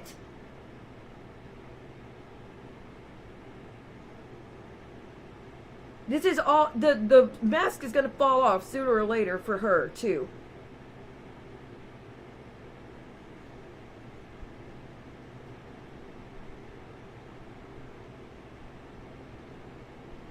play one more. And then I'm done for the night, for the day. And then the next round, it's going to be the interview with the other girl that he's done shit to for 17 years. This one's a big trigger warning. It doesn't show DV, but it's me confronting him for what he did to my son. Alright, recording this for court just in case I need it. It's Keaton when I confronted him for beating on our child.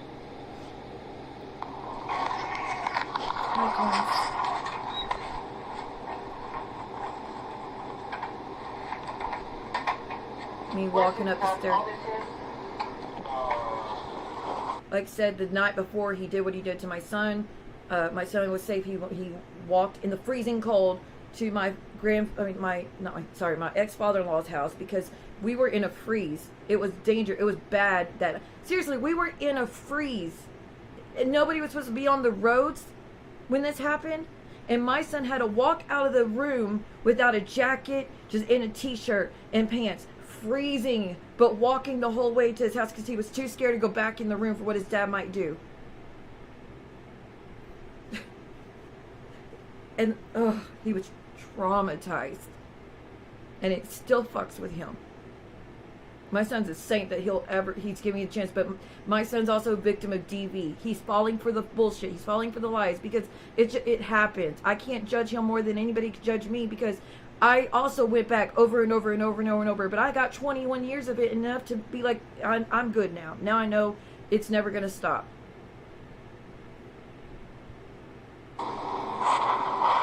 I'm getting my son's belongings.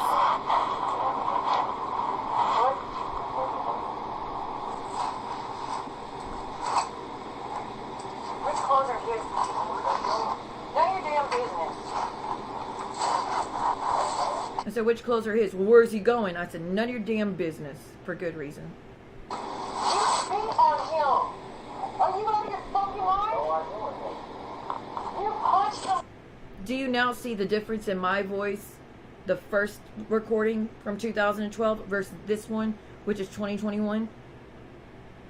Now I got away from it and away from all the DV and away from the depression, away from his bullshit and away from his antics. I put him in his place. He doesn't scare me like he used to when it comes to me speaking up for especially my kids. In the mouth and choked him. Don't sit there and act like, God, why doesn't he want to do that? But why though? Because you're a piece of shit that beats on children and their mother. Disgust me. Shut up. Why are you talking to me? Why would I? Now, what did I say? You be a disgusting piece of shit that beats on women and children. Why isn't he saying, I've never done that though? I've never done that. What are you talking about? I never did that. I've never beat on you. Did you hear him arguing back about that part? No, because he knows better. He knows I'm telling the truth.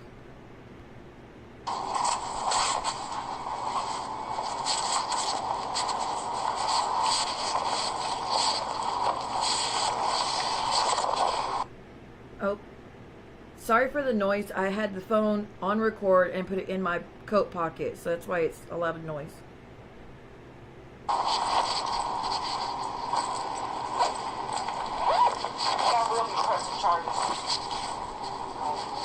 For beating on a child. You are out of your damn mind. You're going to be a meth-headed and drunk the rest of your life. You'll never be a father. You never have been. You just want to keep going with that, fine, keep going with that, but don't ever ask to see your kids again. Shut the fuck up. I stand up for myself now, don't I? And that's probably why he's so pissed off and mad.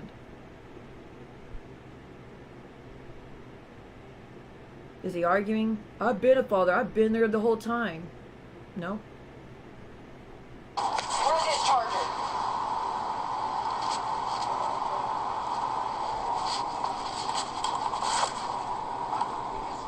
This one you beat on your head? Good, important. My son had to pick up a TV and hit it over his dad's head to get his dad off, to get his dad to stop. My son fought back as well. And it destroyed him that he felt he He was so destroyed thinking he hurt his dad. But he didn't have a choice. And no, I said it swing at you. He was sitting on the bed, mad because you were I'm not getting into it. You know what you were trying to do, Keaton. You know what you were trying to get my son to do and where you took him. And he walked back mad because you lied to him. He said you weren't doing that shit no more. You said you would never do that with him around. You said that all that's in the past and behind you and all that stuff, he could just come visit and you'll make sure that, you know, y'all could bond. And the first thing you did was take him somewhere that he never wanted to be at. And he walked back. He was mad at you. That's the nerve for you to even try such a thing. And you know what I'm talking about, Keaton. You were drunk. You were high on METH. He saw you. He found out you were banging still, which just was really upsetting for him. He gave you a chance. Look what you did. He walked back to the hotel room, laid on the bed on his side, and when you came back hours later, or 30 minutes later, however long it was, you're like, why'd you leave? What's wrong? And he wouldn't talk to you. And he kept going. And he told you, shut the fuck up, because he didn't want to hear anything from you, for good reason. And so you walked over and did what you did. He had no choice but to fight back. And it destroyed him, and it still does to this day, that he felt like he hurt his dad. Doesn't destroy you though it does it, huh? Doesn't bother you that you did. Because it's nothing new for you. You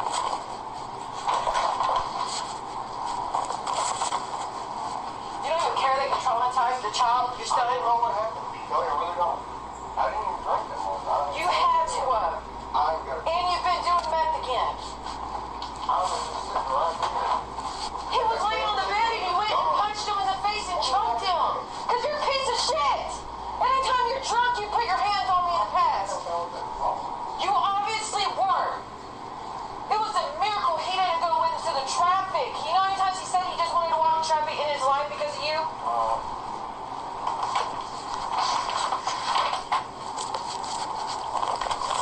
Your dad wants nothing to do with you. Your son wants nothing to do with you. Your daughter sure as hell wants nothing to do with you.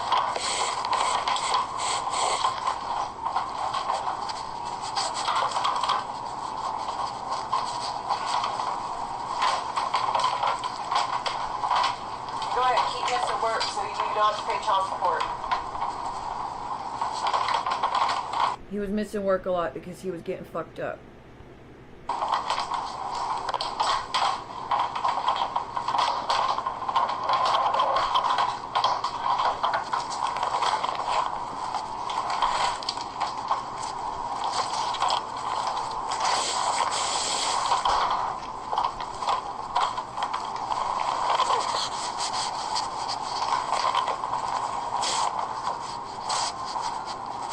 Oh, you don't know why?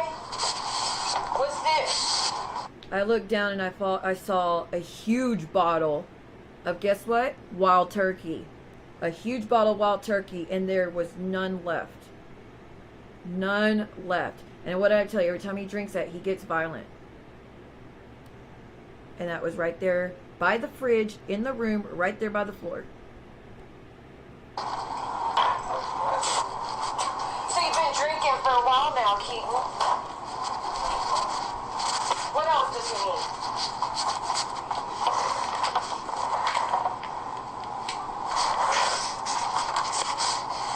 Is this gel his?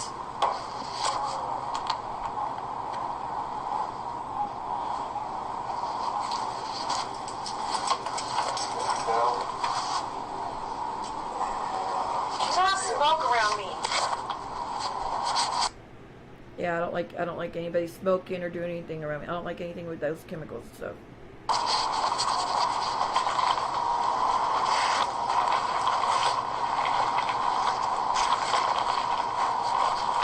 Which toothbrush?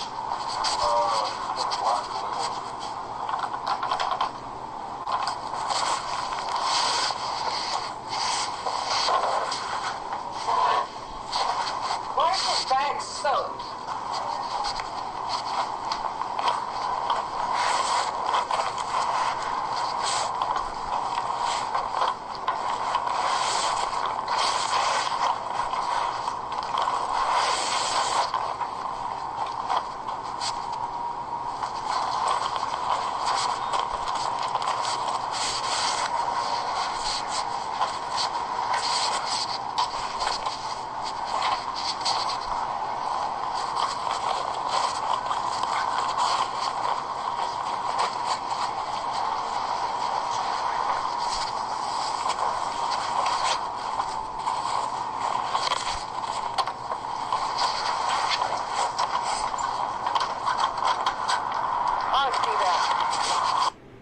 Alright, that's it.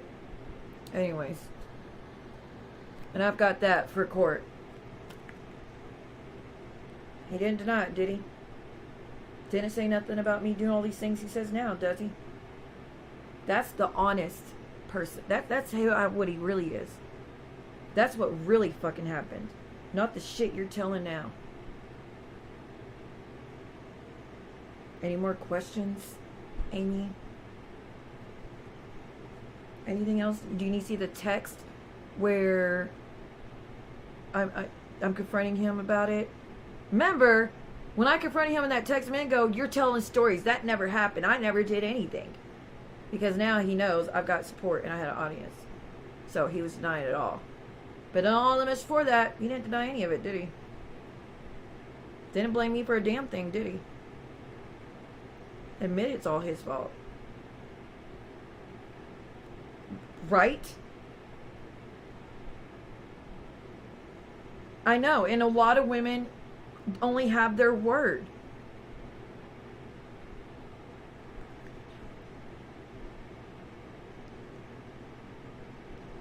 But this little girlfriend think that just because he's been good for a little bit, everything's all forgiven. And you're lying. He never did anything. Girl, you know good and damn well I'm telling the truth, but now you really know. But don't worry. Tomorrow, we'll play the recording with Freya, his other victim. That was the most honest. Y'all heard that, our first phone call in years. We had not talked in years. And our stories were the same, right? Let me tell you what went down before that phone call.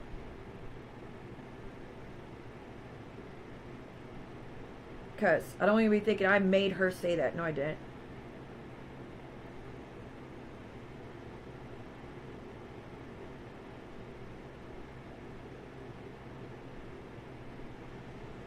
Okay. September 25th. Wait, is it before that? Okay, September 25th. Hey, Freya. It's Keaton's ex-wife. Would love to talk to you. It's important. Nothing bad, though, about you guys. Just some questions. She goes, what about him? I don't talk to him. I'm married now with my own kids. Thank you, Sandra. I hope so. I hope so. I bet you they'll either play this and I'll laugh up a storm, or she won't play it because then it shows what kind of monster she is, that they still support it. Thank you, Sandra. They're absolutely horrible.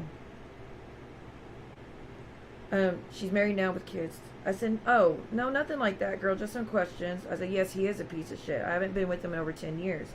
Did he ever hurt you in any way? Was he abusive in any way, that is? Like emotionally, physically, verbally, anything? He's claiming he's never done anything to any woman, and his tooth got knocked out for no reason. I thought it was because he hit you, so you knocked his tooth out, which you're still my hero for that one. And I said, congrats on the kids and hubby, though. That's amazing. She responds, yeah, he used to hit me all the time. And his tooth was because he wanted to drive my truck while drunk. And he even he art her. I said, OMG, I didn't know he used to hit you all the time. I'm so sorry you went through that too, girl. Which, I don't know why I didn't see that before the interview. I didn't realize she had said that.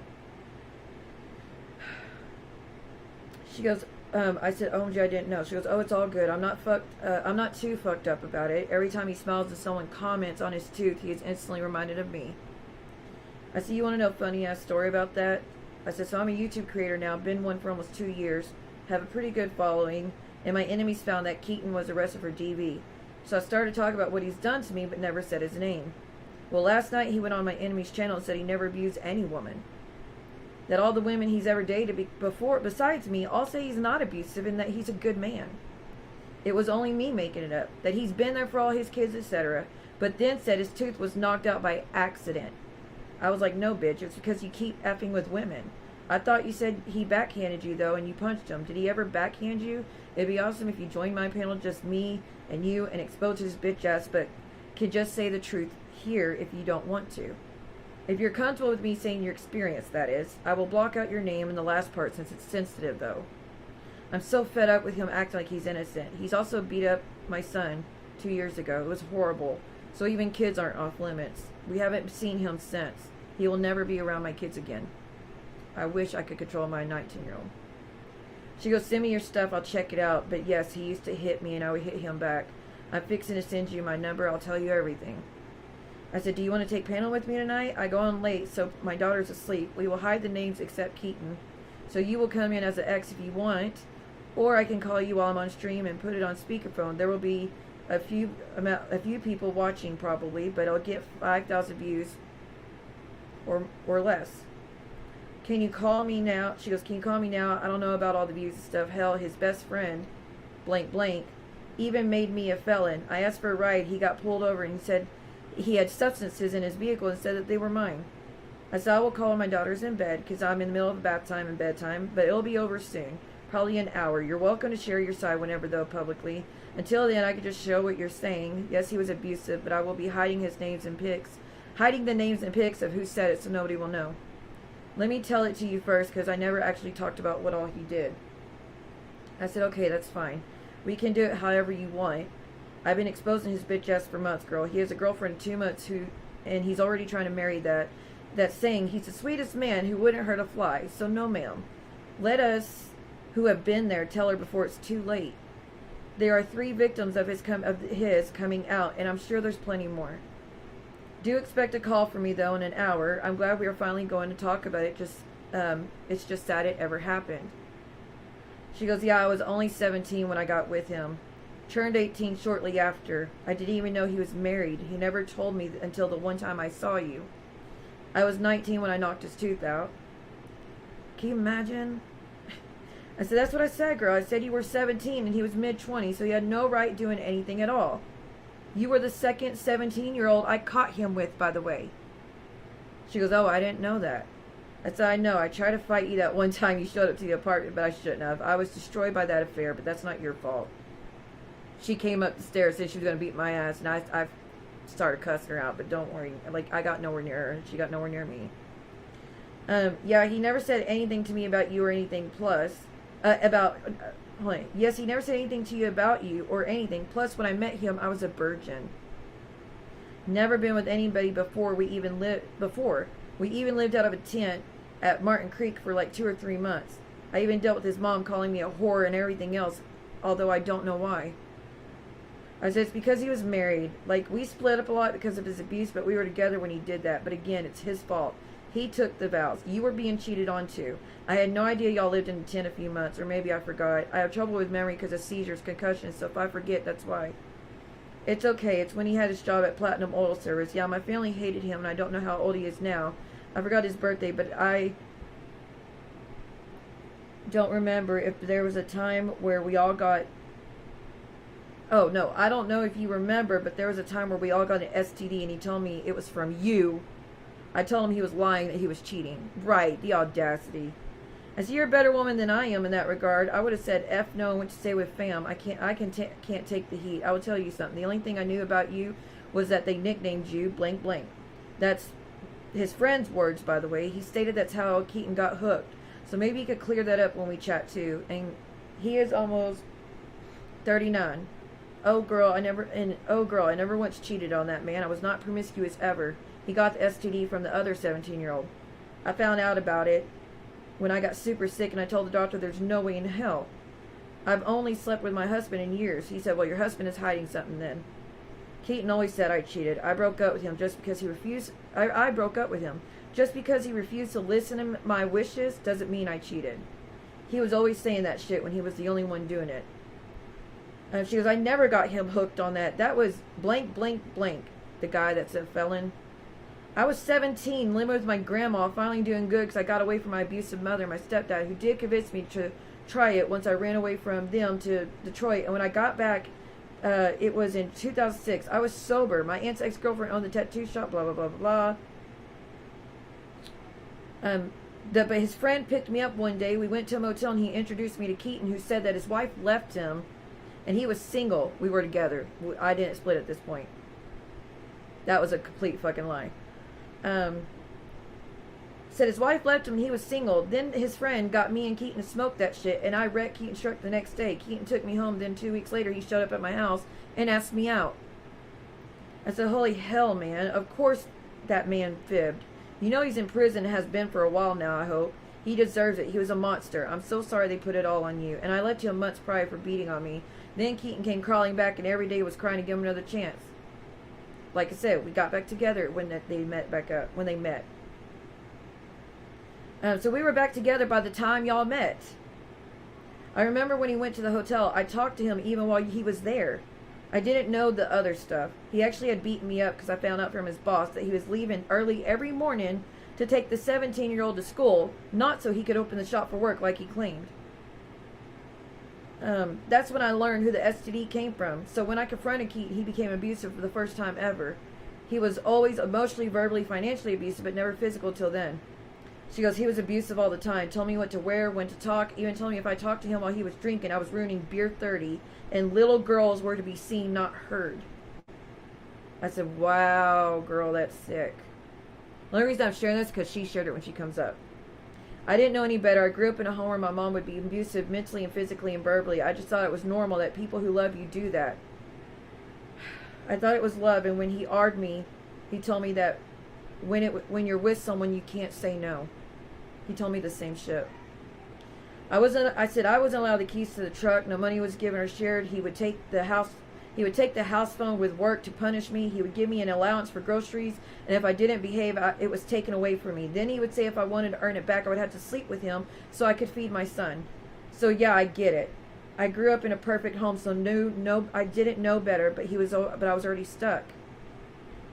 And then she goes in detail about how he did it, how he AR'd her. She goes, then he bragged about it to his friend like it was a funny joke or something. And the time I knocked his teeth out, he called his dentist next night because I took him to his mom's after I punched him. And the dentist asked what happened. He laughed and said, don't ever piss off your 19-year-old girlfriend. She goes, but I was 18 when he AR'd me. I know now that it is what it is. It wasn't consensual. It wasn't normal for a man to take what he wants just because y'all are together. But now I know, and I know that it wasn't my fault. I said, he always wanted to do that with me, the blank stuff. I tried once and bawled my eyes out. I never wanted to, but he constantly pressured me our whole relationship.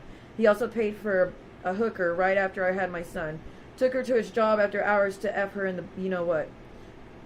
Never knew that at the time, but I think you knew that one. And I said, what? OMG, girl. Because that's when I was responding to her messages at that point. I said, OMG, girl, this man is a monster in so many ways. I had no idea he AR'd anyone.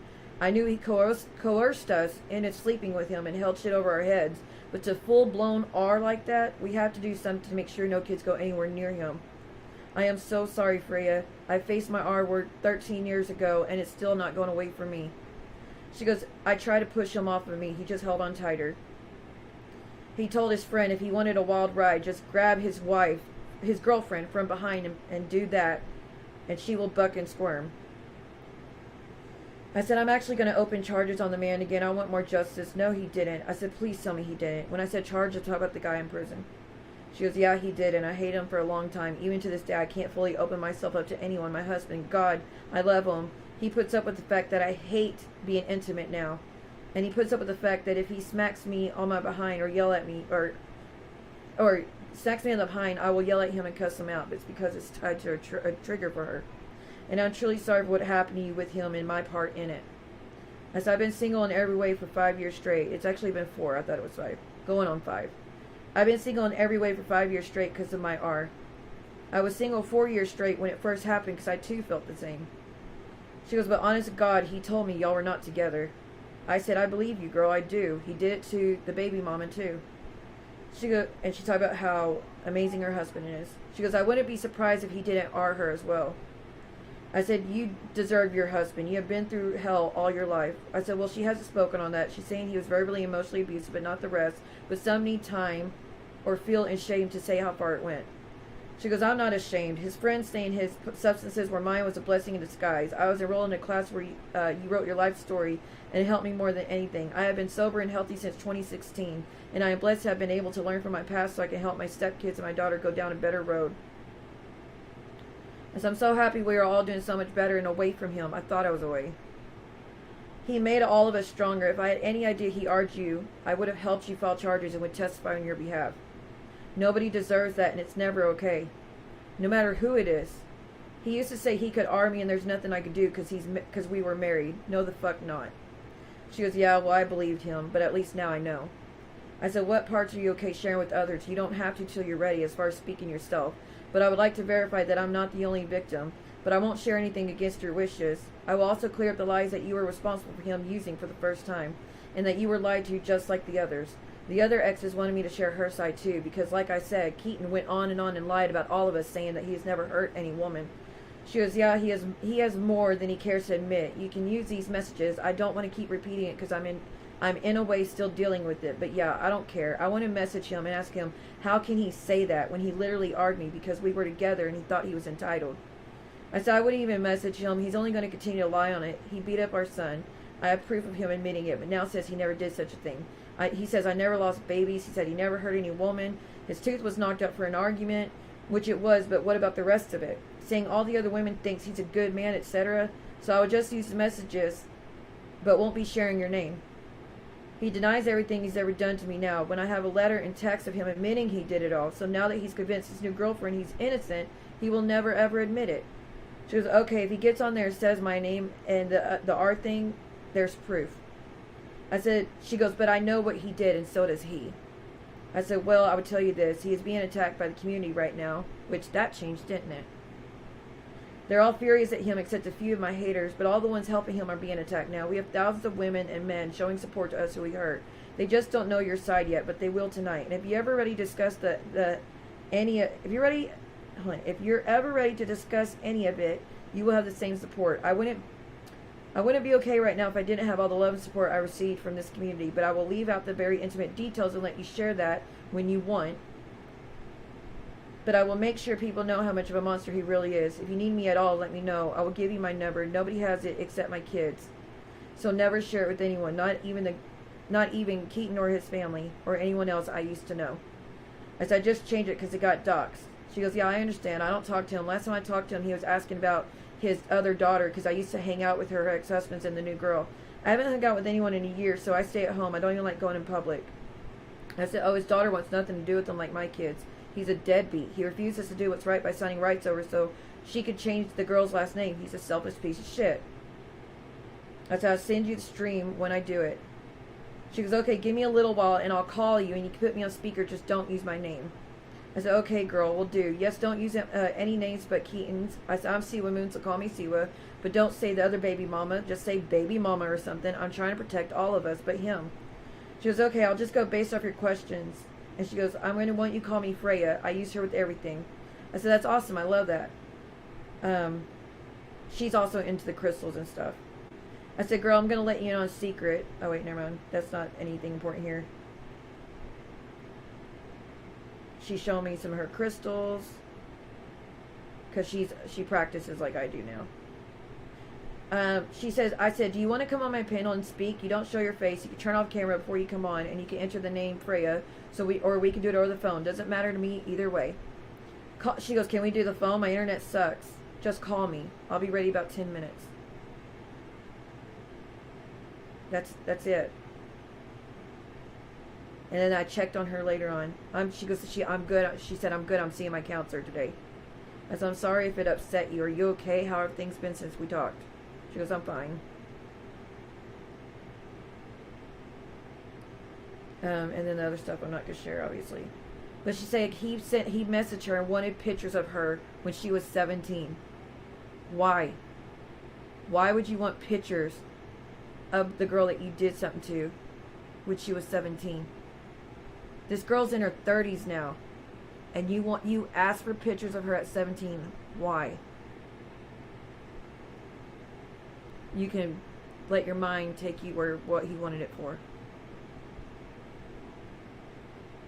His words were, do you have any pics of yourself when we first got together, like when you were 17, 18? Like, he's proud of it. He's proud of what he did.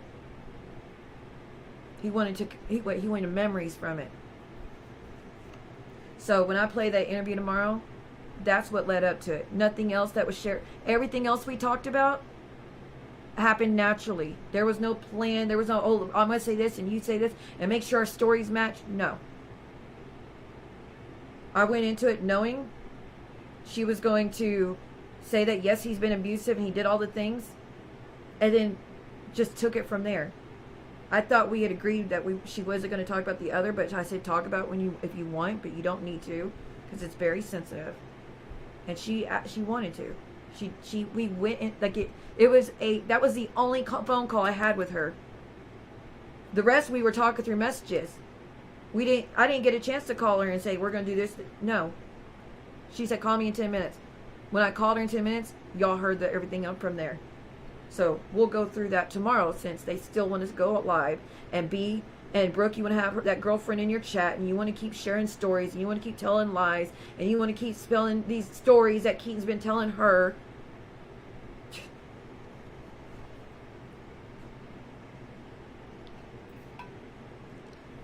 And it fucking sucks, because if y'all would just leave it alone. I mean, y'all said I lied about the SA thing too, and y'all said that forever. I lied. I never reported it. It never happened. That's the report. That was the call that came in. My name's at the bottom. Complain it, because it was done to me. Computer, no. Alcohol, no. Drugs, no.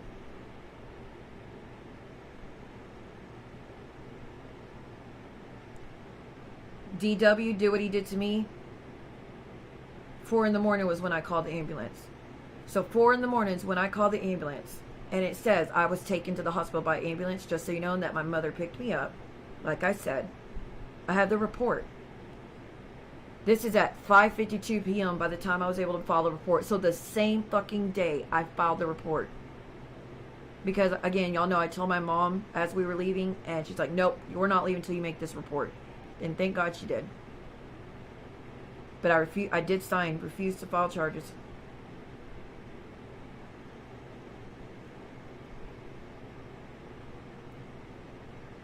Oh, she said my name wasn't at the bottom? Yep, it's right there. I hate even have to do that, but I was like, if I don't show the name, some part of the name, they're going to be like, that's not for her. See how it says complainant? Because I filed. Or it was for me.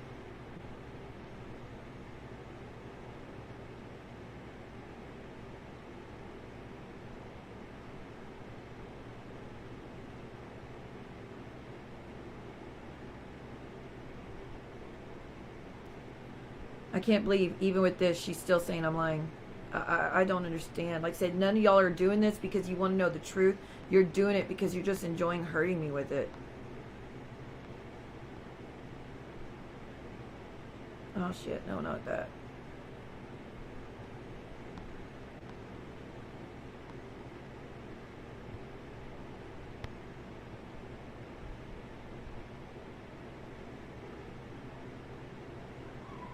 Where is it?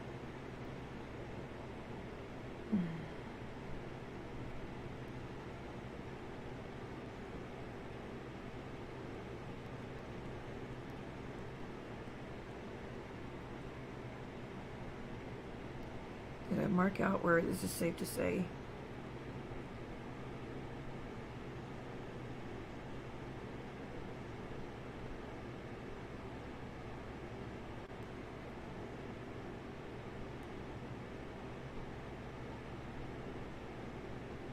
Hold on a second.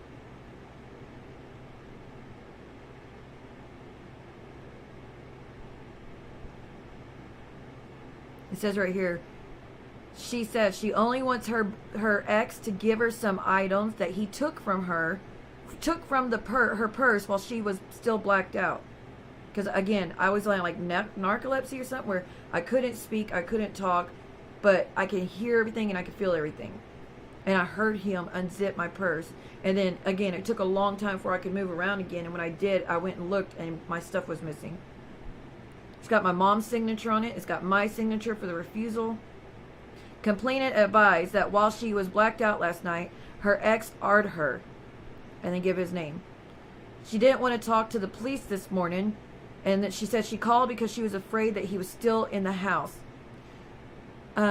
She was transported with EMS, and her mother picked her up from the hospital and made her call after she told her mom what really happened to her. The same cop that came out earlier attempted to reach subjects by phone, I think, left messages. The cop will be entering and going to the gas station by blank blank to make contact in person. Complainant advised that they will be in blank blank car, and it would be parked by the big rigs. Location changed from something to the again to the gas station. The police advised that he can. I can't read because I marked out some. Let me go to the one that's unedited. Give me a second. I gotta zoom in. Okay, here we go.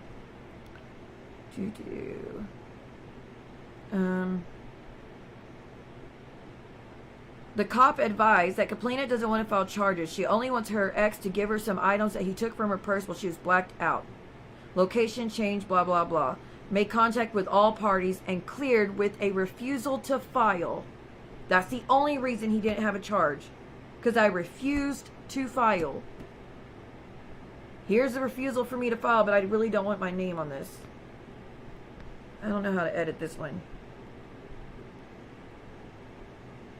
I thought I had it edited in here somewhere, but I guess not. I'll just read it, but I'll show it at some point. It says, Blank County Sheriff's Office, notice to adult victims of family violence. Please tell the investigating peace officer, Deputy Blank, if you, your child, or other household resident has been injured, or, it's just a general file.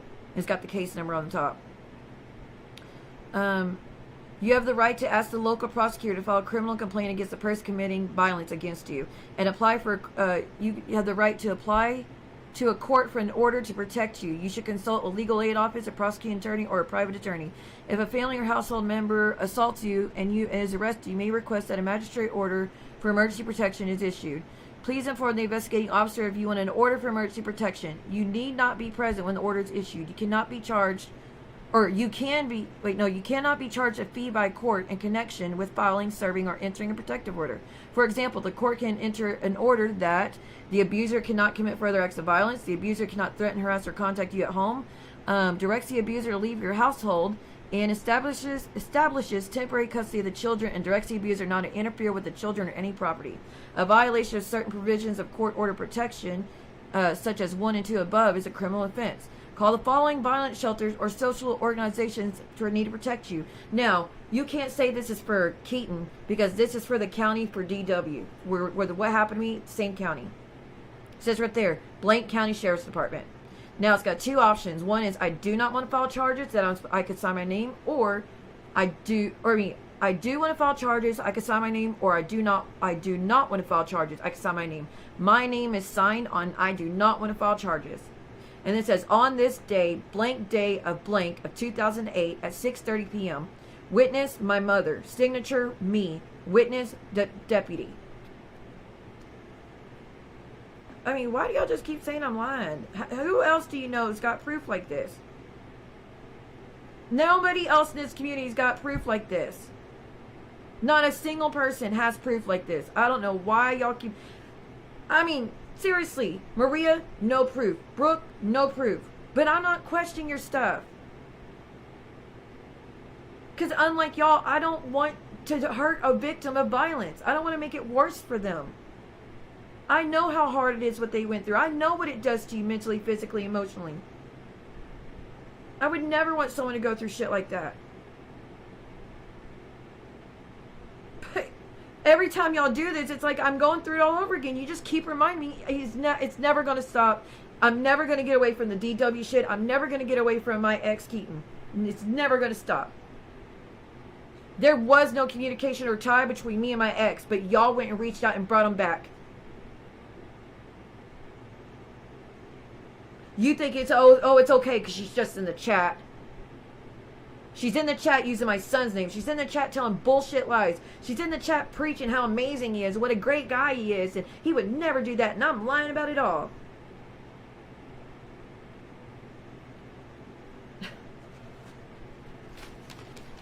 all these letters. That one's to my daughter. That's about the Easter thing. But I know I got more. I just don't know where I put them. But every letter, every text is him admitting it was his fault. But now that he's got support from this community, he's going to say otherwise. He thinks he won. Now he's the big shot now. He's got all these women just eating it up. Everything he says. And he's loving it because he's letting me know you're never going to be free. But again, I'm supposed to jump through hoops because he's demanding it now. He won't agree to terms. I said absolutely. Just let's agree to terms. Nope, you won't. So I have to give up on what I was requesting. If I want, I still won't even be free for him. Even if I do the divorce, I'm still never going to be free because they're enjoying what they're doing. Because Brooke's now saying she's going to meet up with the girlfriend and him and hang out and have drinks, and they're going to swap stories about me to try to get more information to put on the internet. And I'm sure she'll take a picture with them and make sure she posts it. Just let me know that he's everywhere. He's going to be everywhere I look.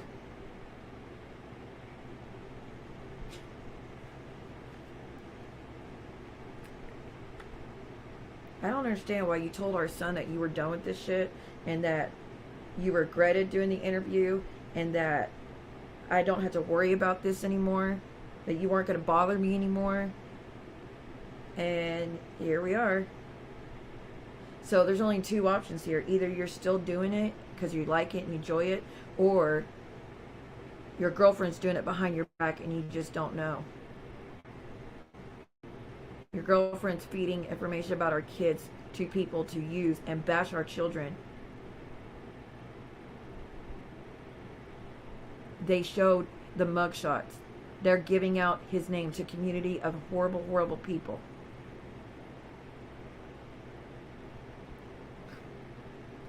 The audacity to even blame me for the shit that, yeah, my son made mistakes. He did. He's been through a lot of emotional shit. Just like I have. So yeah, he made mistakes. That was the first time seeing his dad. When he went, you know that how he got that charge not too long ago because he hit his dad. You understand that was the first time he saw his dad since 2 years ago when he first hit him? So pretty sure there's a lot of built up anger for that. And pretty sure he probably thought, I know what's going to come next. I'm going to fight. Do you know what set that off? I do. I know what set it off. I know the lies that he was told. I know how he was convinced to move there, that y'all would do so much for him. He would be able to stay with you and all these things. And he'd have a place, and Keaton, you were going to get him into a job, and he could stay there as long as he needs to get on it to get a new job in the area so he could be with family, and everything would be good, and y'all would do all these amazing things. A week later, the girlfriend told him that my son's got to go. He's got to go. And he made sure he felt uncomfortable. So my son was upset. So he had no choice. He had to go stay with Keaton's brother. And Keaton, you can say all you want, you didn't bring him alcohol. You were the only one that could have. And you are the only one that's willing to do that shit. So someone brought him liquor or alcohol. I don't know which one, but someone brought him something strong. He was really depressed. 2 days before that, some shit went down that he didn't. The last thing he needed was alcohol. So now he's stuck at his uncle's because Dad promised for 4 months or a year. I don't remember. I think it was a year, for however it was. Dad promised, if you just come here, I'll make sure everything's okay. You can stay with me as long as you want. We're gonna bond. I'm gonna be here for you every step of the way. So he went. He left his oil field job and went because he trusted it. And within a week, he was kicked out. You told him he had to go. You told Keaton he's got to go. So my son had no choice but to go somewhere else. So once again, choosing a woman over him again. So yeah, he fucked up that night. Well, 2 nights. Yeah, anyways. Just more broken promises. So he had 19 years of broken promises, and you don't know why he's upset. You don't know why he was so mad at you that night. Insane. Y'all are insane. But now, because of that, he filed charges at the girlfriend's urging. The girlfriend urged him to file charges on his own son. Can't imagine that felt good. Knowing that there's a good reason my son's upset. But thank God, after a week, he went and dropped him. But it doesn't matter. It's too late. He's got a mugshot now because of this shit. And if my son had just stayed away from you, he wouldn't. It's so funny that we all have these stories of these bad things happening when you're around. But when we're not near you, we don't have this shit happening to us. Same with the other girl. We don't have to deal with this shit when you're not in the picture. So, keep telling y'all story if you want to. I know Brooke will eat it up every little bit because she's a fucking stalker. So will Napa Valley Jennifer.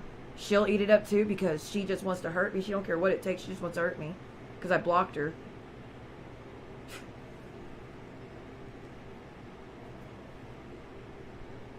Snaking. I don't know what your issue is. Well, you're going to go get our divorce decrees and stuff. What are you going to show? That he filed for divorce but then withdrew? I showed you text exactly what happened and why the divorce didn't finish. You saw him begging and begging and begging and begging and begging. Please don't let me. I withdrew. I'm going to sign a waiver and I don't want us to go. Please just give it another chance. Please give it another chance. Was it because of me? Back then I begged him to go through with it. And he backed out. Every time we got close, every time I was finally going to get my freedom, he backed out. But now he wants it. So I better jump. Fuck you. You agree? Fine. Other than that, you're going to wait till I get money to get a lawyer, and then we'll do it. I'm not trying to stay tied to you because I like you or some shit. I hate you with a passion, obviously. So I tell you, go fuck yourself with your damn divorce. I'm honestly doing you a favor, Amy, by not giving him one, but you won't see it that way till much later on. You'll see. You'll see. Maybe you'll get lucky like me and waste like 21 years. Maybe you'll get lucky. And then you'll finally, walk off. No, he's not with them anymore. He's actually pretty upset with what they're doing.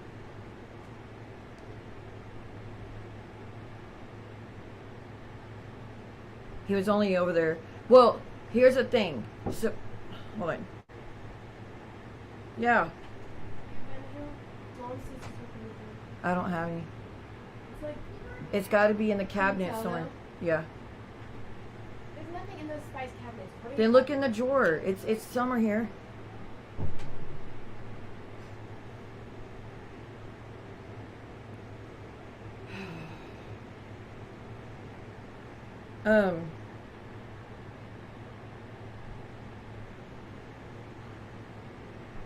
What was I saying?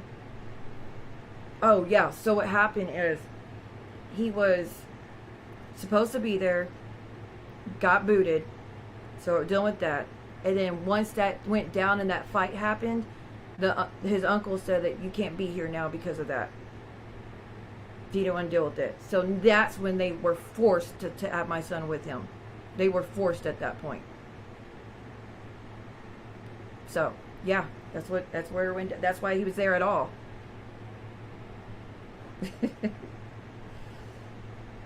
I know. She says her lips are like swollen a little bit. I don't know what for. So don't sit here and act like y'all are some saints and he and he's amazing and y'all were there for him. No, y'all were forced for him to be there because someone wanted to give him alcohol and after fucking him over. And now he's gone again. He's away from y'all again. Because you were constantly putting him in the middle of shit. You were constantly talking shit about me and saying how much you hate me and all these things. And that wasn't cool. So it is what it is. It's over. And stop calling him. And you're like, even though he's out of the picture, you're still calling him. Your mom's a bad mom. She's out drinking with a bunch of men. Bitch. I heard this off the internet. Did you hear this? Stop telling my son lies off the fucking internet. You're not going to convince him I'm a bad person. You're just not.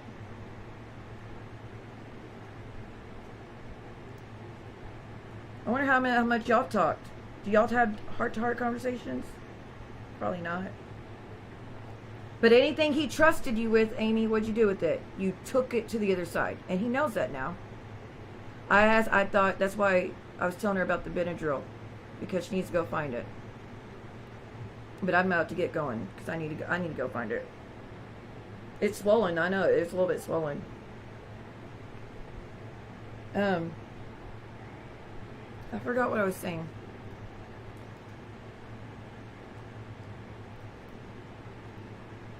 Shit. But like I said, he is away from there. I wish his girlfriend stopped. Y'all are not helping anything. I've been there for my son every step of the way. The only time I wasn't there for him was because that mother-in-law of mine was keeping him from me just because she wanted to be a bitch and have control. But like I said, I went in front of the judge and they saw there was no reason for her to be doing that. She had no grounds to stand on. They're like, well, why did she even get the child support to begin with? I was like, because a lawyer told me, don't argue back, just let her say what she wants, and that's what happened. My dad would tell you the same. That's exactly what happened. We were told, don't argue. It'll only hurt your case if you argue. Let her say whatever she wants, just let her say it. I'm so dumbfounded that shit happened. It should have never happened. But that's what I get for trusting that other person. But yeah, but he was yelling at me in that recording that I got his mom arrested. Honey, that wasn't a goal. As soon as I had my son back, I told the attorney general, or in the detective that worked the case, he's like, she's begging to get out of, the lawyer contacted and he's begging to let her out of jail, and that, what would it take for you to drop the charges against her? I was like, simple. For her to tell the attorney general to drop this back-owed child support because I wasn't able to keep up. Tell the attorney general to drop that back-owed child support. She shouldn't have had child support to begin with. She lied to the judge to get it. Tell her to drop that because I was trying to get my son from the jump. If she'll drop that, I'll drop the charges. That's it, because my goal was never to get her arrested. That was the last thing I wanted, but I had no other options. I did everything else, and I was not going to just give up. There ain't no way in hell I was just going to give up on getting him. Hell no. But see, that whole time he was there, they were telling him shit like that. Well, she doesn't want you. She doesn't care about you. Yeah. Well, she tried to do something to you. No, the fuck I didn't. If that was true, I'd been in jail, idiots. Liars. But don't worry, me and him had to talk about that last night. He's like, Mom, I already knew. I always knew it was bullshit. He said, when I was younger, I didn't know any better because I was young and dumb. He's like, but I know better. I was like, okay, well, I just want to make sure in case you think that there's any truth to that. There's never been truth to that. He's like, oh, I know. He's like, you're not that kind of person, Mom. So, go ahead, Amy. Tell your little story to your friends. Because common sense will let you know. If the story you're telling is true, there would be something that shows it. You're being lied to just like they lied to my son when he was there. Anyways, I'm going to get going. I will see y'all later. Yes, he has every right to be upset. I'm sure there'll be a whole stream about this. If Brooke's going to get drunk as a skunk and have a field day with this, but yeah.